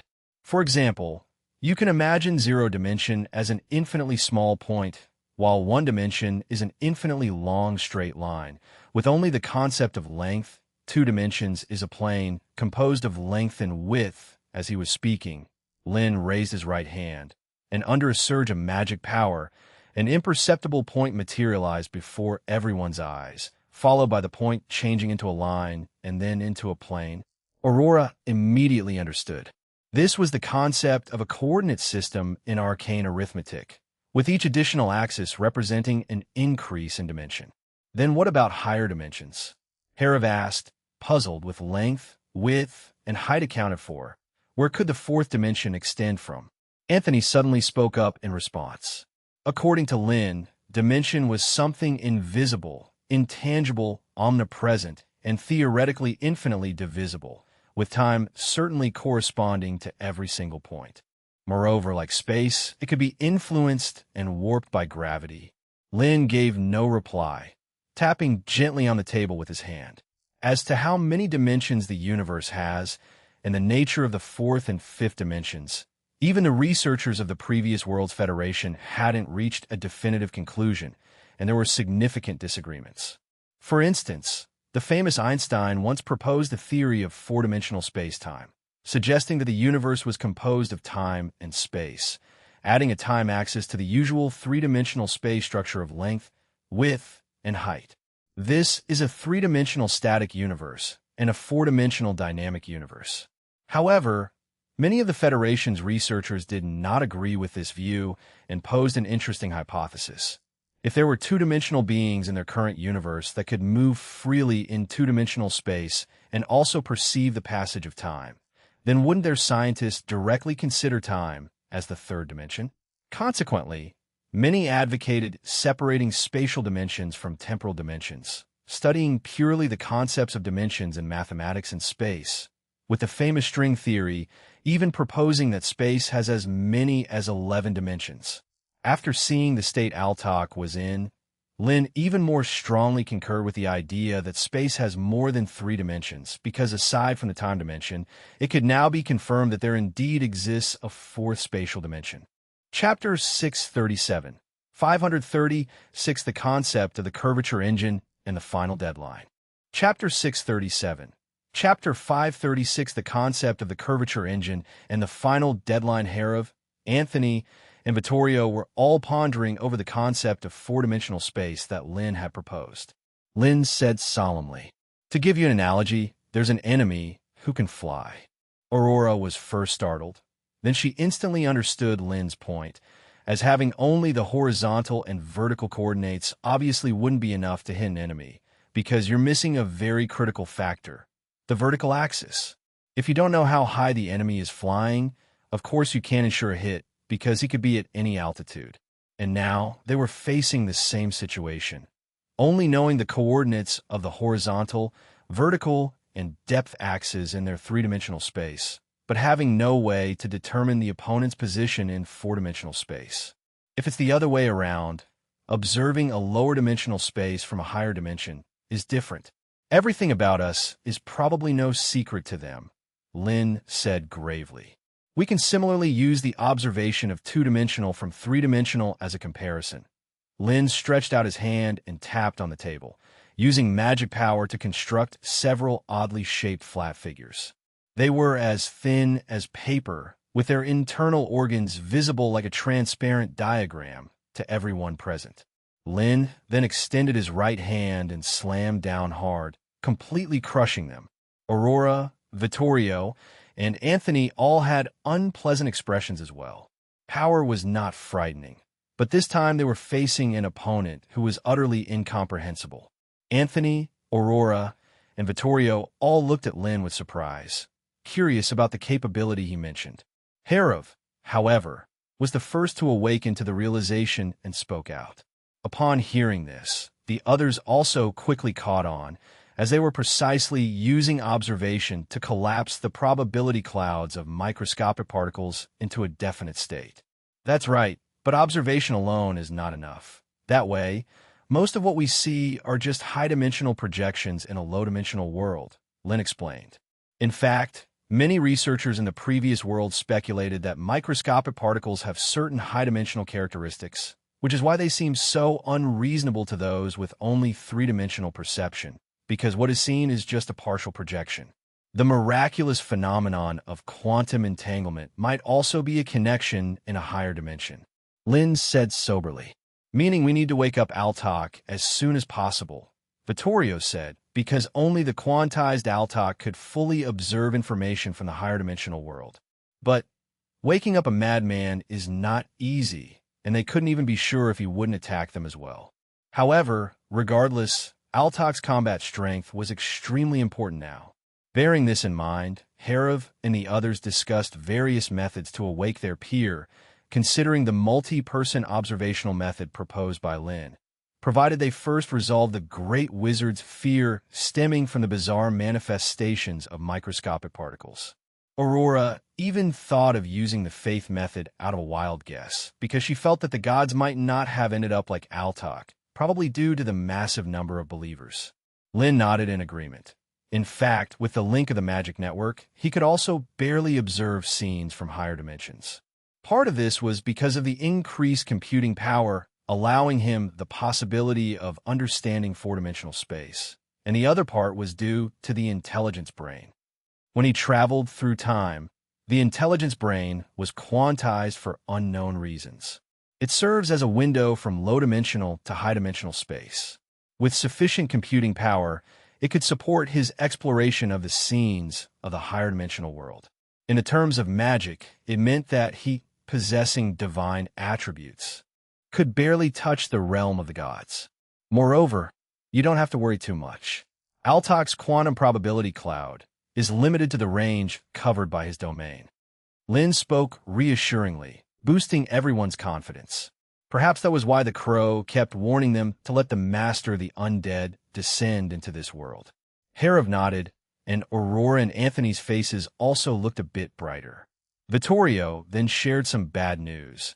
According to the latest reports they received, the undead legion from another realm had become restless. They were frantically searching for the temporal nodes and likely had pinpointed the approximate location. It seems war is coming. Aurora lifted an eyebrow, her tone very calm. Chapter 638, 536, The Concept of Curvature Engine and the Final Deadline _2. Chapter 638, Chapter 536, The Concept of Curvature Engine and the Final Deadline _2. Lin and the others were not surprised either, as they had been forewarned by the Star Messenger and had long anticipated such a day, steadily preparing for it. In fact, the fact that they had managed to hold off until now was beyond their expectations. According to their bleakest predictions, war would break out within 3 months. Yet now, a full 9 months had passed. Most of the major construction plans set by the Council were nearly complete, especially the laying of the magic power base stations, which had already covered 36 important cities within the Empire. The magic network should be able to operate within the Empire now, albeit with some difficulty. Lin continued to ask. They said they would try their best to stall for a while and divert the attention of these undead to other places, Vittorio said with a sigh. The risk of such a move was self-evident. The halfling settlement where Raphael and the others resided was not far from the valley where the space-time gate was located, making a retreat feasible at any sign of trouble. Now, if they were to lure the enemy to other places, returning would become much more difficult. Aurora, too, felt Raphael's actions were extremely risky, yet opened her mouth to object only to find herself unable to say a word against it, because the different rates of time flow between the two places were almost their biggest weapon. An extra day of preparation could significantly increase their chances of victory. According to Raphael's own estimates, they should be able to stall for at least half a month. With some luck, perhaps even a month, Vittorio added. Half a month? By their time, that would be about 3.5 months. Harov pondered. This would give them relatively ample time to mobilize their forces and awaken Altok. Previously, the Council had not known from which space-time gate the enemy would attack, so they had arranged defensive forces near each possible location. Even though they could use airships and trains for transport, amassing troops would take a considerable amount of time. 3.5 months was not exactly plentiful. Anthony suddenly asked. At these words, there was a sudden silence among those present. If Raphael's plan were to succeed, it meant they would have attracted the attention of the majority of the undead, leading to a perilously extreme situation. Lin said without hesitation. Harov couldn't help but frown. A rescue was certainly the most ethical and would greatly boost morale, but it was also the least rational, considering the great risks and costs involved. It was likely that several counselors would have to act together to ensure they could successfully rescue their allies, perhaps even needing to send an army deep into the space-time gate. If the Lord of the Undead had taken control over the other realm, they would be powerless in the face of this higher-dimensional entity. If things went poorly, with many of their elite perishing in that other realm, this world would be doomed. Without waiting for others to object, Lin continued to explain. There's actually no need to mobilize too many people, Aurora asked, looking incredibly astonished at Lin. Based on his knowledge, fighter jets could reach speeds of 300 to 400 kilometers per hour, which was indeed fast, but only against ordinary opponents. In the face of legendary beings, that seemed paltry. Master Dennis has recently developed a new type of propulsion that can greatly increase the speed of the fighter jets, Lin continued. Harov asked with a smile, thinking it would merely increase from 300 to 500 or 600 kilometers per hour, which was indeed fast, but still seemed insufficient. Lin stated confidently, of course, the speed of sound differs between the two worlds. After Raphael's calculations, the speed of sound in the other realm is approximately 280 meters per second, meaning that it's highly likely to achieve 3.5 times the speed of sound there. Harov almost doubted whether he had heard wrong. Even when he flew at full strength, it seemed that he barely reached 1.5 times the speed of sound. Anthony, Aurora, and Vittorio were equally astonished. Wouldn't that mean their fighter jets could fly at high speeds that even they couldn't catch up with? The most important thing was that moving at the speed of sound was seen by them as one of the standards for entering the realm of legends. It was only an alchemical creation, so how could it possibly reach such high speeds? Is it that surprising? My electromagnetic railgun can even reach speeds above 30 times the speed of sound, not to mention the speed of light, Lin said with a smirk. The flight devices he saw in the database of the AI brain were all calculated at several times the first cosmic velocity, even the slowest ones. These obsolete space vehicles that couldn't perform interstellar travel were only used as transportation within the star system, so surpassing the speed of sound was never a big deal for Lin. Listening to Lin's words, Herav and the others were speechless. Breaking the sound barrier with some kind of magic was quite different from flying on their own. After experiencing the power of legends, each of them vaguely harbored the thought that everything below the level of legends was insignificant. Now, this notion was undoubtedly shattered by the presence of a fighter jet. Combined with the undying flame, or even a small fusion bomb, just a skilled pilot would be enough to pose a significant threat to them. Since everyone present was a trusted ally, Lin didn't hide the principles behind the new fighter jet and went on to introduce Dennis's explosive propulsor in detail. Speaking of explosions, what was actually used was the principle of high compressed gas rapidly expanding after combustion, followed by the utilization of a de Laval nozzle to accelerate the high-speed gas flow twice, generating strong thrust to break through the sound barrier. This is like the principle of muskets and cannons. Vittorio suddenly saw the light and immediately suggested that after the supersonic production test flight was completed, they should make an exception and award Dennis a Silver Moon medal. To think of such a propulsion method was a sign of genius in alchemy. That transonic nozzle is interesting. I wonder if we could also use this method to fly, Aurora said, highly interested in this unique gas propulsion flight. You could research it if you have the time, Lin suggested with no intention of getting involved. Recently, he was studying how to increase speed by warping space, just like Ella did before, so he had no time to ponder these less efficient speeding methods. If they could decipher it, they might create an extremely terrifying propulsion device, which is the curvature engine. Before his transference, the Federation had always been pondering this new type of propulsion method, and they had even designed the blueprints. However, the issue was finding a truly stable and controllable gravity source, which is why it had always been shelved. But with the power of magic, it seemed they had a sliver of a chance for a shortcut. Since Dennis has created the new fighter jets, it's indeed worth trying a rescue operation, Herav commented, redirecting the increasingly skewed topic back on track. At that time, Raphael and the others will likely be surrounded by a massive number of undead, among which there may even be legendary beings. A single fighter jet, no matter how fast, couldn't possibly rescue people from that, Lin said earnestly. He had already tested it during the 4 dispatches to the other realm, and that thing should be able to work over there. Since you have a plan, let's go with it, Herav nodded. Anthony, Aurora, and Vittorio had no objections.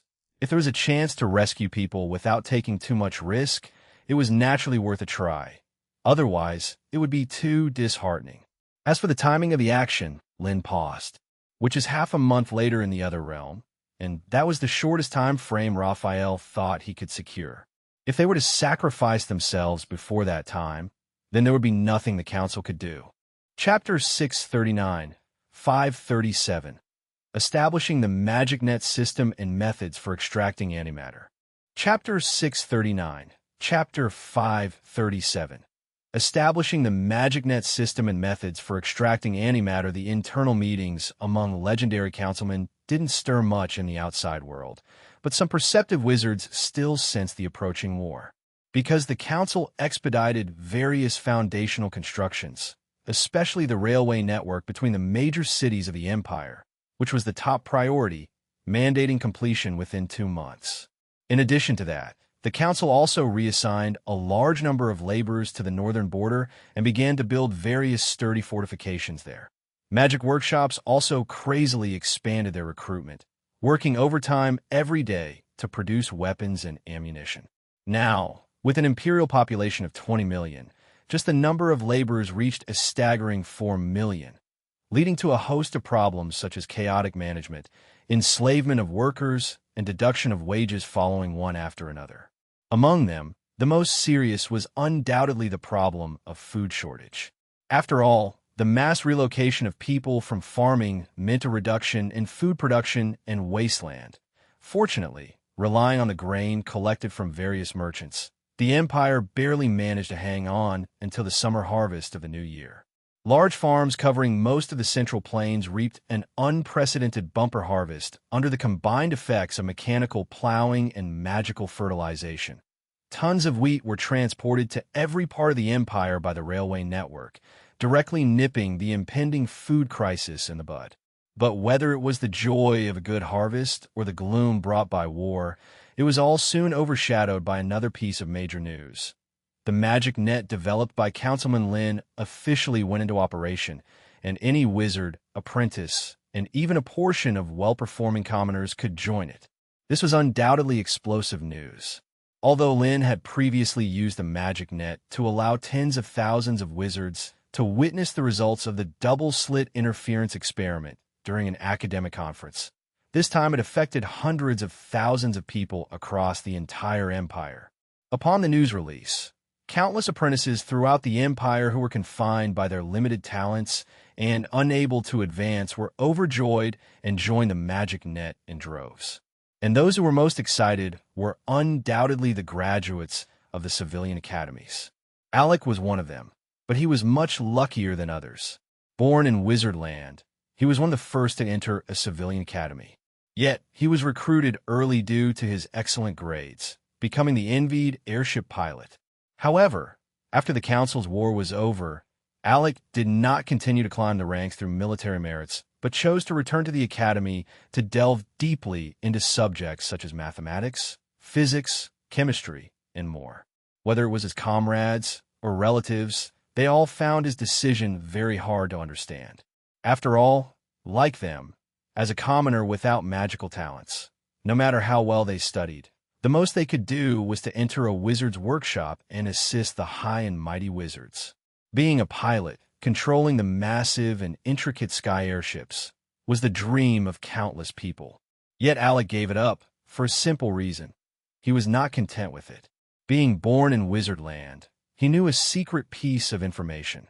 Councilman Lin, the Star of Magic, might have a method to turn ordinary people into wizards. Because one of his apprentices was a halfling publicly recognized as having no talent for magic, who had been repeatedly rejected by Aida Academy in his attempts to become a wizard apprentice. In the end, relying on outstanding alchemy, he gained Councilman Lin's recognition with a flying airship and was not only taken as a disciple, but also gained the ability to cast spells. If he could perform well in the civilian academy, perhaps he too might be taken notice of by a great wizard. Of course, the probability was extremely small. Alec had been in the academy for a full half-year, almost excelling in every subject, yet he never met any discerning great wizard. However, he unexpectedly waited for this opportunity with the opening of the magic net. This thing was actually a weakened version of the magic source, originally intended for apprentices to break through to official wizard status. But now, with advancement relying on the bolstering of computing power by the magic net, which is much safer, there was no need for it anymore. The master alchemists in the council then weakened its effects to 1/5 of the original, allowing ordinary people to consume it safely. Likewise, its efficacy was greatly reduced, only granting a slight amount of magical power. Fortunately, that was enough. At least it met the minimum requirements for learning meditation techniques and connecting to the magic net. Under the watchful eye of a magic potion master, Alec shakily took the magic potion and downed it. The blue liquid flowed down his throat, and soon his body was filled with intense pain and a burning sensation. But Alec didn't care because for the first time he felt the existence of magic power. His body seemed to be boiling, his soul leaping with excitement. Very good. 7th experimental group. Number 345. No adverse reactions. The potion master glanced at Alec and quickly recorded the data on a sheet of paper. About 10 minutes later, Alec emerged from the physical transformation brought on by the magic potion and hurriedly closed his eyes to try the technique of communicating with a magic net. A wave of magic power sped toward the distance at the speed of light and was quickly received by a magic power station. It felt like his brain was about to explode. As Alec got used to it, he found himself in an infinitely dark void, with gray runes floating in mid-air, dazzling like stars. Alec instinctively reached for the rune closest to him, and a wealth of information instantly flooded his mind, turning the gray rune into color. Chapter 640, 537. Establishing the Magic Net System and Methods for Extracting Antimatter_2. Chapter 640, Chapter 537. Establishing the Magic Net System and Methods for Extracting Antimatter_2. This time, no information came through. Instead, a reminder tone sounded. Alec visibly paused for a moment, but soon understood the meaning of the reminder tone. A basic chemistry diploma. Naturally, he had one, having passed the chemistry test with excellent grades. One short of the minimum standard for an apprentice. With a clear goal and progress in mind, Alec wasn't discouraged.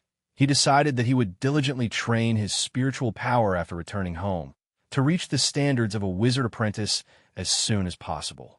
Alec opened his eyes again and immediately began experimenting.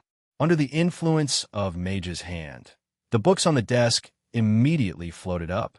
Alec exclaimed excitedly, never having imagined that he would actually become a wizard. However, the spiritual power of an ordinary person is ultimately limited.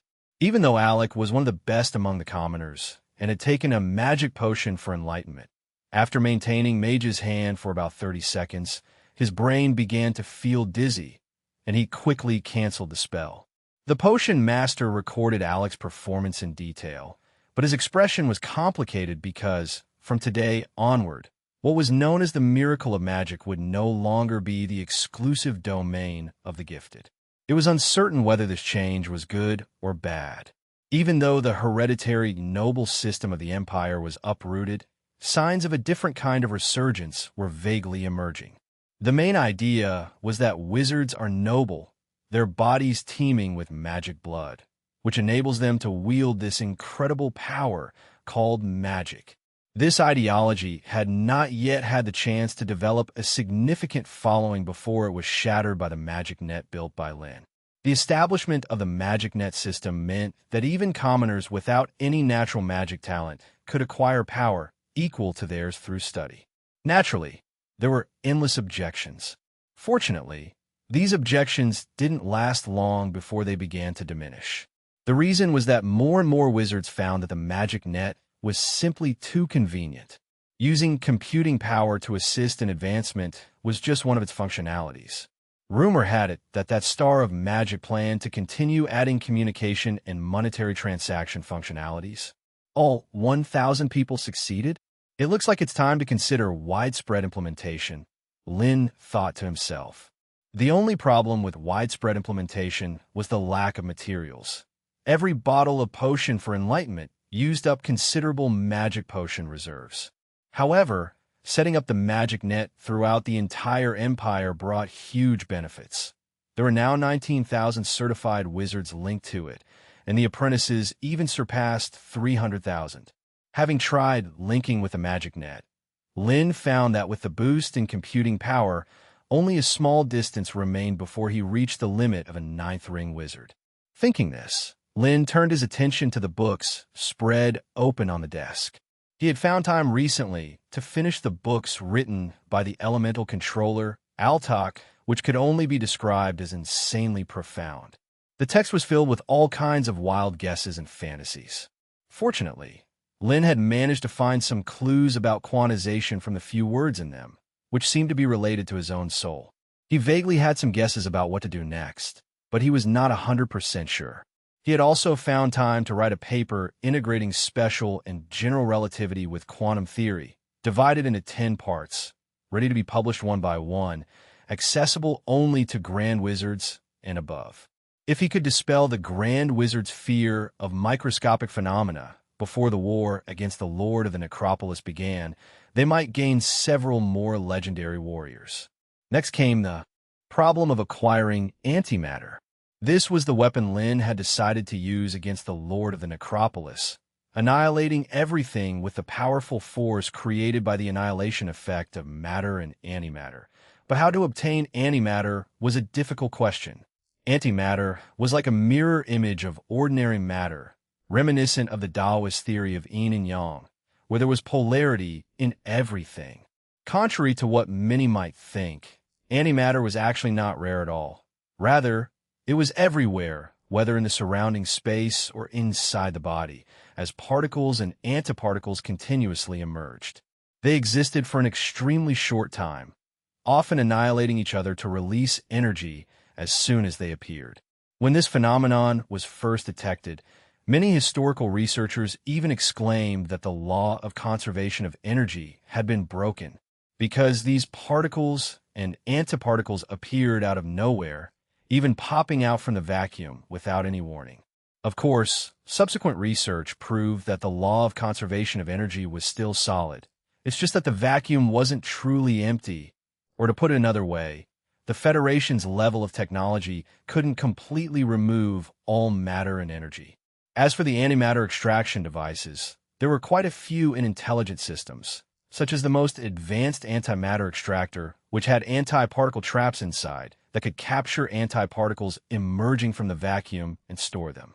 However, it was clear that such convenient high-tech was definitely beyond their capability to create, so they still relied on some ancient methods, such as the collision of high-energy particles. When particles were smashed with sufficient energy, some of that energy would be converted into antimatter.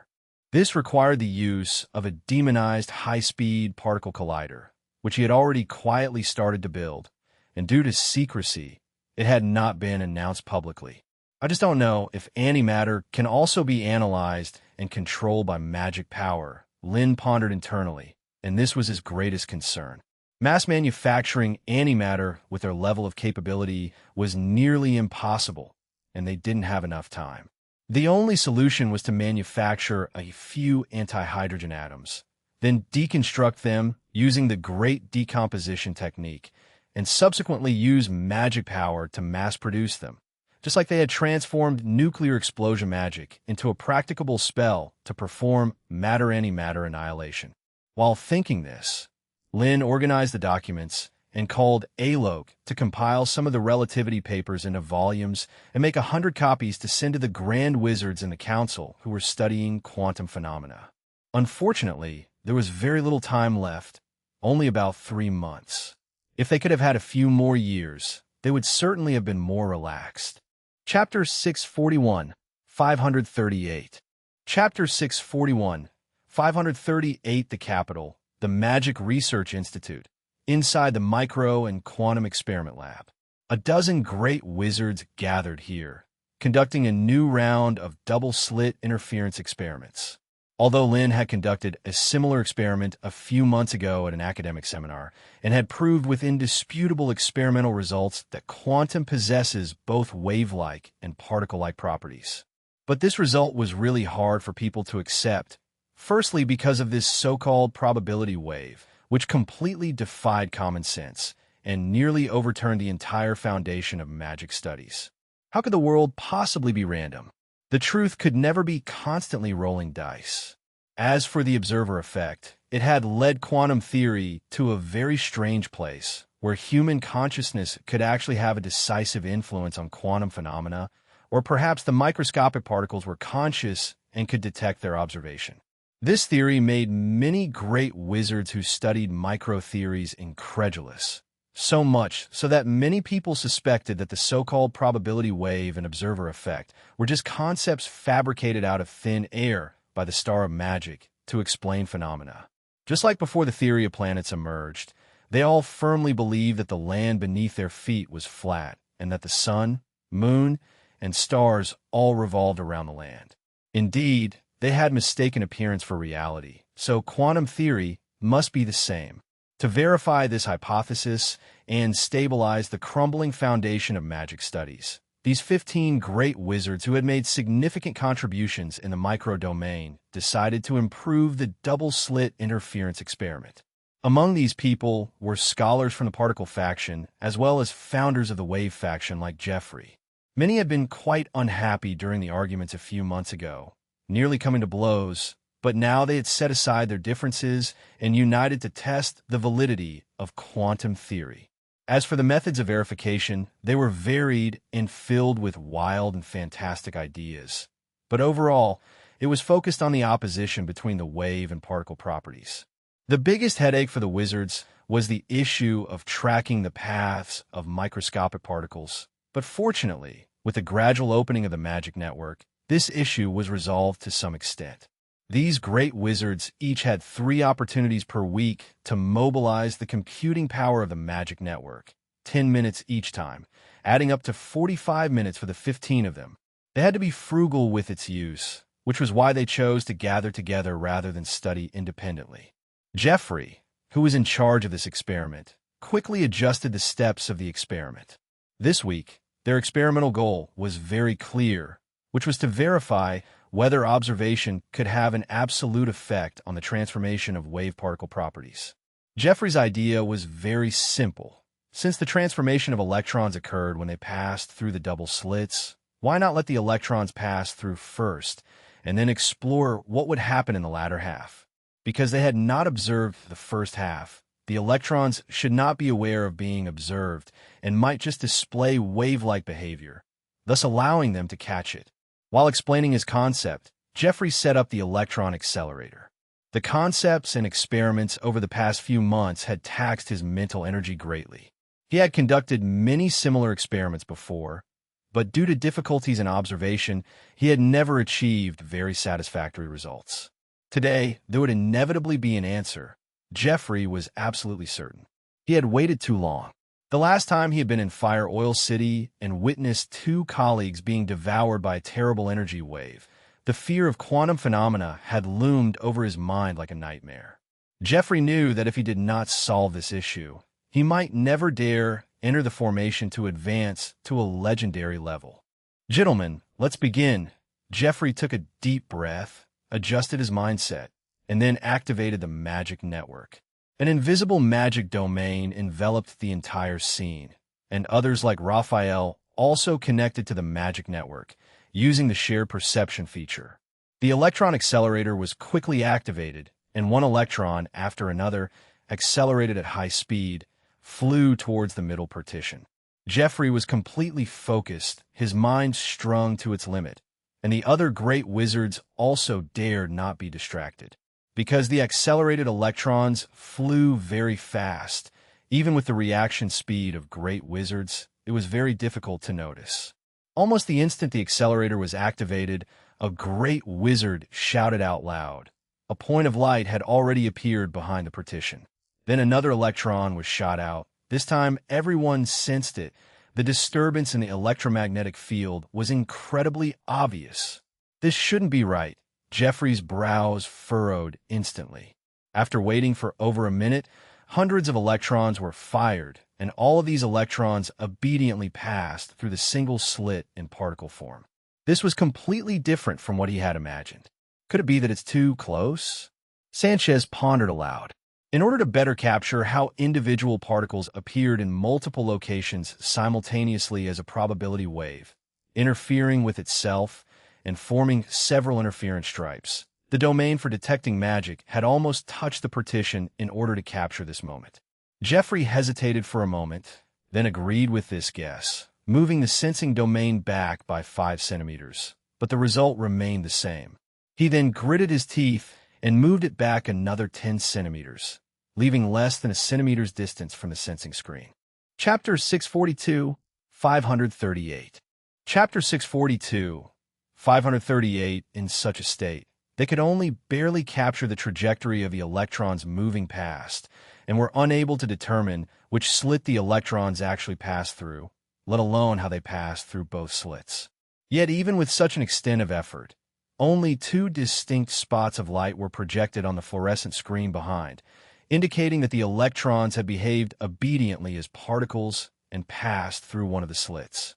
Jeffrey murmured to himself, utterly perplexed. Sanchez speculated again. Jeffrey said, frowning, "If it were still in the form of a probability wave while passing through the slit, interference would have already occurred, and there would be points of light deviating from the expected areas on the fluorescent screen." The other archwizards nodded in agreement, meaning there was only one possibility. The electron had made its choice the moment it passed through the slit. Jeffrey was extremely certain but reluctant to believe this guess, so he moved the detection field back by 1 centimeter.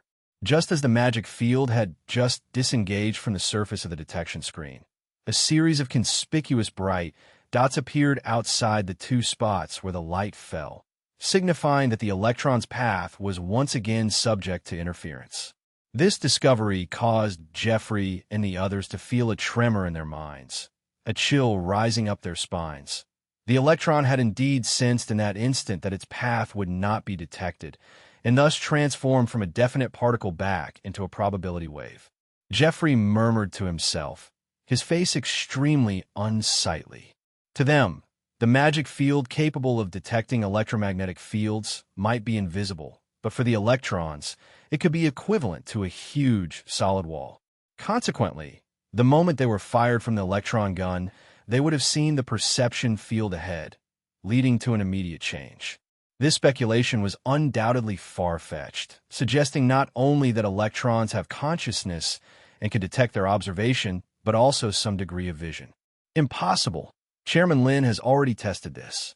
If we simply create a magic field without choosing to observe, electrons will still pass through both slits as probability waves and display interference patterns on the other side. Therefore, it couldn't possibly be an issue with the perception field, argued an archwizard from the particle faction. Are you suggesting that the electrons somehow anticipated our observation in advance, and that's why they changed into a particle state ahead of time? Sanchez exclaimed irritably, a claim even more absurd than the notion that electrons possess perception. Not only did this severely violate common sense, but it also defied causality. Either electrons can see the future, or they had the power to alter the past. Alade mocked, convinced that the bizarre result was a clear indication of a grave problem in Jeffrey's experimental design.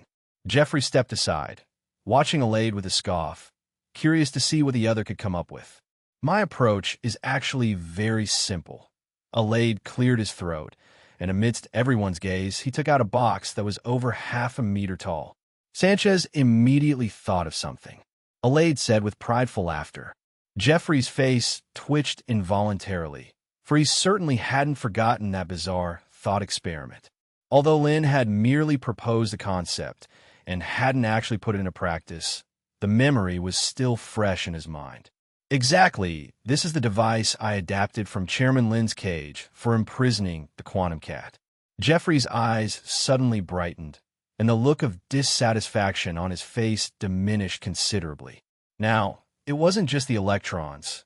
Even they didn't know when the instrumentation for recording the electron paths would activate or deactivate. Sanchez even suggested that they make the path long enough, twisted enough, to further impact the electron's ability to make decisions. Alade gladly accepted this suggestion and began a new round of experiments with full confidence, determined to unlock the secrets of microscopic particle trajectories. Half an hour later, the experiment was undeniably a resounding success. 9 out of the 15 great wizards present went utterly mad. Such a significant experimental accident naturally caused an immediate commotion among the council. However, what also exploded in the wizarding circles along with the delayed choice double-slit interference experiment was the theory of relativity that Lin had just published. It contained 4 formulas: the formula for relative velocity, relative length, relative mass, and relative time, and 2 of the most central theories. The first was the principle of relativity. All inertial reference frames are equal, meaning the form of physical laws is the same in any inertial reference frame. This theory was somewhat mind-bending, but not incomprehensible. Lin had mentioned it when discussing planetary theory, that all motion is relative, merely differing by the reference frame. This time it was merely an extension. No inertial reference frame, is superior to any other, and they are all equal. The second was the constancy of the speed of light principle. The speed of light in a vacuum is always a fixed value in any reference frame. Ridiculous! An optical researcher council member couldn't help but slam the manuscript down on the table. He had thought the quantum probability wave from the Star of Magic was outrageous enough.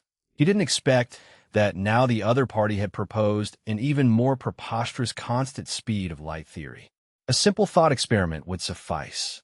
If two people released laser beams back to back, using one of the laser beams as a reference frame, then the speed of the other laser would necessarily be receding at twice the speed of light. This was also consistent with Lin's own theory of reference frames. Yet according to the constancy of the speed of light principle, from any perspective, the speed of light is always 300,000 kilometers per second, with no change whatsoever. And those relative formulas also considered the length and mass of objects as variable values. For example, if a stick is 3 centimeters long and 1 kilogram in weight at rest, but if it starts to move, then its length and mass will change as well. The length will shorten as the relative velocity increases, the mass will grow as speed increases, and even time will slow down with increasing speed, with all these changes reaching their maximum threshold at the speed of light. By this argument, there's nothing definite in the entire world anymore. Mass and length would change. Then what is the eternal and unchanging truth? The council member bellowed. In the research lab, the other great wizards who had received the manuscript on the theory of relativity also couldn't accept such a strange theory, and they all began to speak out. Where's Chairman Lin now? It is simply unimaginable that such a thing could have been written by the Star of Magic. This quantum relativity is completely a product of contradictions. Chapter 643, 539. Everything is changing, only the speed of light is constant. Chapter 643. Chapter 539. Everything is changing, only the speed of light is constant. At noon, the Wizard Council received the report on the delayed choice quantum double-slit experiment, which made Hera furrow his brows before shaking his head with a laugh. I think Jeffrey must be joking, he said. They actually claim in the experimental report that photons and electrons can predict the future, knowing in advance whether they will be observed, and when passing through the slits, they make the choice to behave as either particles or probability waves, deciding whether to pass through a single slit or multiple slits. This was too much of a joke. It was just as ridiculous as Lin's assumption of the constancy of the speed of light in the theory of relativity. The smile immediately froze on Hera's face as he stared at Vittorio, taking a while to confirm that the man was not mocking him. Even Aurora and Anthony, who had been examining the theory of relativity nearby, were shocked, although it was not uncommon for wizards to go mad lately due to their research into microscopic phenomena. 9 at one time was excessively exaggerated. Not replicated, but when I treated those wizards, I explored their memories. If these memories haven't been modified in advance, then what the report says should be true. Microparticles might indeed possess some precognitive abilities, Vittorio said, his brow deeply furrowed the entire time. Because in those memories he saw dozens of modified versions of the double-slit interference experiment. Jeffrey and others had tried almost every conceivable method for validation, and the results were consistently astonishing. Alade even came up with a particularly clever method of recording the entire experimental process and deciding afterward whether to observe or not. But the electrons and photons used for testing could still respond in advance and collapse into probability waves, which was nothing short of horrific. Vittorio shook his head, then reported good news. Aurora sighed in relief. The current council was after all made up of just over 100 great wizards, and a loss of 9 in one go was absolutely unacceptable. Hera was still pondering over the precognitive nature of photons and electrons when he was interrupted by a report from an attendant. Wizards still in the royal city were gathered in front of Speaker Lin's mansion, arguing vociferously. Vittorio suggested, as if anyone could answer this question, it would probably only be Lin, who proposed the theory of relativity. Meanwhile, a large group of wizards was fiercely debating in front of a luxurious estate, discussing the four equations and two basic definitions of relativity, as well as the credibility of the delayed choice experiment. Alade also said with a manic expression, "Indeed, photons and electrons exist everywhere. They must communicate with each other." The wizards present had strange expressions. How could the claims be getting more and more preposterous? Was this not just a quantum ghost? "Are you actually suggesting the existence of so-called quantum ghosts?" said Steg, a great wizard, to Jeffrey and others with a sneer. I recall Speaker Lin has already explained this matter. Microscopic particles have no consciousness, Alade cursed furiously. Sanchez also spoke up, recounting in detail the progress and results of every experiment they conducted. The great wizards, originally they're just for laughs, thinking the conclusion was utterly ridiculous, gradually changed from ridicule to solemnity and then to contemplation. Eventually, many of them entertained the idea of performing the experiment themselves to verify if Sanchez and the others were not lying. It would be too astonishing. "Perhaps quantum ghosts do exist," Sanchez said with a sigh. Although Speaker Lin is the star of magic, no one can be absolutely correct. Chapter 644, 539. Everything is changing. Only the speed of light is constant. _2. _2 Steg, who had previously scoffed at Jeffrey, fell silent for a moment, then also nodded. "Well said. The development of magic studies and the perfection of theories cannot happen overnight, and we must not affirm everything just because of the authority of the proposer." Just like Chairman Lin's postulate in the theory of relativity about the constancy of the speed of light, I think that it simply doesn't accord with logic. The wizards gathered here nodded as well, for they had come together today to inquire about this very issue from the Star of Magic. However, just as Steg had finished speaking, another voice rang out from inside the manor. "Oh, really? I wonder what those methods might be." The previously confident Steg's face changed instantly, and he immediately turned his head towards the direction of the manor. The person who arrived was naturally Lin, accompanied by a majestic beast over 3 meters tall. It was Mutuo who had just taken its stand at the gateway, barring everyone from entry. All the grand wizards present had come to refute the theory of relativity, but upon truly seeing Lin, some began to have second thoughts, starting to ponder whether there was something amiss with their own theories. There had been no shortage of those who believed they had identified theoretical flaws and could disprove the Star of Magic, thus making a name for themselves. After all, everyone knew that Chairman Lin had no scruples when it came to discussions about magic studies, and had even openly stated on multiple occasions that he welcomed anyone to prove his theories wrong with rigorous theories and precise experimental results. Yet, to this day, no one had been successful, and the number of those who had been figuratively slapped in the face was countless. Even the stellar elemental orbital model, which was the only theory proven wrong, had been corrected by Lin himself with an even more fitting quantum probability cloud theory. Indeed, to this day, many wizards still firmly believe the stellar elemental orbital model was the truth because it was just too perfect. Despite having many concerns, they had come all the way, and it wouldn't be good to turn back now. Steg braced himself and spoke up. "Since it is a discussion about academic matters, let's come inside and talk," Lin replied without any intention of making it difficult for Steg. He had anticipated that releasing the theory of relativity would inevitably cause a huge stir in the academic world. The microcosmic phenomena do indeed seem difficult to understand from a macrocosmic perspective. Steg then breathed a sigh of relief and stepped into the manor along with Jeffrey, Sanchez, and others. Lin led them to the optical laboratory, and Steg looked around the room, which was filled with many magical instruments with names he could not pronounce, all seemingly exquisite. "Let's discuss your questions here, one by one," Lin said directly. The wizards exchanged glances, and Steg was the first to speak. "In your paper, you said that all inertial frames of reference are equally valid, that none is more special than another. The equality of reference frames in the principle of relativity was the first issue that confused him." Lin shook his head. "It refers to the situation where an object maintains relative rest or moves at a constant speed along a specific path. As Lin spoke, he pulled out a silver coin and threw it sharply. "Does this have any significance?"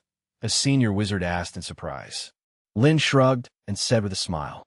Steg and the others were taken aback for a moment, then turned to look at the silver coin nailed to the wall and began to ponder with furrowed brows. A senior wizard who had studied astronomy quickly caught on. Because they were inside the eternal star, if they took the sun as the reference frame, they were indeed moving at a speed of 30 kilometers per second around the sun. Steg said thoughtfully. Steg was suddenly at a loss for words and unable to respond for a good while. Lin went on to explain. Without an inertial reference frame, distinguishing up from down or north from south is utterly meaningless. In just a few sentences, Lin had clarified the necessity of inertial reference frames and why reference frames are equated, and since all present were senior wizards, they naturally had no difficulty understanding. But this gave rise to a second question. "Speaker Lin, I understand what you mean, but forgive me for being blunt. Your theory of the constancy of the speed of light seems to conflict with the concept of the equivalence of reference frames." Steg spoke up again. The example Steg brought up was akin to the silver coin Lin had thrown, using Lin's own words as a rebuttal. Lin was naturally not going to be tripped up by such a minor issue, and replied with an unperturbed smile. "How do you think waves propagate?" When Steg saw Lin shifting the topic, he frowned slightly, but still answered. "The transmission of waves naturally relies on a medium. As for their speed of propagation," Lin explained, "under normal temperature and atmospheric pressure, it propagates at a speed of 340 meters per second. Its speed will not increase just because you are running and shouting at the same time." Jeffrey suddenly saw the light and exclaimed excitedly. Lin nodded with a smile. Knowing this, the mystery of the constant speed of light was half understood, although the remaining half was the most difficult to understand. Chapter 645, 645, 540. Under Lin's explanation, the gathering of great wizards discussed incessantly. If we go by this argument, then the principle of the constancy of the speed of light indeed has some merit. If it were a non-inertial frame of reference in a state of motion, then the situation would be different. It seemed that simply talking about it wasn't quite clear enough, so Dennis gestured and used Mage's hand to draw over a large experimental vessel, filled it with water, and then lightly tapped a float on the surface of the water. Under everyone's gaze, ripples danced upon the serene water surface. Ripples and sound waves are both mechanical waves, and their propagation principles are naturally the same. Dennis was about to use the ripples as an example to point out the flaws in the principle of the constancy of light speed. Dennis inserted a finger into the water again, and then moved towards the float in the direction of the ripples. A person moving in water certainly cannot serve as an inertial frame of reference, but in Lin's theory of relativity, there is no such premise. It states that the speed of light is constant in any frame of reference, which clearly defies logic. If light were merely a mechanical wave, then indeed that would be the case. However, unfortunately, its special properties mean that light is not the same as other waves, Lin explained to the confused crowd. Dennis and the others furrowed their brows. This indeed was the most significant difference between light and other waves. Steg couldn't help but interject. "Regarding that, I've already tried with experiments." Lin shook his head and then began to demonstrate the light beam displacement lever he had created for the audience. This was actually a modified version of the Michelson-Morley experiment. He placed a light beam emitter at one end of a lever. After switching it on, a beam of light shot out, then was split into two by a beam splitter in the middle of the lever, aiming at two different directions. Finally, the two beams were reflected back by mirrors at the end of the lever into the detector. You must know that the planet they were on was rotating around the sun at an ultra-high speed of 30 kilometers per second. If there truly were a medium for light in the universe, whether it was stationary or in uniform motion, it could not possibly synchronize with the eternal star as it rotated around the sun. This was like the float that generated the ripples moving. At this point, testing would reveal that the float and the water ripples in front of it had closed the distance, while those behind it had become even further away. Although the speed of light was extremely fast, the velocity at which the eternal star orbited was only 1/10,000th of the speed of light. The resulting deviation was tiny, but for a wizard with atomic-level sensing precision, it was enough to detect these minute changes. Unfortunately, after conducting numerous tests, no matter which direction the returning light beam came from, the stripes on the detector did not change by a hair. Lin said, shaking his head. Steg said, filled with confusion. Dennis and the others also found this very strange. The propagation speeds of sound waves and water waves are determined because they travel through a medium. To give an unsuitable analogy, it's like 10,000 people standing in a row.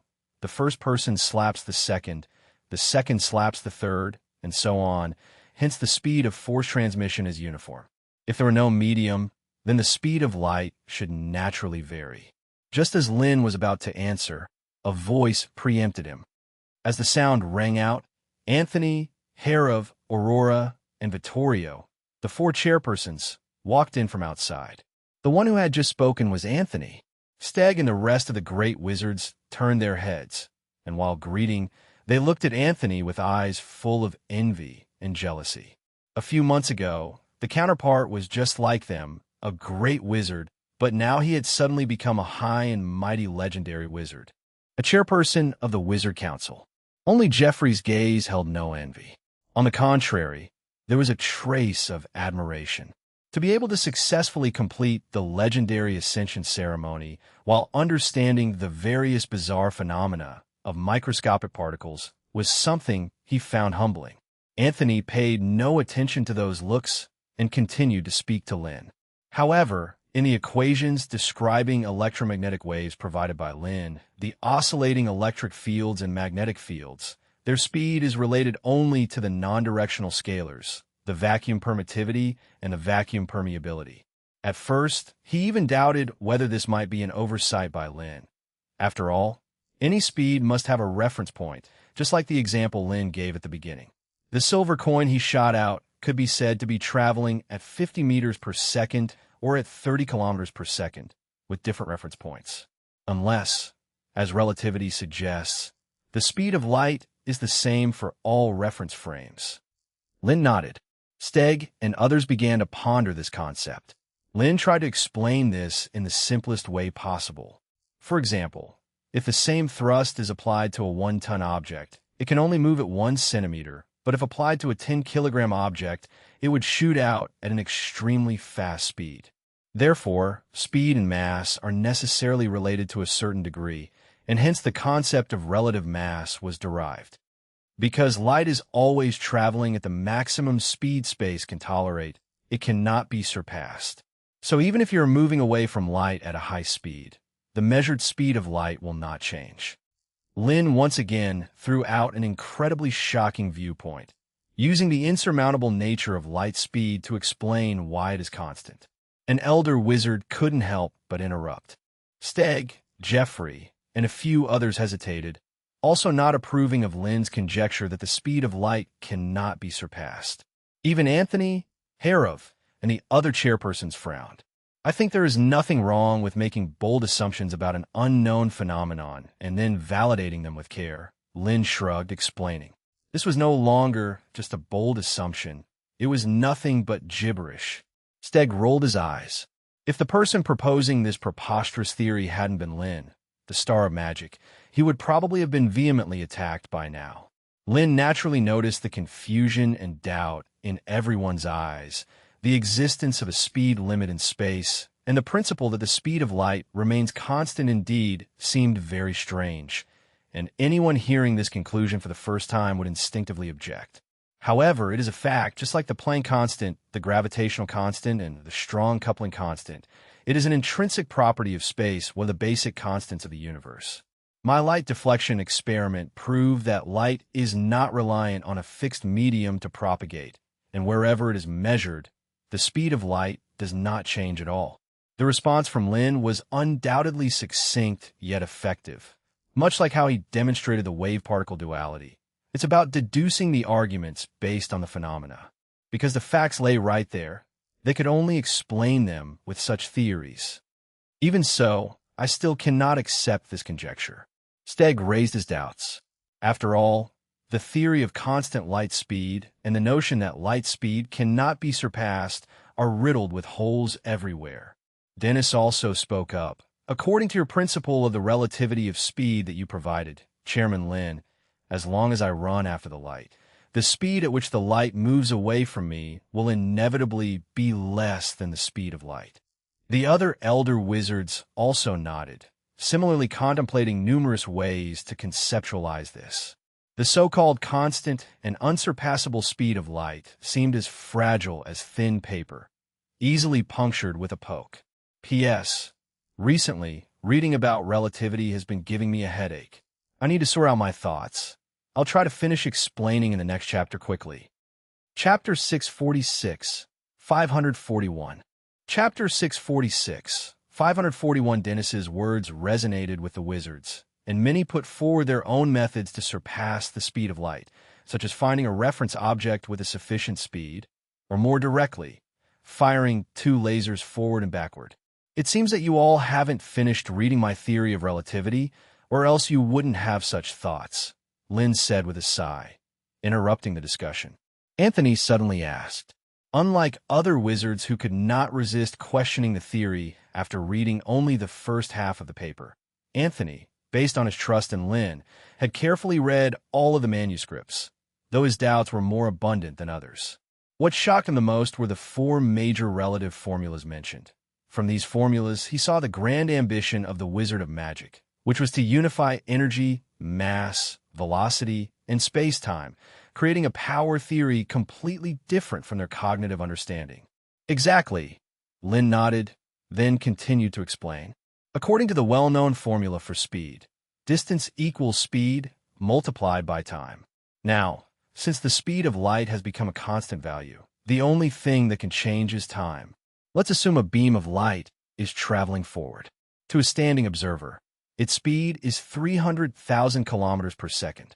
If at this moment you chase after the light at a speed of 150,000 kilometers per second, your flow of time, relative to that stationary observer, would be reduced to half. Therefore, the speed of light for you would still be 300,000 kilometers per second. Lin explained with an example. Steg frowned, asking in return. That's because the speed is too slow. Even the speed of a train is negligible compared to the speed of light, so the change in the flow of time is not apparent. Lin shrugged his shoulders, answering smoothly.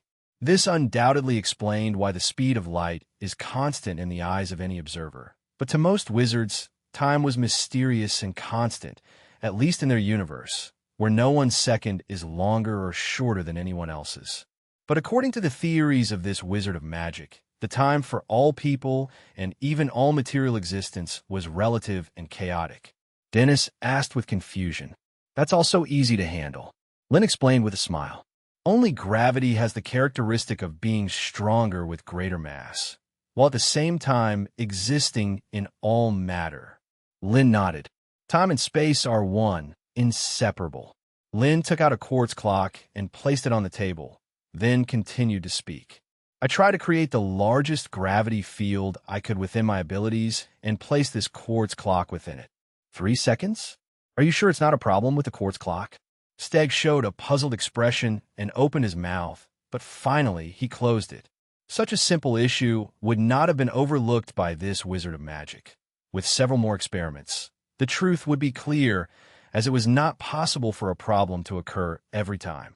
Sean's invention of the quartz clock had already become an indispensable experimental tool for every wizard, capable of precision up to 1/80th of a second, having operated for several months without a single error to date. Herav, Anthony, and other chair wizards, as well as few great wizards who had contact with the space-time gate, could not help but think of other realms. The world outside the space-time gate had a time flow rate difference of 7 times compared to their eternal star. Does that mean that the world of the others moved faster compared to theirs, and therefore time passed more slowly? Jeffrey asked, confused. In his view, space was space, time was time, and the boundaries between the two were clear. If the two were related, With time constantly flowing, wouldn't that mean that space was also constantly in motion? Lynn turned to ask. Jeffrey frowned and thought for a while, unable to give a fitting answer for a long time.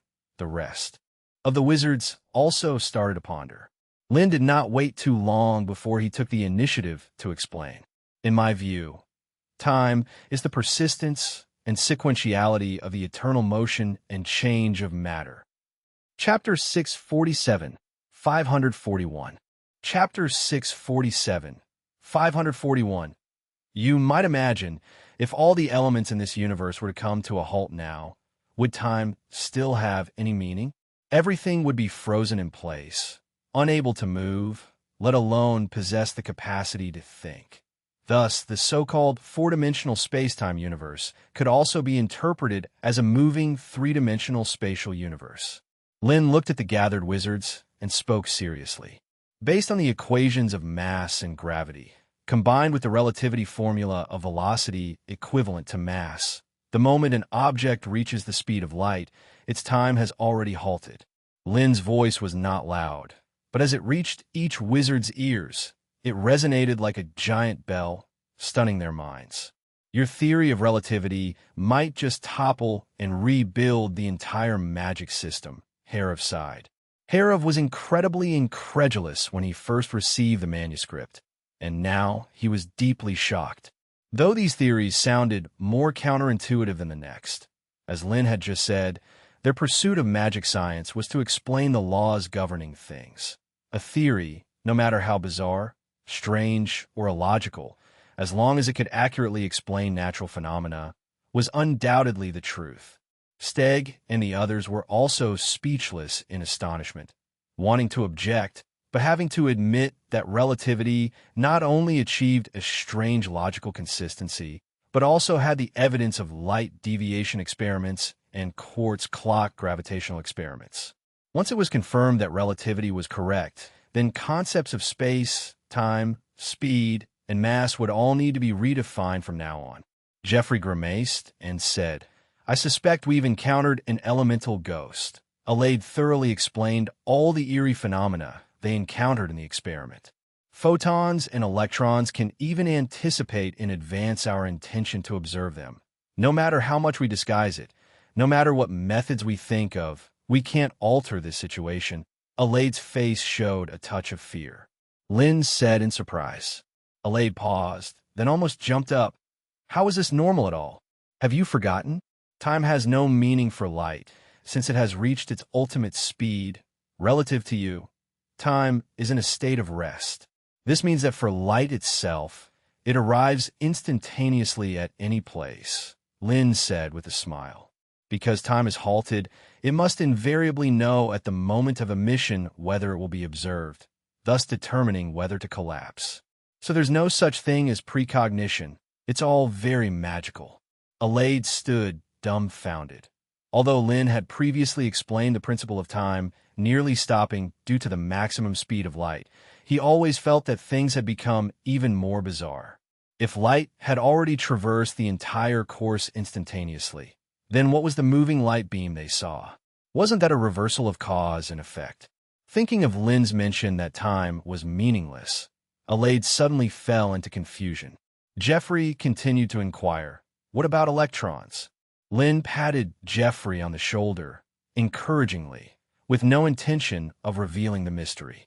In fact, he himself had only grasped a trace of the truth and could not be 100% certain. A free electron's probability cloud could cover the entire universe, theoretically reaching any place instantaneously. It's just a matter of probability. The reason electrons within elements can't do this is because they are tightly bound by the nucleus. But when they're free, this means their probability cloud's range becomes extremely large, certainly much larger than Jeffrey's lab. The probability cloud of a free electron is also one of the few entities that can surpass the speed of light, simply because the maximum limit of light speed only applies within four-dimensional space. If affected by higher dimensions, it's not necessarily the case. One example is under the gravitational influence of massive celestial bodies, where the speed of light significantly reduces.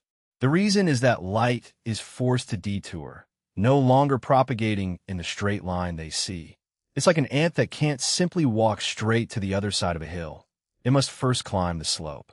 Although the ant's speed is consistent throughout, to a two-dimensional observer, it appears to cross that distance at an extremely slow pace. Time is meaningless for light, and spatial distance is meaningless for electrons. These words orbited in Jeffrey's mind, lingering for a long time as he vaguely grasped a thread but still did not understand why. Lynn took out the second half of the relativity manuscript and handed it to Steg and the others. Lynn sincerely hoped they would come to understand and overcome their fear of the microcosm soon. That way, the Council's legendary production plan could be implemented. About half an hour later, Jeffrey and others, who had printed dozens of copies of the Relativity original manuscript using magic, walked out of the manor. When they arrived, each one was full of confidence, ready to refute what they called absurd conjectures, but they left with furrowed brows, deeply engrossed in thoughts about space-time and the conversion of mass and speed. Lynn did not see them off because Dennis suddenly reported good news that the first-generation supersonic fighter jet had been officially completed and was ready for its first test flight tomorrow. "No wonder you've had the rare chance to come and debate with me," Lynn realized. Dennis had been very busy before, not even having time to attend academic seminars. As for the new fighter's test pilot, it was naturally the experienced Lydia. P.S. The toughest part about relativity is finally written. I've tried to make it simple, and from now on, most of the theory will be science fiction focusing on the plot. Hence, it won't be such extensive discourse. Chapter 648, 542, Supersonic Fighter Jet Test Flight and Tracking Missiles. Chapter 648, Chapter 542, Supersonic Fighter Jet Test Flight and Tracking Missiles. In the southwestern part of the royal capital, a large designated flight training ground gathered not only Lynn, Herav, Anthony, and other 4 counselors, but also a host of archwizards who had participated in the creation of the new fighter jets. They were all here to witness the inaugural test flight. "So this is the supersonic fighter jet you've developed?" Herav could not help but admire the massive object before him. Flat in shape, over 6 meters tall, 18 meters long, and with a wingspan exceeding 12 meters. Anthony, Aurora, and the others had just arrived at the training ground and were immediately captivated by the new fighter jet's perfect aerodynamic design. The sleek, streamlined body, crafted from mithril, shone brilliantly in the noonday sun, leaving a lasting impression on anyone who caught a glimpse of it. Though Lynn had anticipated it, the fact that Dennis had managed to construct it within a matter of months still surprised him. It just went to show that wizards with atomic-level control had a significant advantage in the field of engineering. It was said that in order to produce this fighter jet as quickly as possible, the Alchemy Research Academy had mobilized no less than 5 archwizards and over 100 official wizards. The halfling girl had long been ready, climbing into the cockpit and strapping on her protective gear, and now she eagerly asked if they could start. Lynn looked towards Dennis and, seeing his nod, signaled Lydia to commence. The wizards present all turned their attention to the event, and even Dennis couldn't help feeling a twinge of nervousness. Despite his confidence in his creation, this was the first time for a manned flight. Buzz, with a deafening roar, Lydia pressed the ignition switch, and instantly, a long tail of flame shot out from 2 massive exhausts at the rear of the fighter jet. The powerful thrust pinned the halfling girl hard against the back cushion, but Lydia, who had been involved in the creation of the jet, was prepared and kept her cool. She held the steering wheel tightly, maintaining balance. Under everyone's gaze, the silver fighter jet quickly passed over the runway and took to the skies within a mere 2 seconds. Exclaimed Tim, the archwizard standing by. Dennis shook his head. The new fighter jet had both subsonic and supersonic modes, and during takeoff, its speed was merely ordinary. Meanwhile, thousands of meters above, Lydia, after a stable flight to fully adapt to the controls of the fighter jet, solemnly activated the supersonic mode. The internal propulsion system of the fighter jet rapidly engaged. A large amount of compressed hydrogen-oxygen mix was injected into the combustion chamber, instantly ignited and high-pressure gas burst forth through the conduits. Accelerated through the Raven nozzle, the velocity increased by several notches. The already half-meter-long tail flame expanded instantly to over 2 meters, and the fierce sound of a sonic boom echoed through the high skies, presenting a spectacular sight before Harov and the others. The silver fighter jet streaked across the sky at an unimaginable speed, breaking through the sound barrier and forming a conical layer of airflow behind the aircraft, coupled with a long tail flame, like a silvery white comet cutting through the heavens. Tim stared astonished at the spectacle, and though they had observed the phenomenon during wind tunnel tests, seeing it in person was still shocking. Based on distance and position calculations, the flying speed of the fighter jet had reached 3 times the speed of sound, evident from the 3 prominent sound speed rings on its tail flame. Dennis nodded in utter satisfaction. His biggest concern had been that activating the supersonic mode would cause the fighter jet to become unbalanced and crash due to the tremendous increase in speed and the frightful wind resistance. Luckily, Lydia's exceptional piloting skills prevented his worst fears from materializing. Next up was combat testing. Lynn turned his head to look at Harov, Aurora, Vittorio, and Anthony. This supersonic fighter jet was to be deployed in foreign territories for missions. Real combat exercises were crucial, especially the ability to counter legendary-level enemies, which was key.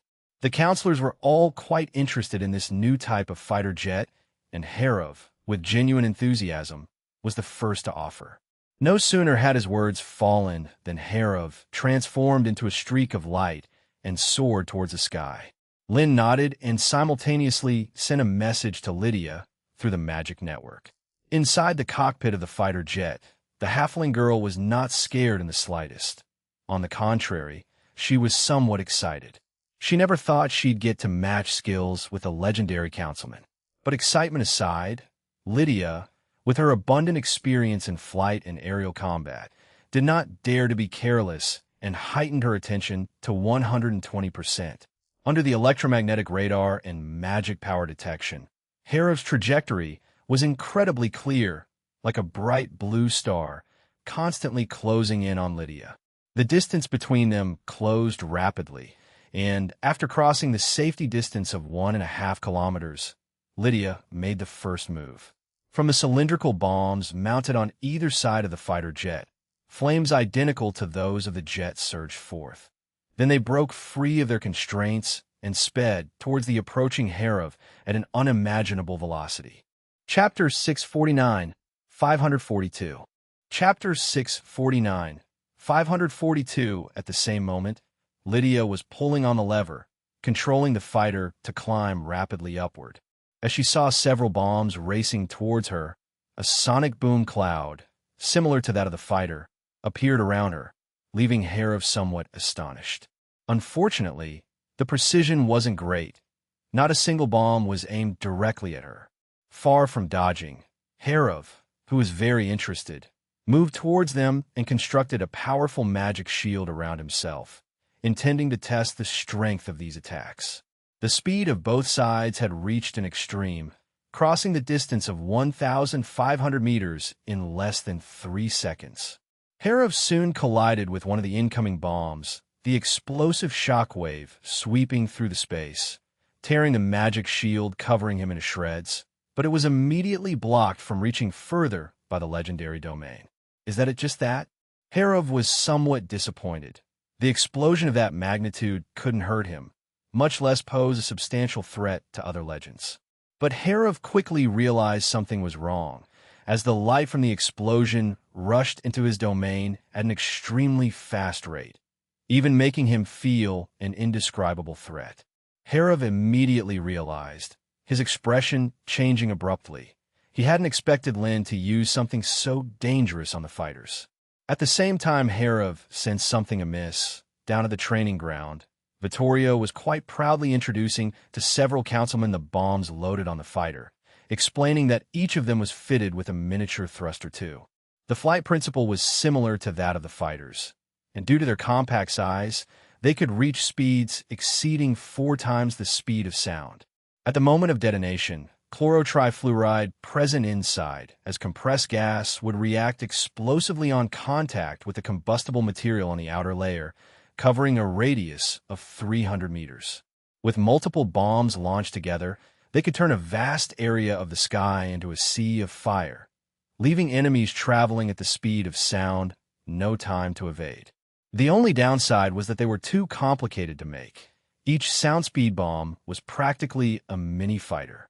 If the materials and labor were converted into money, they would be worth at least 500 gold coins each. In other words, Lydia's attack had just cost several thousand gold coins. Vittorio and the others, however, weren't concerned about the expense. If throwing a few thousand gold coins could threaten a legend, then it was undoubtedly a very cost-effective deal. Harov was too careless, Aurora said, shaking her head as she watched Harov, stubborn as ever, collide directly with the bombs. Luckily, although the undying flame was powerful and in certain ways very effective against energy bodies, Harov was not facing it for the first time. Even though he was caught off guard, looking a bit disheveled, he managed to escape the fate of being consumed by the undying flame. Using up all the bombs in one breath is really too wasteful, Lynn said, frowning as he watched the constantly changing situation in the sky. Dennis was naturally aware of this shortcoming, but it was just too difficult to aim and hit an enemy moving at high speeds. The only solution was to rely on such wide-area attacks. Lynn suggested thoughtfully. Some spiritual energy wizards were able to use magic to separate their consciousness and control enormous golems. Perhaps this knowledge could be applied to missiles, possibly creating tracking projectiles. Combining the principles of modern missiles with past experiences, Lynn explained to Dennis how to make bombs launched into the sky automatically home in on detected enemies through infrared sensing and radar tracking. Although they still hadn't been able to incorporate computers and chip technology, replacing those with spiritual energy techniques turned out to be even more useful. Listening to Lynn's explanation, Dennis's eyes lit up, and he immediately conceived many new improvement schemes. If it weren't for the fact that the tests on the new fighter jets were not yet complete, he would have already been eager to start his research. Lynn said with a smile. Anthony, Aurora, and Vittorio, listening to the two's discussion, didn't know whether to feel happy or helpless at the moment. The new fighter jets already posed a significant threat to Legends, and once Dennis developed guided missiles, they would surely become even more troublesome. At that moment in the sky above, the battle was becoming increasingly fierce. After suffering a disadvantage, Harov had started to take things seriously, instantly covering the whole area with a powerful thundernet. Unfortunately, the fighter jet was flying too fast. After the previous attacks failed, Lydia switched to evasion tactics, maintaining a distance and continuously harassing her opponent with cannon fire from afar. Even though this posed no actual threat to Harov, it was as annoying as a persistent fly. There were two methods to deal with such a high-speed enemy. The first was to use something faster so that the opponent couldn't dodge the attack, and the second was to predict their position in advance and use area strikes. After experimenting once, Harov quickly found out that the simplest first method was the least useful. The only things that could make a supersonic fighter jet unable to dodge were thunder and laser techniques. Unfortunately, both were limited in their effects. Electromagnetic techniques were blocked by the electromagnetic shield surrounding the fighter jet, and while laser beams were fast enough, they had a limited radius of damage. Even a fifth-level laser beam would lose much of its power after a distance of 500 meters, not enough to break through the fuselage coated with a high-strength graphene layer. To talk about weak points, they were not non-existent. It just so happened that the new fighter jets lacked any protection against gravity manipulation magic, which was exactly what Harov excelled at. After using gravity manipulation to disrupt Lydia's sense of direction and combining it with wide-range magic attacks, victory was decided after about 20 minutes of combat. If Harov had not held back in time, the fighter jet would have been shot down. Having narrowly escaped death, Lydia obediently returned to base to conclude the flight training. Despite the defeat, She could not hide her excitement at having competed with a legendary councilman for a while. It was a glorious loss. Had she chosen to engage or even flee from the start, her opponent might not have been able to catch up with her. Lin and the others were extremely satisfied. An alchemically created object capable of mass production that could hold a legend at bay was already astonishing. Moreover, the fighter jet could still be improved, and Lydia's piloting skills were also lacking, indicating there was a significant room for enhancement. Now, there's only 2 weeks left until the 3.5-month deadline. You need to work harder, Lydia. In foreign lands, the enemies will not show mercy like Councilman Harov did, Lin said, patting Lydia's shoulder. Dennis quickly summoned the alchemist to inspect the experimental jet and haul it back. He had many new ideas, perhaps enough to perform a new modification on the device, and he was very enthusiastic, asking Lin to join in as well. Maybe not this time. I don't have time to spare lately. Lin shook his head, turning down Dennis's invitation. Although he had finished writing his theory of relativity, according to Alok's report, the construction of magic power stations was completed and the high-speed particle collider he had ordered was almost ready. The significance of the deification ceremony and antimatter was obviously greater. They were directly linked to whether they could defeat the Lord of the Undead or not. Chapter 650, 443, High-Speed Particle Collider. Chapter 650, Chapter 443. High-Speed Particle Collider. 2 weeks gradually passed, and according to reports from the Wizard Station in the North Border, the space-time node remained in a closed state with no abnormalities emerging. This undoubtedly meant good news. Raphael, as he had anticipated, successfully stalled the advance of the undead, securing ample time for them.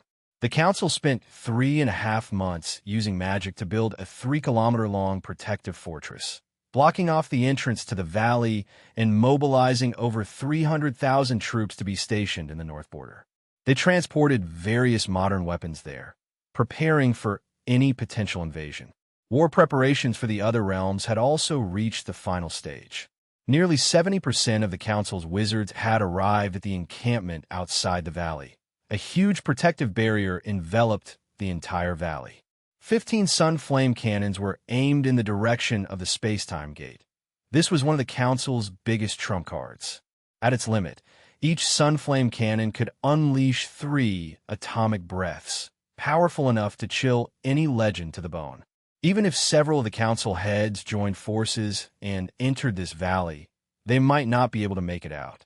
But their opponent this time was the Lord of the Undead who had seized and devoured several worlds, an old god, a high-dimensional being beyond comprehension. Nobody dared to say whether such arrangements could stop the other side.